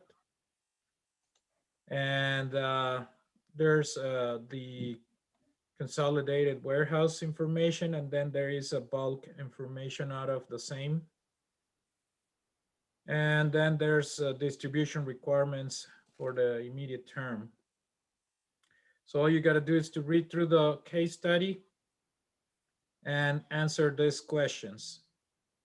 So basically, you have until the 9th by midnight. And with that being said, it's a team effort, so it's available today. And this would be the last team assignment. The other thing that you got to work on is the, well, there's actually two things, pardon me. One is the self-peer assessment, okay? And the other one is going to be the final exam. So the final exam is going to be individual. It's going to be a 2-hour exam, 20 questions, 10 questions out of the quizzes that you have done, and other 10 questions which will be problems. Okay. Just like the quizzes, feel free to use your templates, your slides, and that will be published once you turn in, hold on.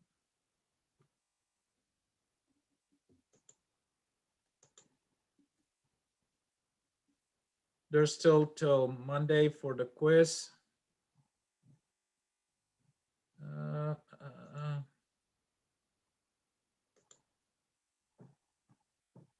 Yeah, once you turn in your simulation 3, that's November 30th. So your quiz will be available for that from the December 1st all the way to the end of the lecture of, the exam on December 9th. It's not gonna be midnight. I believe it's 10 a.m. or something like that. So that's the final exam. So you have one entire weekend and you have pretty much from Tuesday to Wednesday. So it's about 9 days, all right? Will that be scheduled in time? Well, you said 2 hours, right? 2 hours, yeah. That's usually the time frame for a final exam. Okay. 20 questions, 10 questions out of the quizzes, 10 more questions, which will be short problems, just like the ones that you have done in the quizzes. All multiple choice? Yeah, yeah. Enrique, when you say problems, does that mean they're all from Excel, or is it like concept questions from the quizzes? The problems are calculation, yeah. Calculation based, Excel or any other tool. So the answer is a number. All right. And we can't get to that till December 1st, right? But yeah, that will be available once you turn in your simulation report.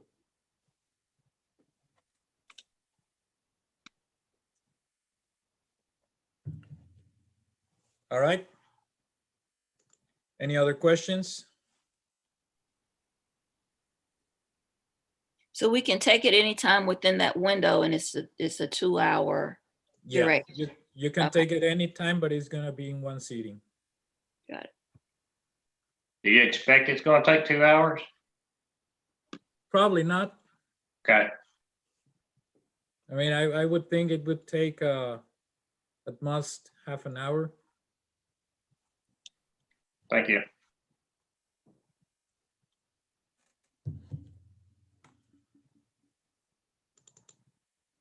Any other questions?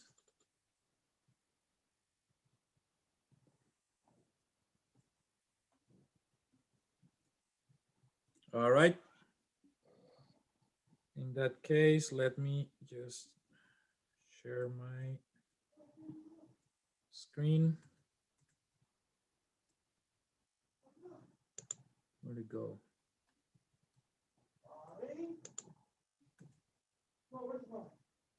There it is.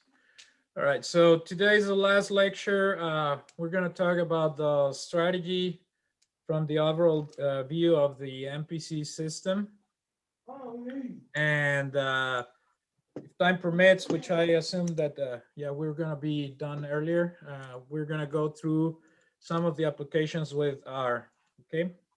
So we'll be going through the R Studio, as mentioned last lecture.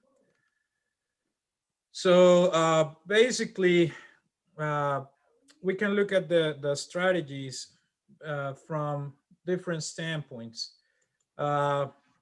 there's two items that in here we want to highlight. The first one is to define the strategy of the MPC system. And second, the integration of, I mean, given that lean is something that is sought after by many firms, how is that integrated into the MRP? All right. So let's start with the first one. So this is the general view that we looked at the last lecture of the MPC system. And if you remember, the first classes were the front end, and we were coming down through the entire system until we reached to the distribution requirements. But there's a leverage point, especially from the perspective of front end and the back end. It's a little bit more fuzzy from the engine, but generally speaking, the strategy that we can work with into the front end, and that's the one that we're gonna start, is directly into the master production schedule.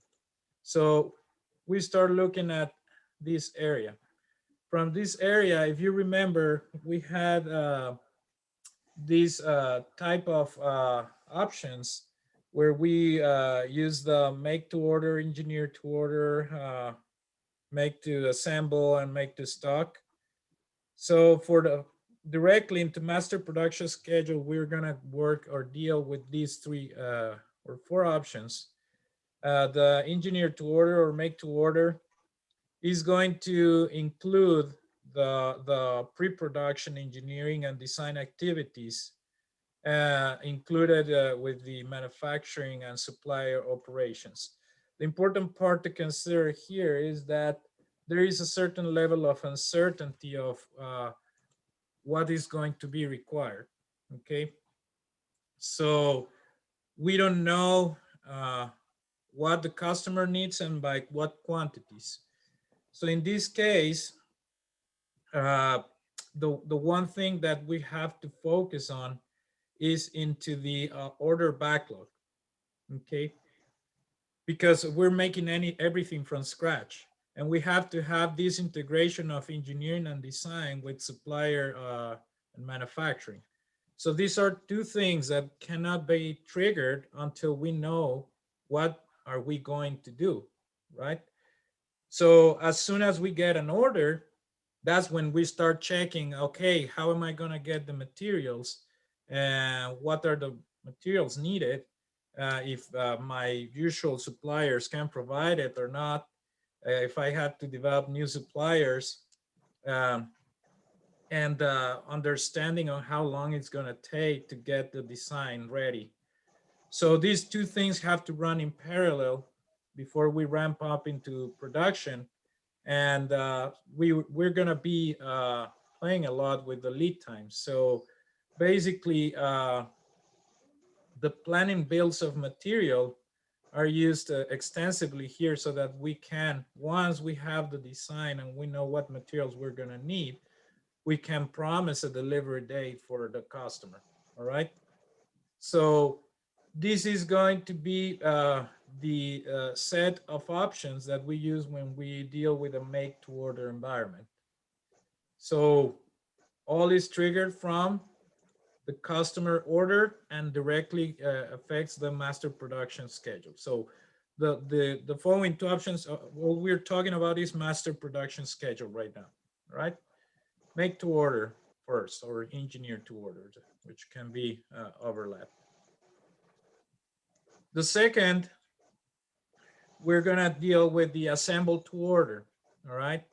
So in here, in the first option, we were dealing with time. So that's our, if you remember from the concepts of the factory physics, the buffering is with time.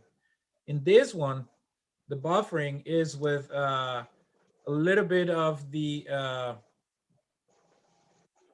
type of product. It goes into the inventory, but it's not the finished product inventory.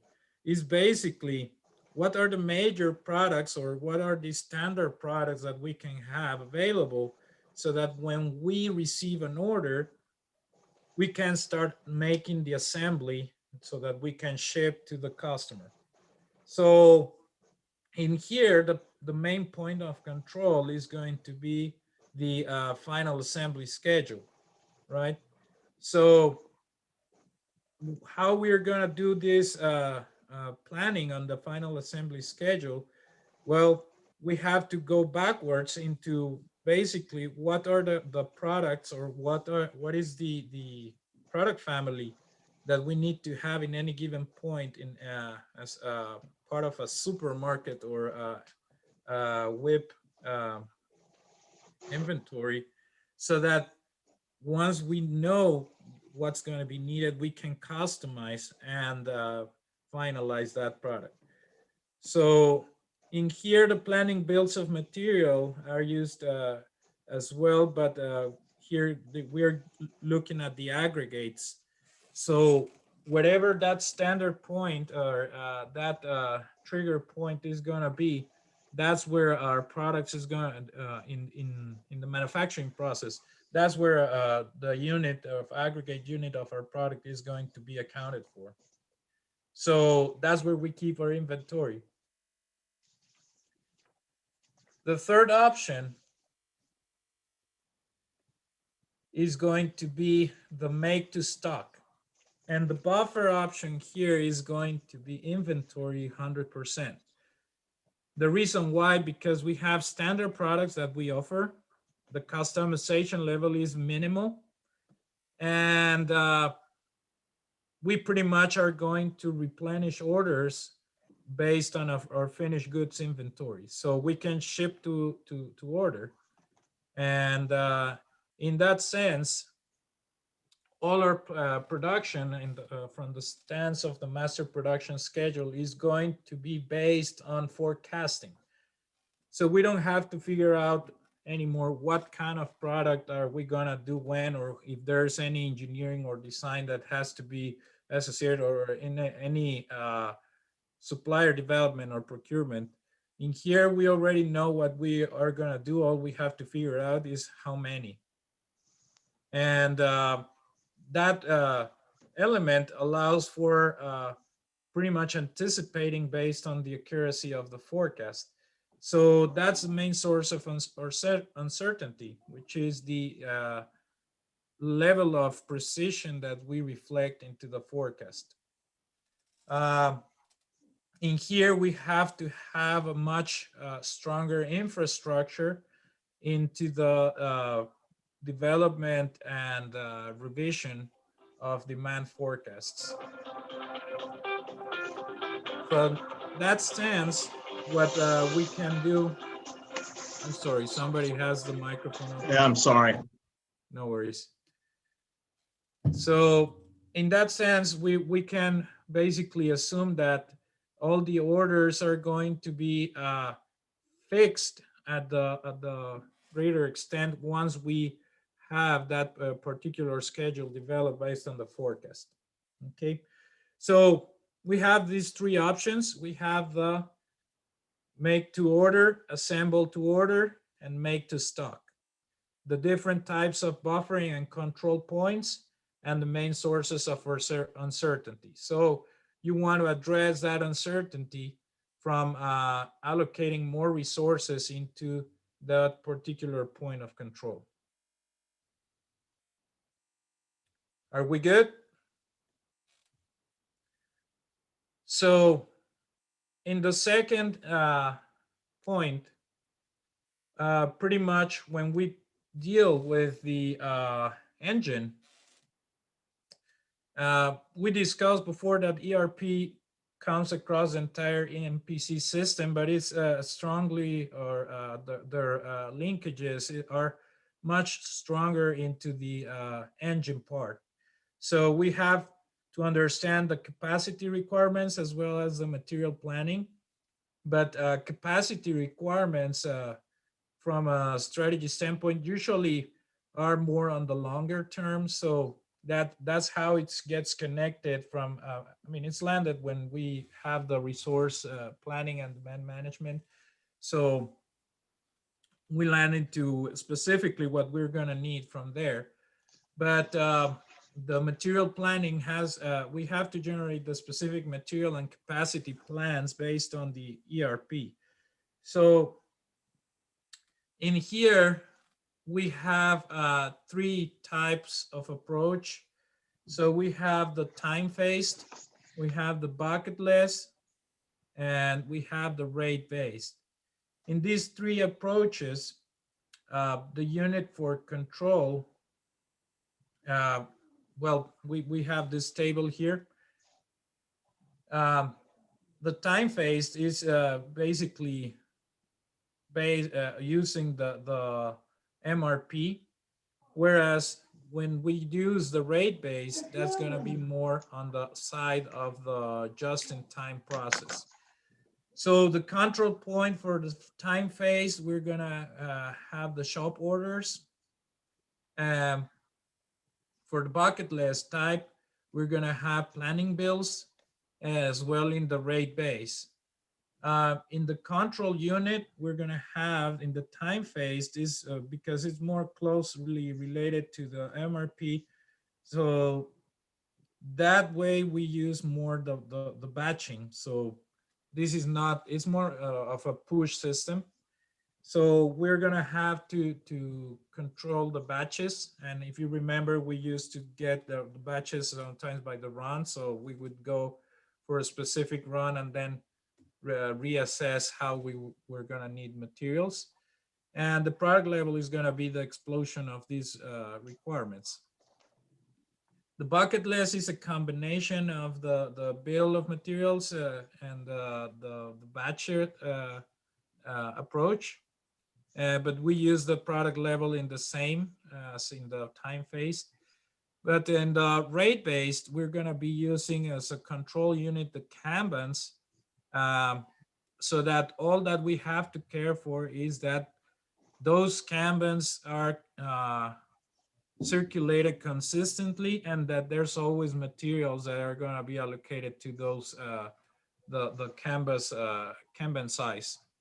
So in this manner, we have to design all the system from both the internal operations. So these are pretty much the type of Kanbans where you have a tubing Kanban or replenishment Kanban type of thing.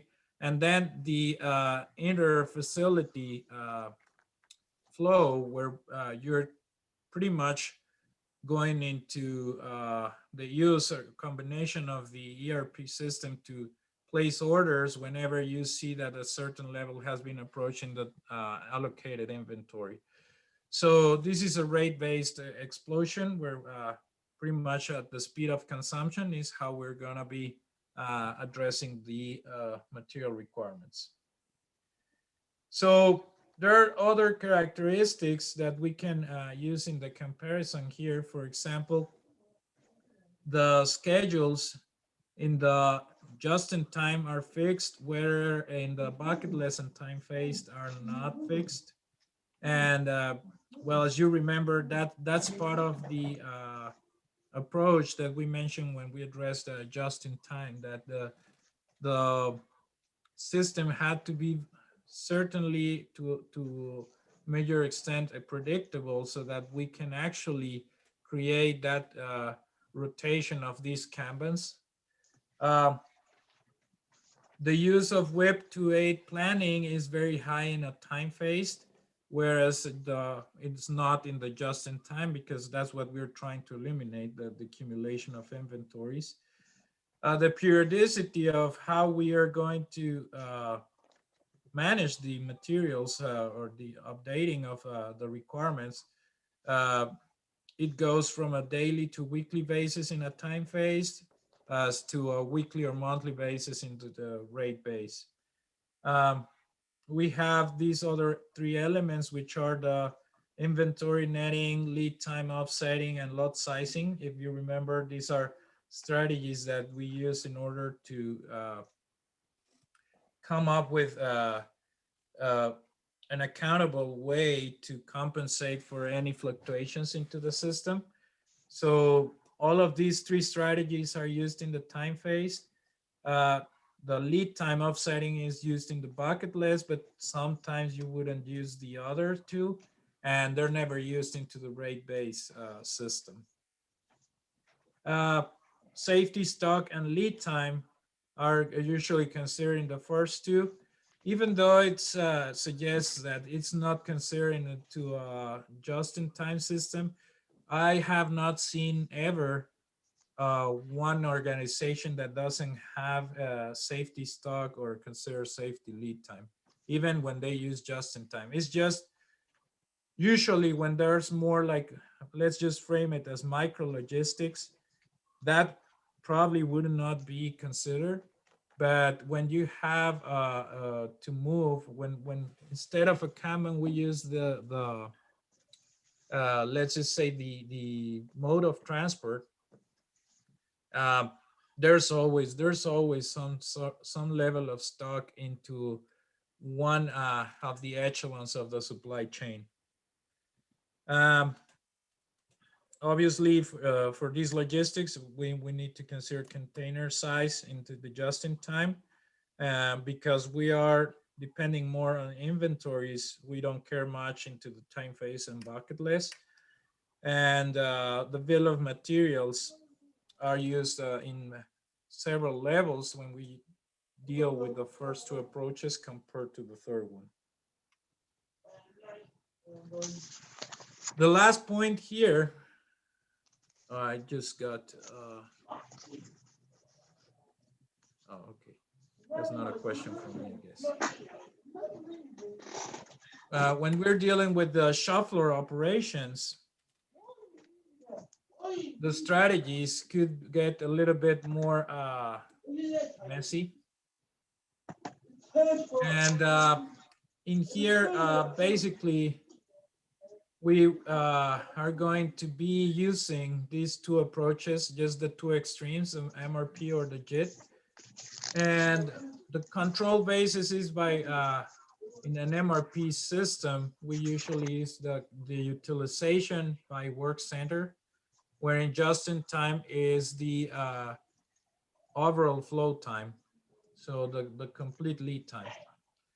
The unit of control we're gonna have in the MRP is the shop order, and JIT is the same, the Kanban card. And at the product level, we have individual operations scheduled for each work center, where in JIT, as we're using pool system, is as required to replenish the downstream operations. So again, we have certain features, and this is where, again, as we covered in the lecture with just-in-time, the comparison of the system that you need to have for the MPC and from a JIT standpoint is much more simple than compared to any other system. So basically, Kanban cards, just the pool system by itself is what controls everything from the just-in-time system. Whereas the systems or the controls that we have to have and the interfaces in the MRP have to be, require a lot of planning. And that's majorly what allows a very well-designed Kanban system to pretty much be worry-free, because it's visible and it pretty much has their own cycle to work, and you don't have to do much planning besides the establishment of the system initially. In the other case, as you see, you have to do a lot of the review of sequencing, review of the scheduling. You have to do some routing sheet to track orders. And there's an intensive set of controls and reports and monitoring that you have to do from an MRP standpoint. In this sense, transitionally, when you're moving or trying to get away from a highly intensive control system such as MRP into more free flow system like just in time, you would have to do some hybrid combination of these features as are presented here. For example, in this project that we're working with furniture, we finally got approved for a pilot test next week, where the fabric plant that they create all the fabric for the furniture is the subcomponent that creates the most problems. They are not detected there, but they're mostly detected at the assembly line. So from that standpoint, there's a lot of missed time in pretty much fixing everything after they left the original place where the issue should have been detected. The whole conception is to be just in time. It's supposed to do one day ahead the production at the other facilities. But remember that we discussed is that the supply facilities, they take the orders in whatever way they want. They don't necessarily follow tag time or schedule. They just produce based on their own planning resources, and then they just make sure that they are ready by the due date that they need to be shipped. The shipping from one facility to another is probably less than, I'm gonna say 10 minutes. And one of the things that it's interesting to me is that they use trailer, the full tractor load, the full trailer box load to move these materials, where they could use smaller conveyance methods. They could use a pickup truck to get materials by the hour or to replenish every half an hour. It would declutter considerably the logistics, because you see these big trucks going into very small road back and forth. It increases the frequency of deliveries, but at the same time, it increases the need for having the reducing those controls that we are actually establishing right now, because there's no control of quality defects leaving that supplying plant. So the system that we're using right now, it's just a scanning system that can say, well, this is the product that was finalized at this point, and it goes into this cart or rack, and it was released at this point, and it's gonna be accepted into the assembly plant at a certain point, was inspected at this point. And so it's pretty much just to detect the location, because that had been a problem as well, that material get lost on the way. And in this transition, you have to intensify the controls so that the culture inside the system that you want to instill gets developed, and then you can relax those controls once the culture has been created. So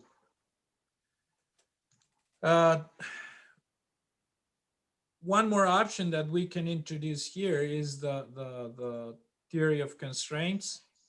And we generally suggest a hybrid approach into all of these, but you have as well the control basis, the control unit, and the product level. All right. If we combine as we have covered in the previous lectures, the theory of constraints and the just-in-time, we can create an effective system that doesn't need much controls and can be only leveraged at a single point for bottleneck. The important part here is that that bottleneck trigger point could be by design, and is where you allocate all the resources. All right, so that being said, we're 2:06. Let's take the first 5-minute break, and let's come back in 5 minutes. Enrique, when did you say the final exam would be posted again? December 1st. December 1st. Okay, not the 3rd. Is there any way we could get it sooner? I'd like to start working on some of this stuff over Thanksgiving break. That's when I'm going to have the most time. I'll do my best, but I can't promise anything right now. Okay. Thank you. Welcome.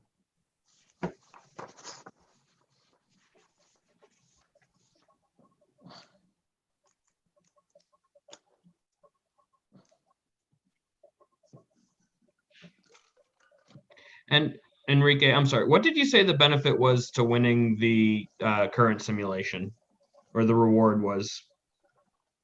10 points over the final grade. 10 points. Over 100. Yeah. Okay. Thank you.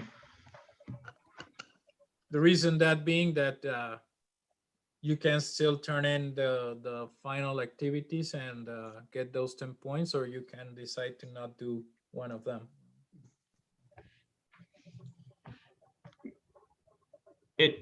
We could decide not to do one of them?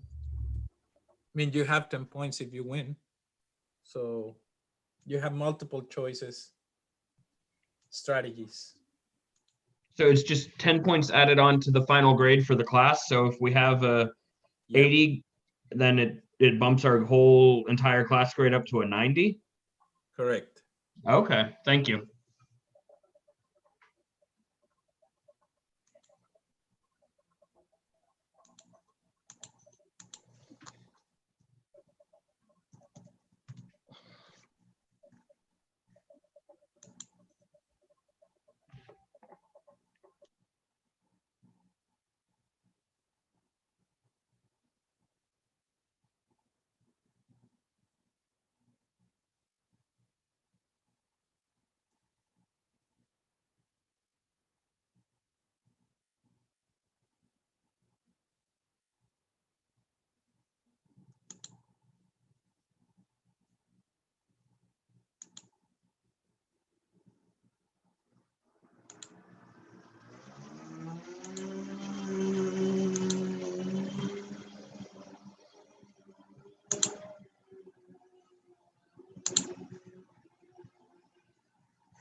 Rob, is that a vacuum cleaner? No, it's the weed eater. How did I come off mute again? Sorry about that. That's all right.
All right, let's continue.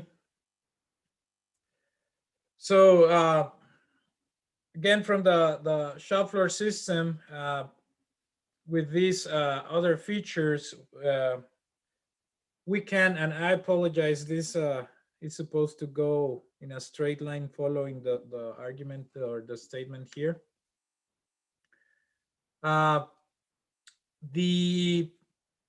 Again, the features and the characteristics that you have behind each one of these three approaches could be considerably different.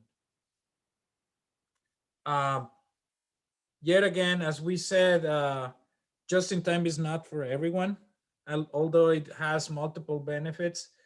But we have to consider that, just like I mentioned in the example of the current project that we're doing, that you need to establish systems that help create that behavior that you want before you can actually trust the just-in-time. Although a very well-designed system would be proof of any culture that is instilled. But I guess the reality is that there's a need for the development of this behavior from an organizational culture standpoint. So we have that the control of the material flow again goes into these three elements: work center dispatching versus finance scheduling and at the bottleneck, and the Kanban cards. Sequencing pretty much due date oriented for both MRP and theory of constraints, whereas in just-in-time, I mean, it's one piece flow, so it's first in, first out. In order tracking, we work at the shop floor transactions and MRP. In theory of constraints, we incorporate the vendor transactions as well, whereas in just-in-time, we don't do much. From monitoring and feedback, from MRP, we're constantly working with the inputs and outputs. That's pretty much the information that we have from an MRP system. In theory of constraints, we add onto that the bottleneck, the capacity of the bottleneck rates. And in the just-in-time system, we really just look at the final result. We look at the output and the cost of that output. For order completion, we have the shop order closeout in stockroom for both of the systems, and we don't have anything into the just-in-time. So from that, those are the strategies that we can have at three different levels. In summary, we have the master production schedule, the material requirements, and then the shop floor controls. Within these three, in the first one, we have in the master production schedule, we have the elements of the make to order, make to stock, assemble to order. In the perspective of the MRP, we have the time phased, we have the theory of constraints and the rate based. And in the shop floor operations, we can use as well the MRP, theory of constraints, and just in time.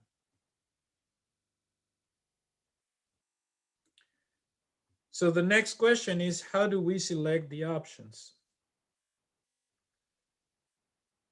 For the selection of options, we have to take into the consideration these four items. And most of these are pretty obvious. A lot of them are concepts that you would cover in strategic planning classes. So inherently, the first two are part of that. And probably the last two are more into the domain of what we have done. I would say specifically into the last one. So from market requirements, basically, we just need to understand where are we standing and what direction we want to take. And yet again, this probably is a C-suite type of planning that has to occur into getting the information that we're going to need in order to fulfill those opportunities for growth from the market standpoint. And from here is what are the needs that we're going to have to consider when we want to incorporate the two subsequent elements, which is the design of the process and the design of the system that is going to control that process. So basically here, it's clear that once we have an installed capacity, the flexibility to modify that is less reactive. So once we have decided that this is what we're going to do and this is the capacity that we want to have, I mean, most of these are outside, I'm going to say, capital expenditure type of projects. These are more into the investment or kind of a more longer term type of projects. So expansion projects or even renewal or replacement of equipment are all a part of usually when you get into a complete different game. I remember that when I was working with the automotive industry, the decisions made behind acquisition of equipment was mainly associated with obviously one, volume, but second, the level of business that it was going to be granted over a new product. There was usually this kind of business where it was more like for seizing the waters, that we would receive very small volume requirements and we would allocate only one line to it, taking advantage of all the other equipment, but we would not allocate exclusive manufacturing because there was nothing settled. Well, this goes into a very specific context, and I'm gonna digress a little bit from the material here, but I don't know if you were aware that there is a brand called Renault. I don't know if you knew about it before, but that was a joint venture. Well, Renault is a French firm, which, by the way, I lack knowledge about that topic, but I don't know why French cars are not sold in the United States. So that's an interesting topic for your next social gathering, I guess. Well, at least for me. So Renault, in order to enter the Western market, given that they don't have facilities or production here, they created this joint venture with Nissan. At the moment, I don't know if you remember, well, this is a very famous character that unfortunately has not had a very good end. Some people started to compare this person to the likes of, I would say, what is this person? I forgot, from General Electric, one of the CEOs that used or sponsored the Six Sigma initiatives. Do you remember the name? Jack Welch. Somebody answer. Jack Welch, yeah, Jack Welch. I forgot about him. So he was being compared to the likes of him because of how he was able to transform the entire business over Nissan. So this is a guy that developed that. He was a CEO at Michelin, and then he jumped from there to Renault. And it was very convenient for him because he was a person that grew up and developed in France, but he was of Japanese origin. His name is Carlos Ghosn, and he was the CEO of this joint venture and eventually just Nissan. But he was the one that conceived that he could enter this market by doing that joint venture. And in that being said, some of the Nissan models that because of the branding or I don't know why, were actually Renault models originally. So at the facility that I used to work for, we used to get these models that were specifically for Renault models. In Mexico, there's a market, and Mexico, Latin America, Renault cars are sold very well. But we would get only one production line because this was a contract majorly with another supplier, which was the company's name is Johnson Controls. So Johnson Controls 100% American at the moment. The company I worked for was a hybrid of Mexican investment and Japanese investment. And most of, I would say 90% of the items that were done for Nissan, under Nissan brand. So whenever they released a new model for these Renaults in the one line, they just said, okay, let's just make the adjustments to the machine and start making it into that model. Obviously, lead times were much more slower. The volumes were much lesser. So that was how it happened. But whenever we got a full production at the Aguascalientes, where I come from, of a particular model, like the Sentras, I think most of the, if not all of the Sentras that are sold in the United States or North America are made in that facility.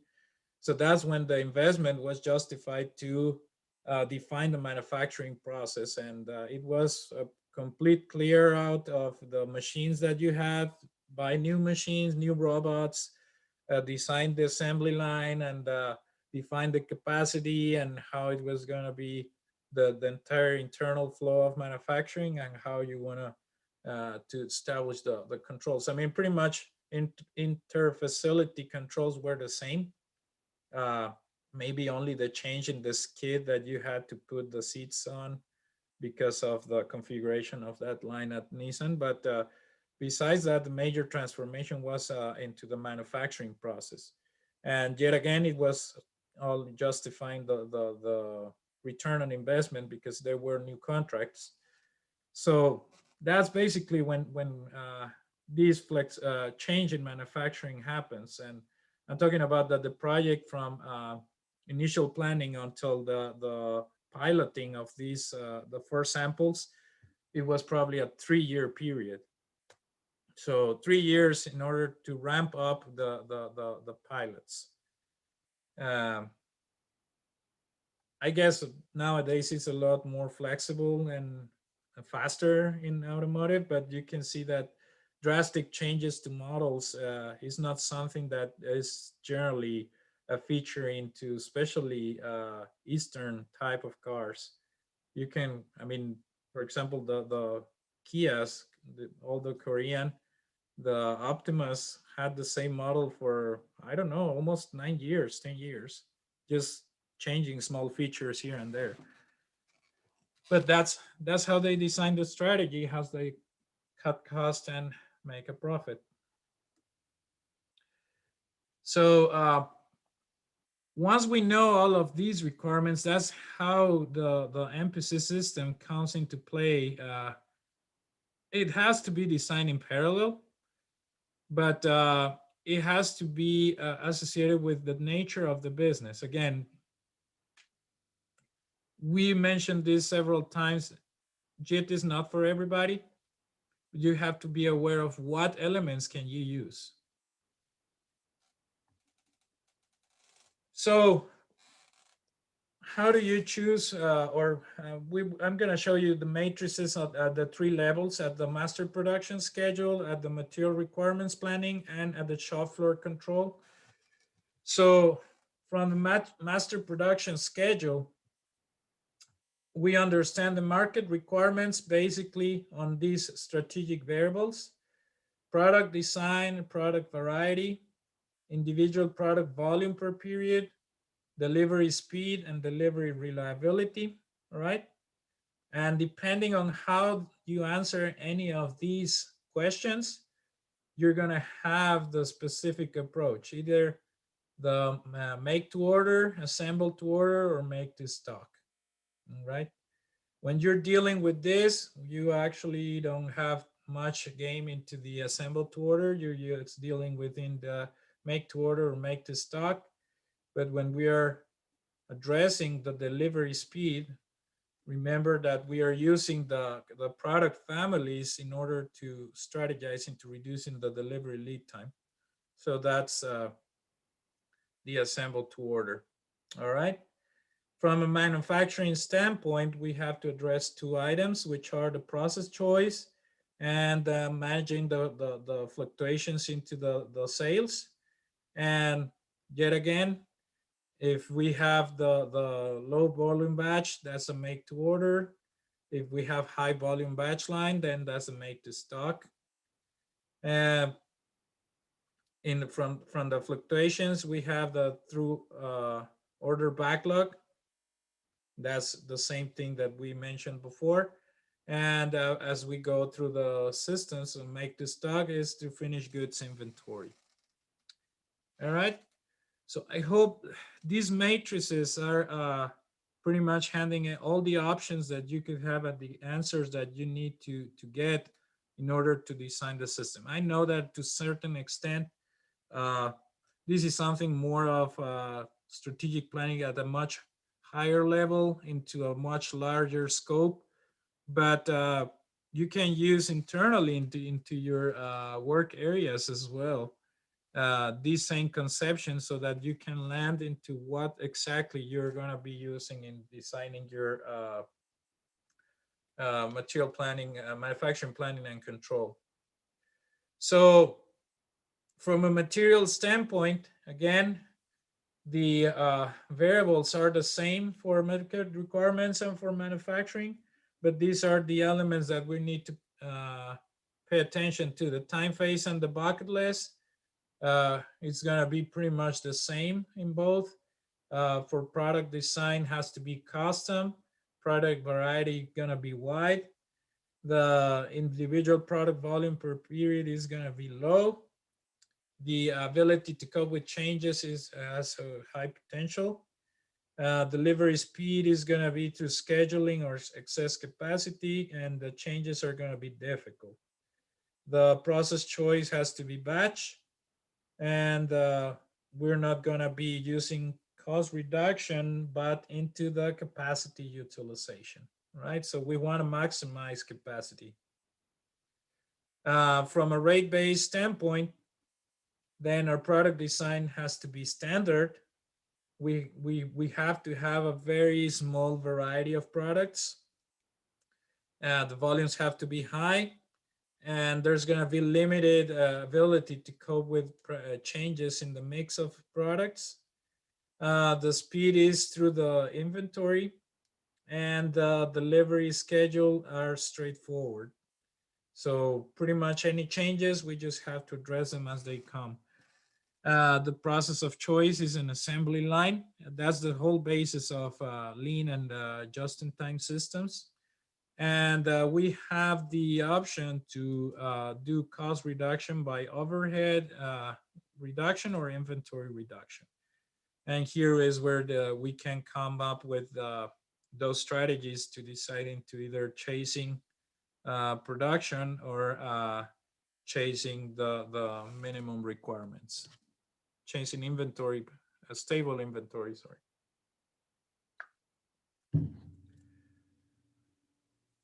So from a shop floor standpoint, yet again, we have the same features. We're incorporating the demand changes for total volume and product mix from a market standpoint. And for manufacturing, it shows a little slightly different because we're dealing directly with the shop floor. So all the features that you could have here, I mean, it's nothing else that I can highlight besides what we already mentioned. But this is summarizing everything into the choice of strategy and what are the features that you're going to be featuring based on these two elements of the market requirements and the manufacturing choices. So that being said, let's go into the second break. And then we go through this topic, and then we wrap it up, and we jump into the features that we can use with R. All right, 5 minutes.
All right.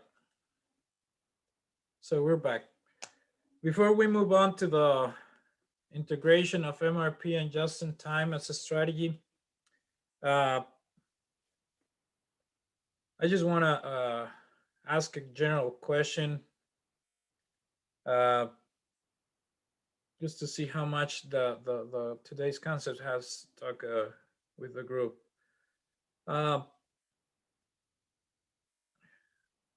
In what circumstance or what context you would define a specific strategy to intensify the resources and the tools and the knowledge of forecasting? For what sector, for what level? As for levels, I mean the front end, back end, and engine. And under what type of environment or choice, strategic choice? Does anybody want to answer? Can you say it again?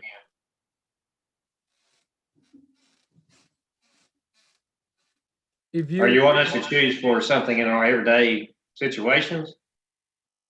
That depends on what level. Remember, the day-to-day is more at the back end as we. Let me go here. So this one. The back end is more the day-to-day. Front end is more longer term. And if you were to decide that you needed a strategy to intensify your knowledge and resources and technology used in forecasting, what of these three levels would be applied for and under what strategic choice?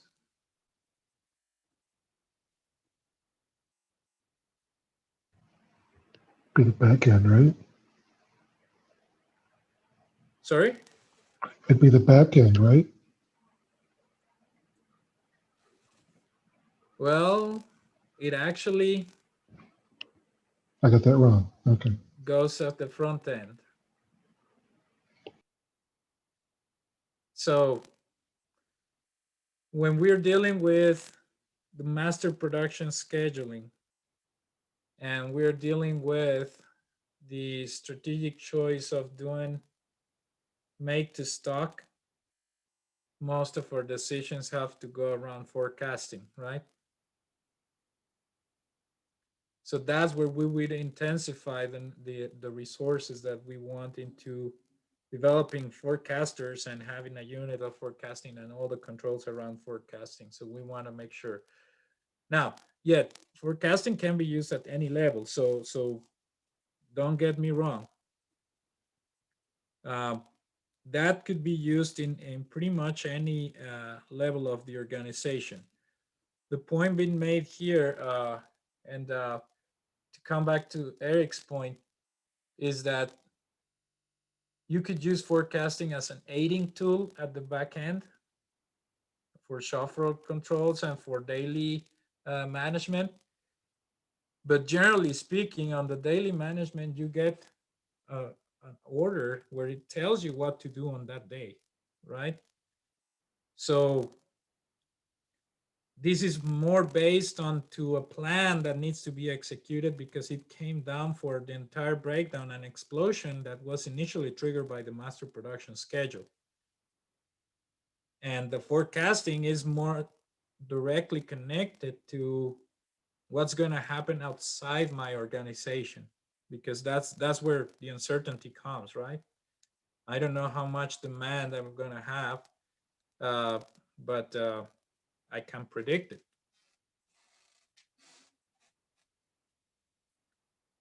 All right, so I just wanted to bring that up. Let's go to the last part of it. So as we have mentioned, the integration of both features, one from the stance of the technological requirements, the availability of all these instruments and calculations, and the ability to control. I mean, who doesn't like to control things, right? We associate usually control with success. Yet we cannot control everything. We don't have time to control everything.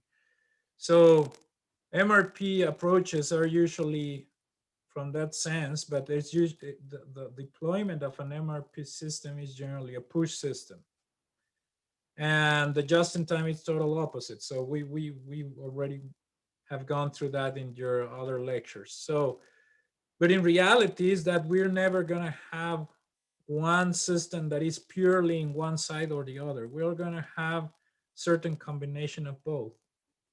So the consideration that we have to have here is that what elements are appropriate to incorporate from each, and how do we do it so that it doesn't go into this game of, as we mentioned, if we are trying to incorporate a lean system and then as soon as we leave it, it goes back to the older method. So how do we do that?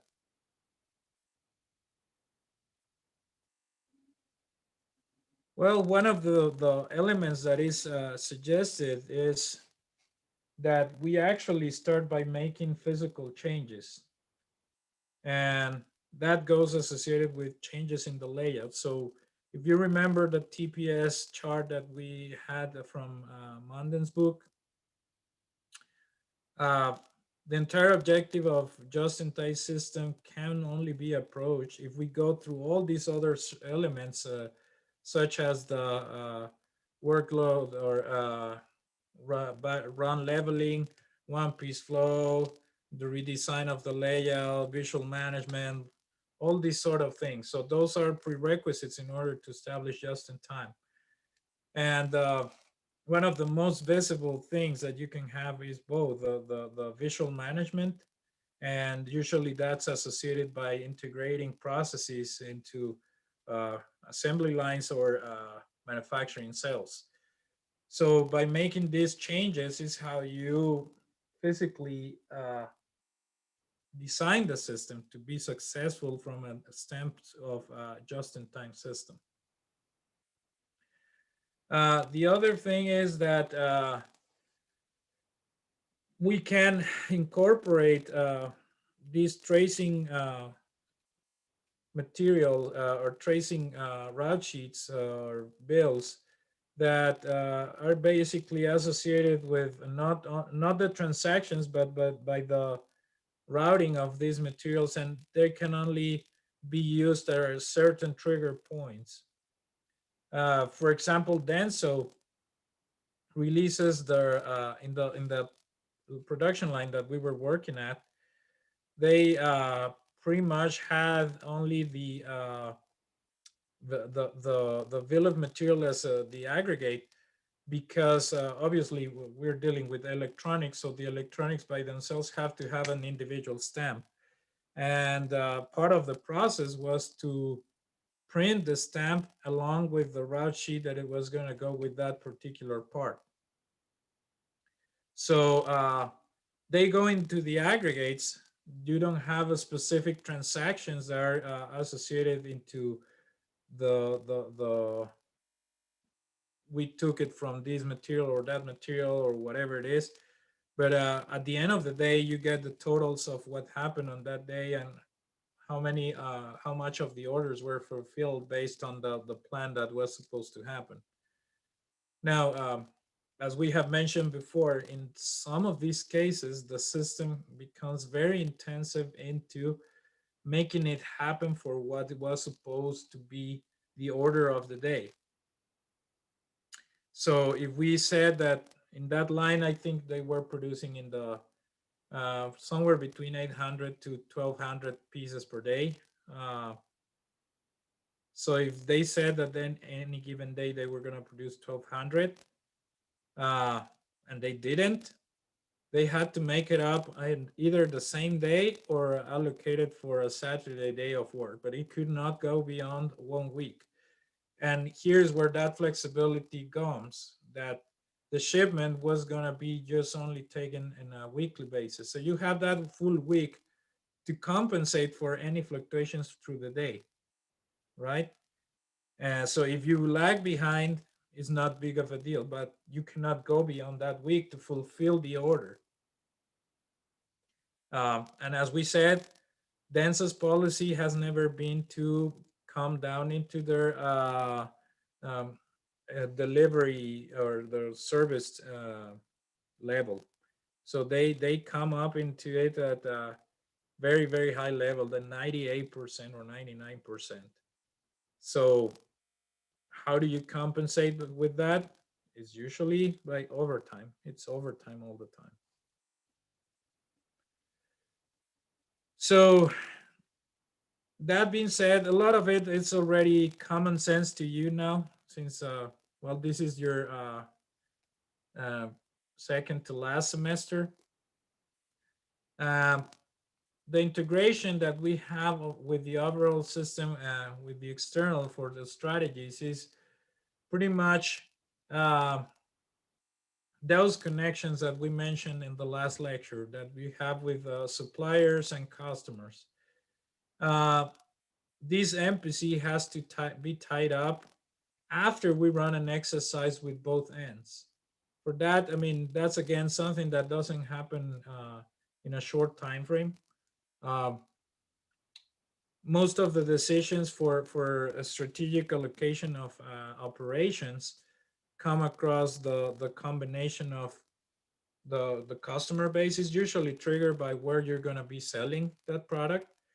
But then you have these two other considerations of the availability of resources needed to fulfill the demand and the availability of the suppliers.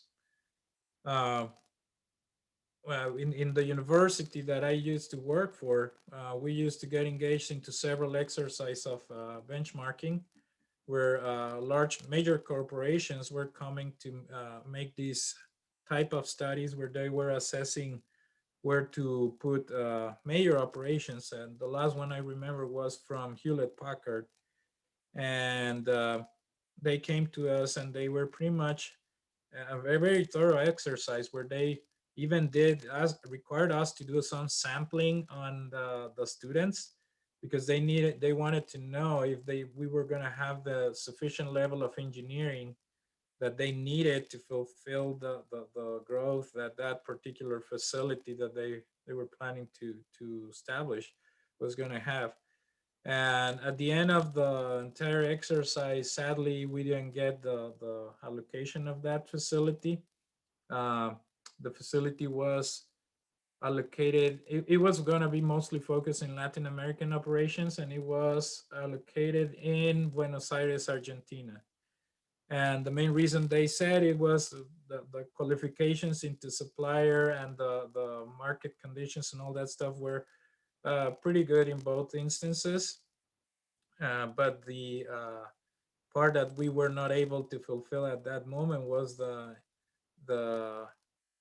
engineering side, but from a language perspective. So in other words, we didn't have enough engineers that could be bilingual. So that was the major setback that triggered that it was going to be finally Buenos Aires. So a lot of people there can't speak English. So that being said, the principles that we have about this approach is basically there's these different levels and different instances where you can have the choice. Maybe for most of us in the roles that we employ at our organizations, it's very minimal the input that we could do to work along the front end of the firm. The strategic choices that we can make probably are limited by limited feedback whenever management decides to approach for any of it. But we can work with the engine decisions behind the engine part and the back end. And most of us are associated into redesigning systems that work directly with the back end, which is the shop floor operations. So we need to understand that at these levels, there are certain tools and certain options that we need to have if we want to make it work into the design of a better manufacturing process and control system. At the end of the day, the better system is the one that works, right? And it could be a just-in-time system, or it could be an MRP system. There are other considerations such as cost most of the time, but effectiveness is something that is reliability, from what we have learned in this cohort, is very important. So the one system that works and how to transition from that initial system that works into something that is better, that would be more of a question that I would like you to take away from this lecture. All right. So that being said, I don't know if you have any questions at this moment.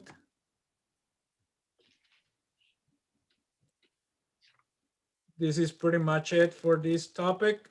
So the turn is into shifting for production and inventory management with R. So I want to have a disclaimer about this. I'm going to be more like the giving pointers into where you can get resources, because well, working with R can be very complicated. So I'm going to give you several pointers in the time that we have left. And I'm going to give you good resources that are available already in the slides that you could follow very, very thorough through those resources, so that you can get a better understanding how to use R for this specific purpose of, there's two major areas. There could be more if you incorporate other libraries, but two major areas that we're going to use this. It's going to be pretty much for simple calculations of inventories and for forecasting. So let's use the next 10 minutes to combine both the break, the last break, and to have everyone ready with RStudio in their computers. All right.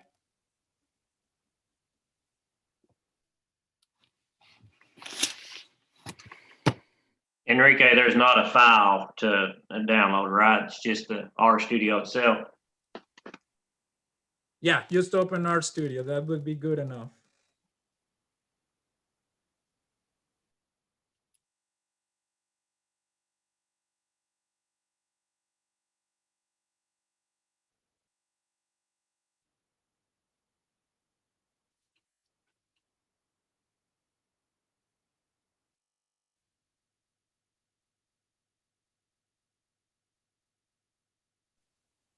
Remember, you also have the option to go to apps.utk.edu and run the online version of RStudio.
Well, surprisingly, I didn't get my robotic boys today.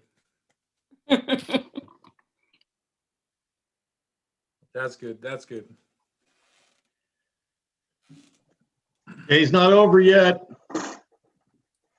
Right. I'm attracting it.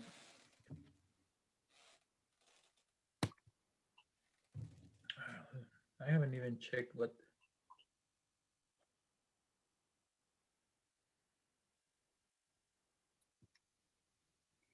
Yeah, I think it's using the bigger microphone.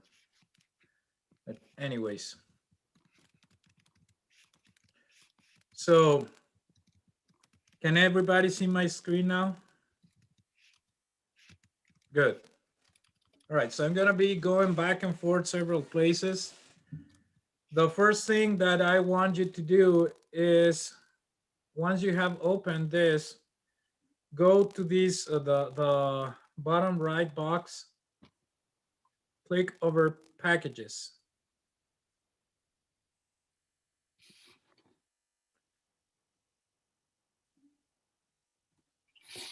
I'm going to remove my video so that I can have a cleaner screen here to go through everything. So once you come here, I'm gonna ask you to check if you have. Your video's not updating. Sorry? It's like your video looks like it's paused or something. I don't know. Yeah. Can you still see my screen?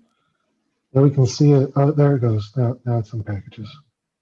Okay, good. Sorry, yeah. All right, so you go here to the bottom right screen and you have to click over packages and check if you have this forecast package.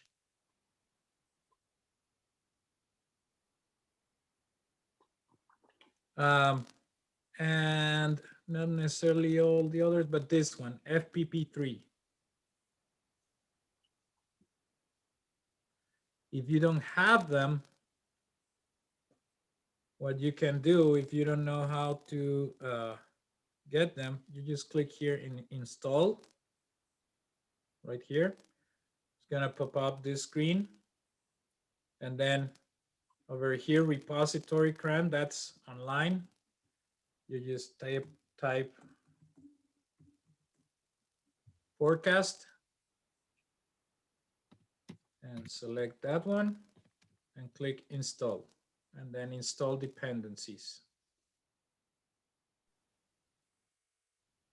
All right, so you're gonna do that for forecast and FPP3.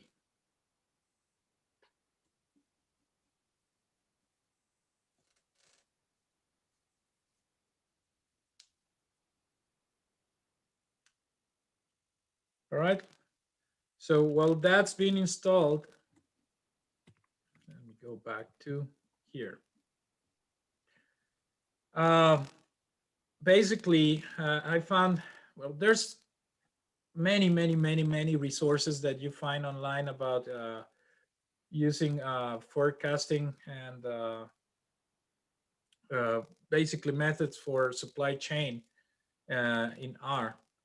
The supply chain part is a little bit more limited, but the forecasting, because our nature is more statistical, then you're gonna find a lot of resources about it. So the first resource that I'm gonna show you is this one, which is the supply chain part. If you click on it, it's gonna take you to the, what? I don't know why it's taking me. Oh, forget, don't click on it. It's gonna go to the same link for some reason. I need to copy this.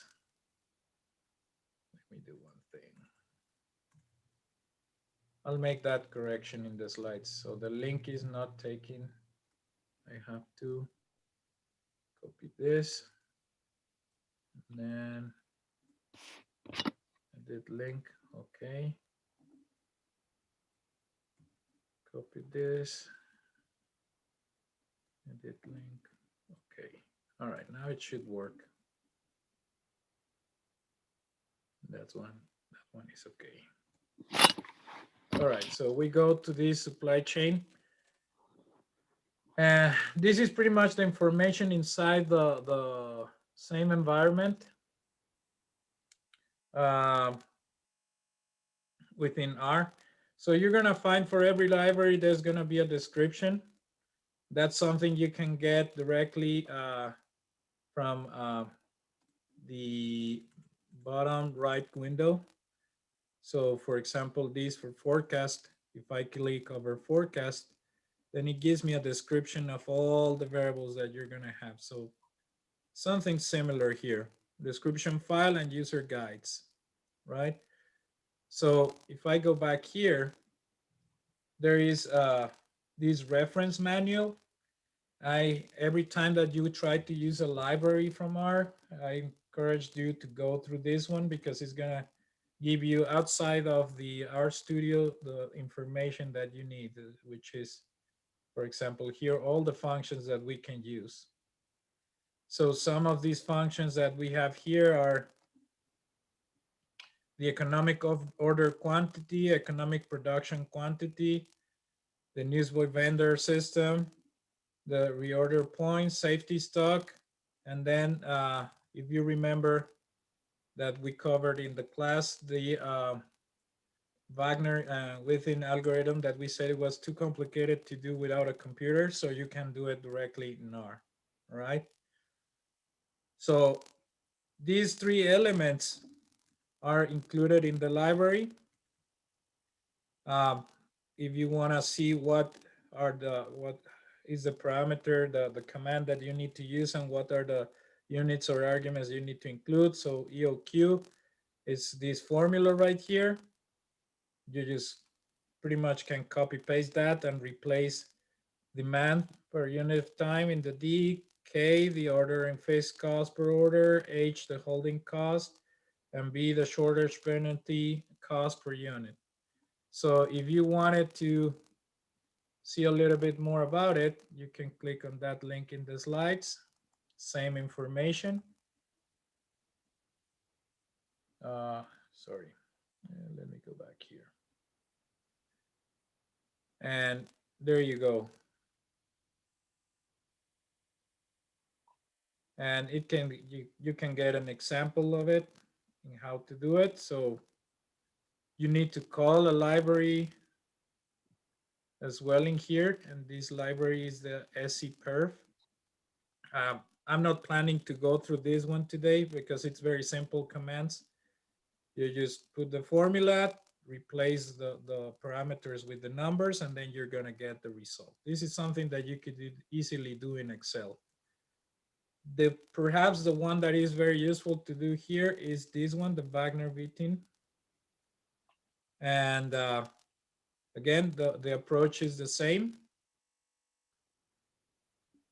where you have the formula, right? And each parameter, demand per unit time, A is the setup cost, H is the holding cost, right?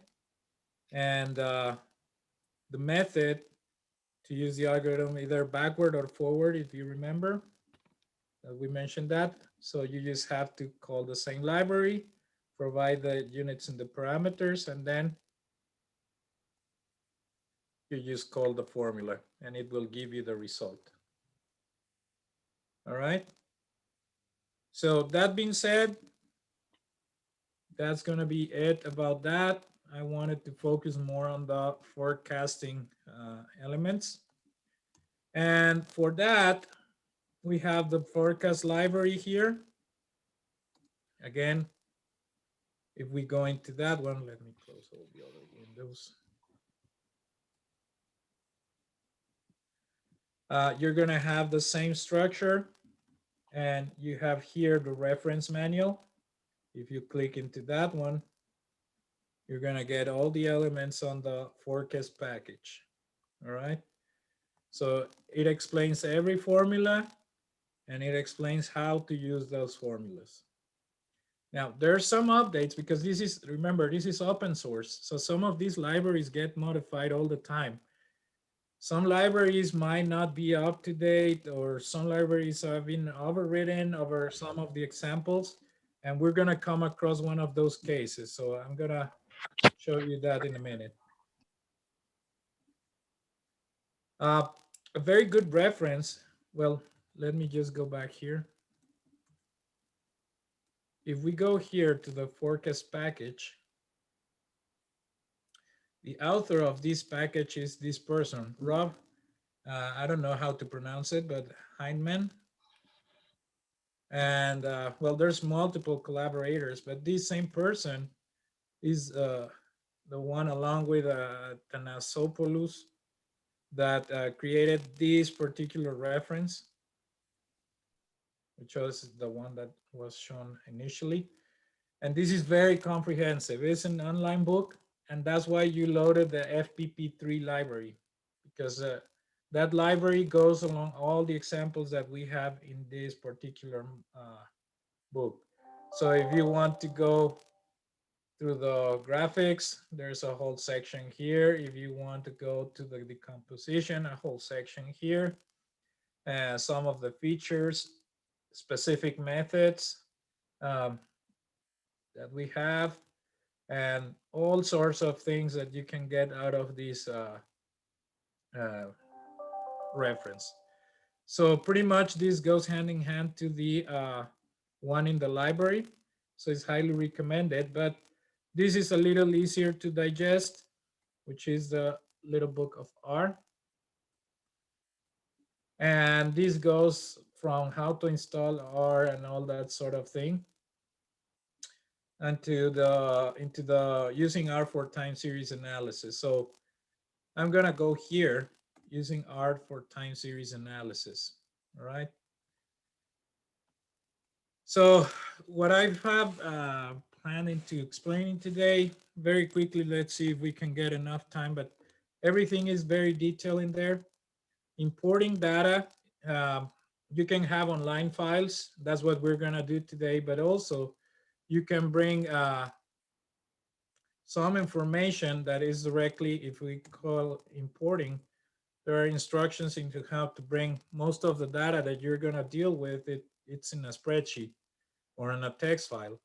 So in order to do that, all you gotta do is to go here into the environment, import dataset, and then you select the type of file that you wanna bring in. So we can even do directly from SPSS. If you use SAS or JUMP, you can bring it from there, from Excel here, or from any text. For the sake of simplicity, I mean, I'm just gonna show a very quick example. I click there. I already had one file. You don't need to do this. I'm just gonna show you. It was in, 1 second, lectures here.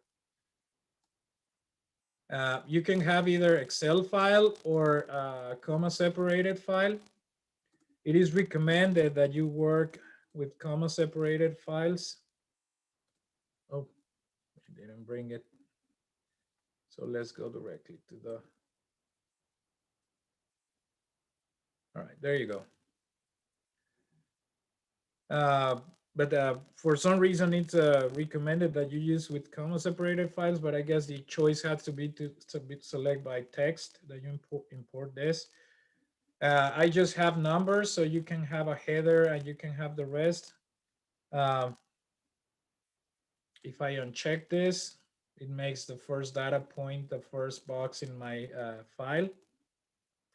And I can break this in as a text file that I'm gonna have for the entire analysis. So I'm not gonna do that. I'm gonna go back to the original file here. And these are files are available online. So you have the data set already posted. So we're just gonna call that link by using these parameters here. So I'm gonna do just copy pasting for most of the activities that we have to do here. So I'm gonna copy that segment right there. What is gonna do is just gonna copy the same things except for the initial explanation, and I'm gonna paste it here. If you do that, you should see that the data set is being loaded here. All right, and I can type Kings and verify that exactly my data has been loaded. All right. I'm going to convert that into time series. So I copy that. It has to do the TS and then put the name of the data file that I want to bring in. And there you go. So if we call it, then we're gonna see that, all right? You see that the difference from the initial to this one is that it's incorporating that particular indication and all of this. Start at what number, end at what number, and the frequency. That's important for the parameters that have to be used eventually. So you can incorporate other data files. I'm gonna bring in, let me see which one is it. This one, the souvenir. So let's bring in the souvenir as well. And then we're gonna convert that to time series. And see here, I'm adding more specifications to the time series. I'm converting that to have this periodicity of 12 months. And then I'm gonna start with a specific date, which is the first month of 1987. So these two parameters are in the library, in the forecast library. If you type or look for this command, you're gonna see what are the options that you can have in there. So I bring this in. And then let's just bring it up to double check, and it's there. All right. So I already have my data. This is the raw data coming in and then converted into time series. All right. So the next point is plotting, and pretty much we want to just add plot time series. So the instruction is very simple. Plot TS, open parentheses, and then let's do the Kings time series.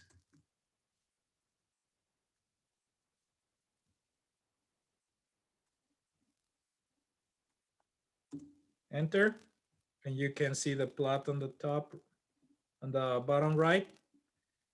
And then I'm gonna do the other plot. Time series for the souvenir time series. And you can see the plot there. All right. So what else can we do?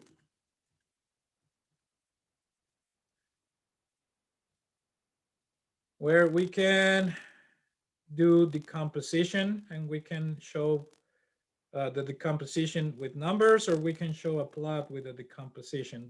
There's two methods. So I'm gonna bring in another resource here. And let's try to use this one.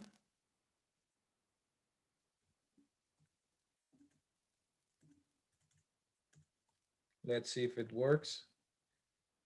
I'm gonna replace that by souvenir time series. And then let's click enter. And then I'm going to plot it. And then you can see that plot of the souvenir time series. So you can see that this is the original data, same as what we had before, this one. And then I can decompose it by seasonality and trend, and then the residuals over here. So in that instance, you can see that over X number of periods that I don't know, well, obviously we designed that it was going to be monthly. So we have this pattern that is very, very repeatable. So the only thing that is making a change to this time series is the trend. And the trend is pretty much going upwards. So I could transform this data with using a logarithm, because this trend is following kind of a logarithmic pattern, and get this view of that specific data. So with that being said, you can do some of those elements of the composition. You can plot it and you can understand what basically is part of all of that. If you want to get the numbers, you need to call for decomposing non-seasonal data. You need to call this library and just follow the instructions here. So what I wanted to bring in to this particular value, if I go all the way down, is there is a very particular function here that you can use that is very handy. One second.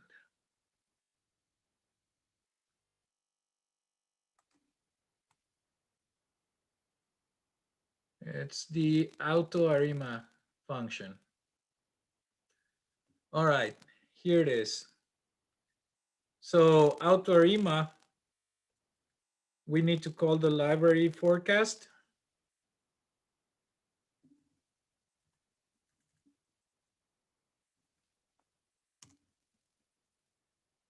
And then we have a disclaimer here. The disclaimer is saying that has been overwritten by somebody with the username QuantMod. So basically what you need to do is to go to the library, because a lot of the instructions that you're going to have in this example are not going to be functional. You have to follow the new instructions from that library forecast. So if I go here and I click in forecast, there is one method, forecast.arima. Let me see where it is. Forecast.arima. So this function right here has been changed by just forecast. So I don't need to type the forecast.arima. So if I wanted to get ARIMA model, I need to specify all of these things onto forecast. So the function has changed. And here are the arguments that you need to incorporate. But there is one that is still the same, which is this one, AutoArima. So I can do AutoArima over Kings, and it's gonna tell me that the best model is 011, or I can do AutoArima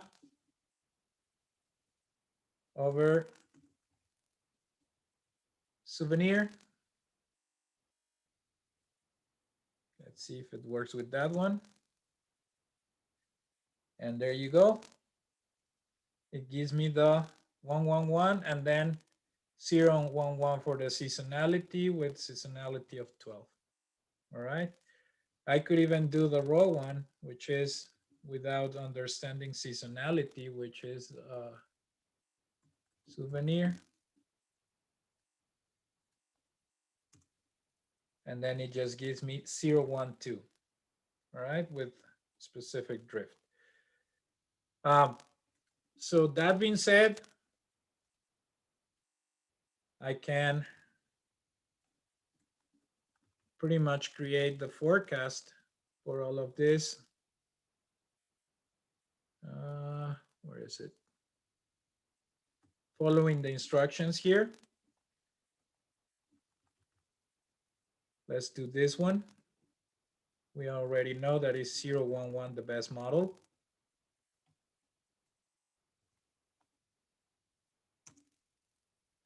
So I have assigned this as the new name.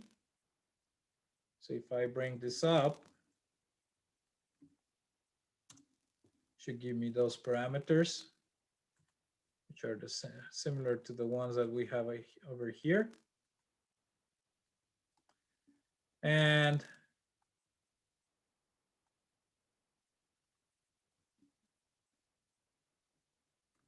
what if I wanted to plot this? Now, again, this is another modification. In the library forecast, if I go here like this, it's not gonna let me do it.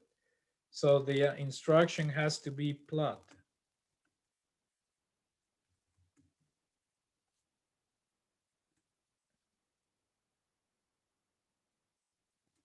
Arima.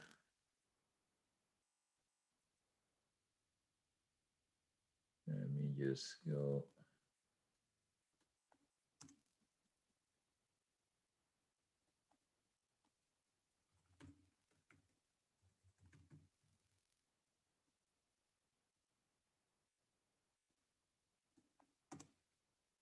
There you go.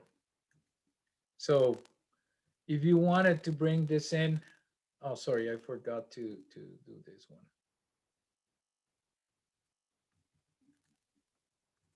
So we do this, we remove the Arima part here because that's how it changed in the library. There you go. Now we can plot this thing right here. I delete the, sorry, I'm missing the, I just type plot. And that should show everything that I need. There you go. So now I have the entire thing, and then I have the forecast that I want for a specific interval. That interval is that horizon of 5. And then the confidence interval, which I can actually assign a value if I go with this type of prediction interval. All right.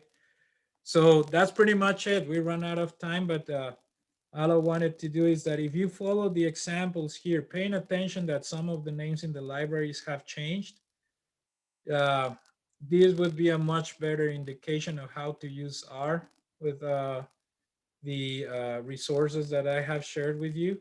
And there's all sorts of things that you can do. You can do the regressions, exponential smoothing, or the ARIMA that I showed you today. So you can use the auto ARIMA to find the best configuration and not do the all trial and error, and then work it backwards to show what the forecast is going to be around that model that was found for you using that indication. So very simple. Oh, sorry, was being requested to use the link in the chat. But anyways, with that being said, we are running over time. If you have any questions about how to use this and if you want to use it, well, the one thing it's more complex because of that, because their libraries are open source. People are creating things all the time. If you use that reference with the FPP3, you should be able to go through all the examples that they have assigned without any changes in the names of the libraries or commands. And that could be a self instruction to how to use time series in R.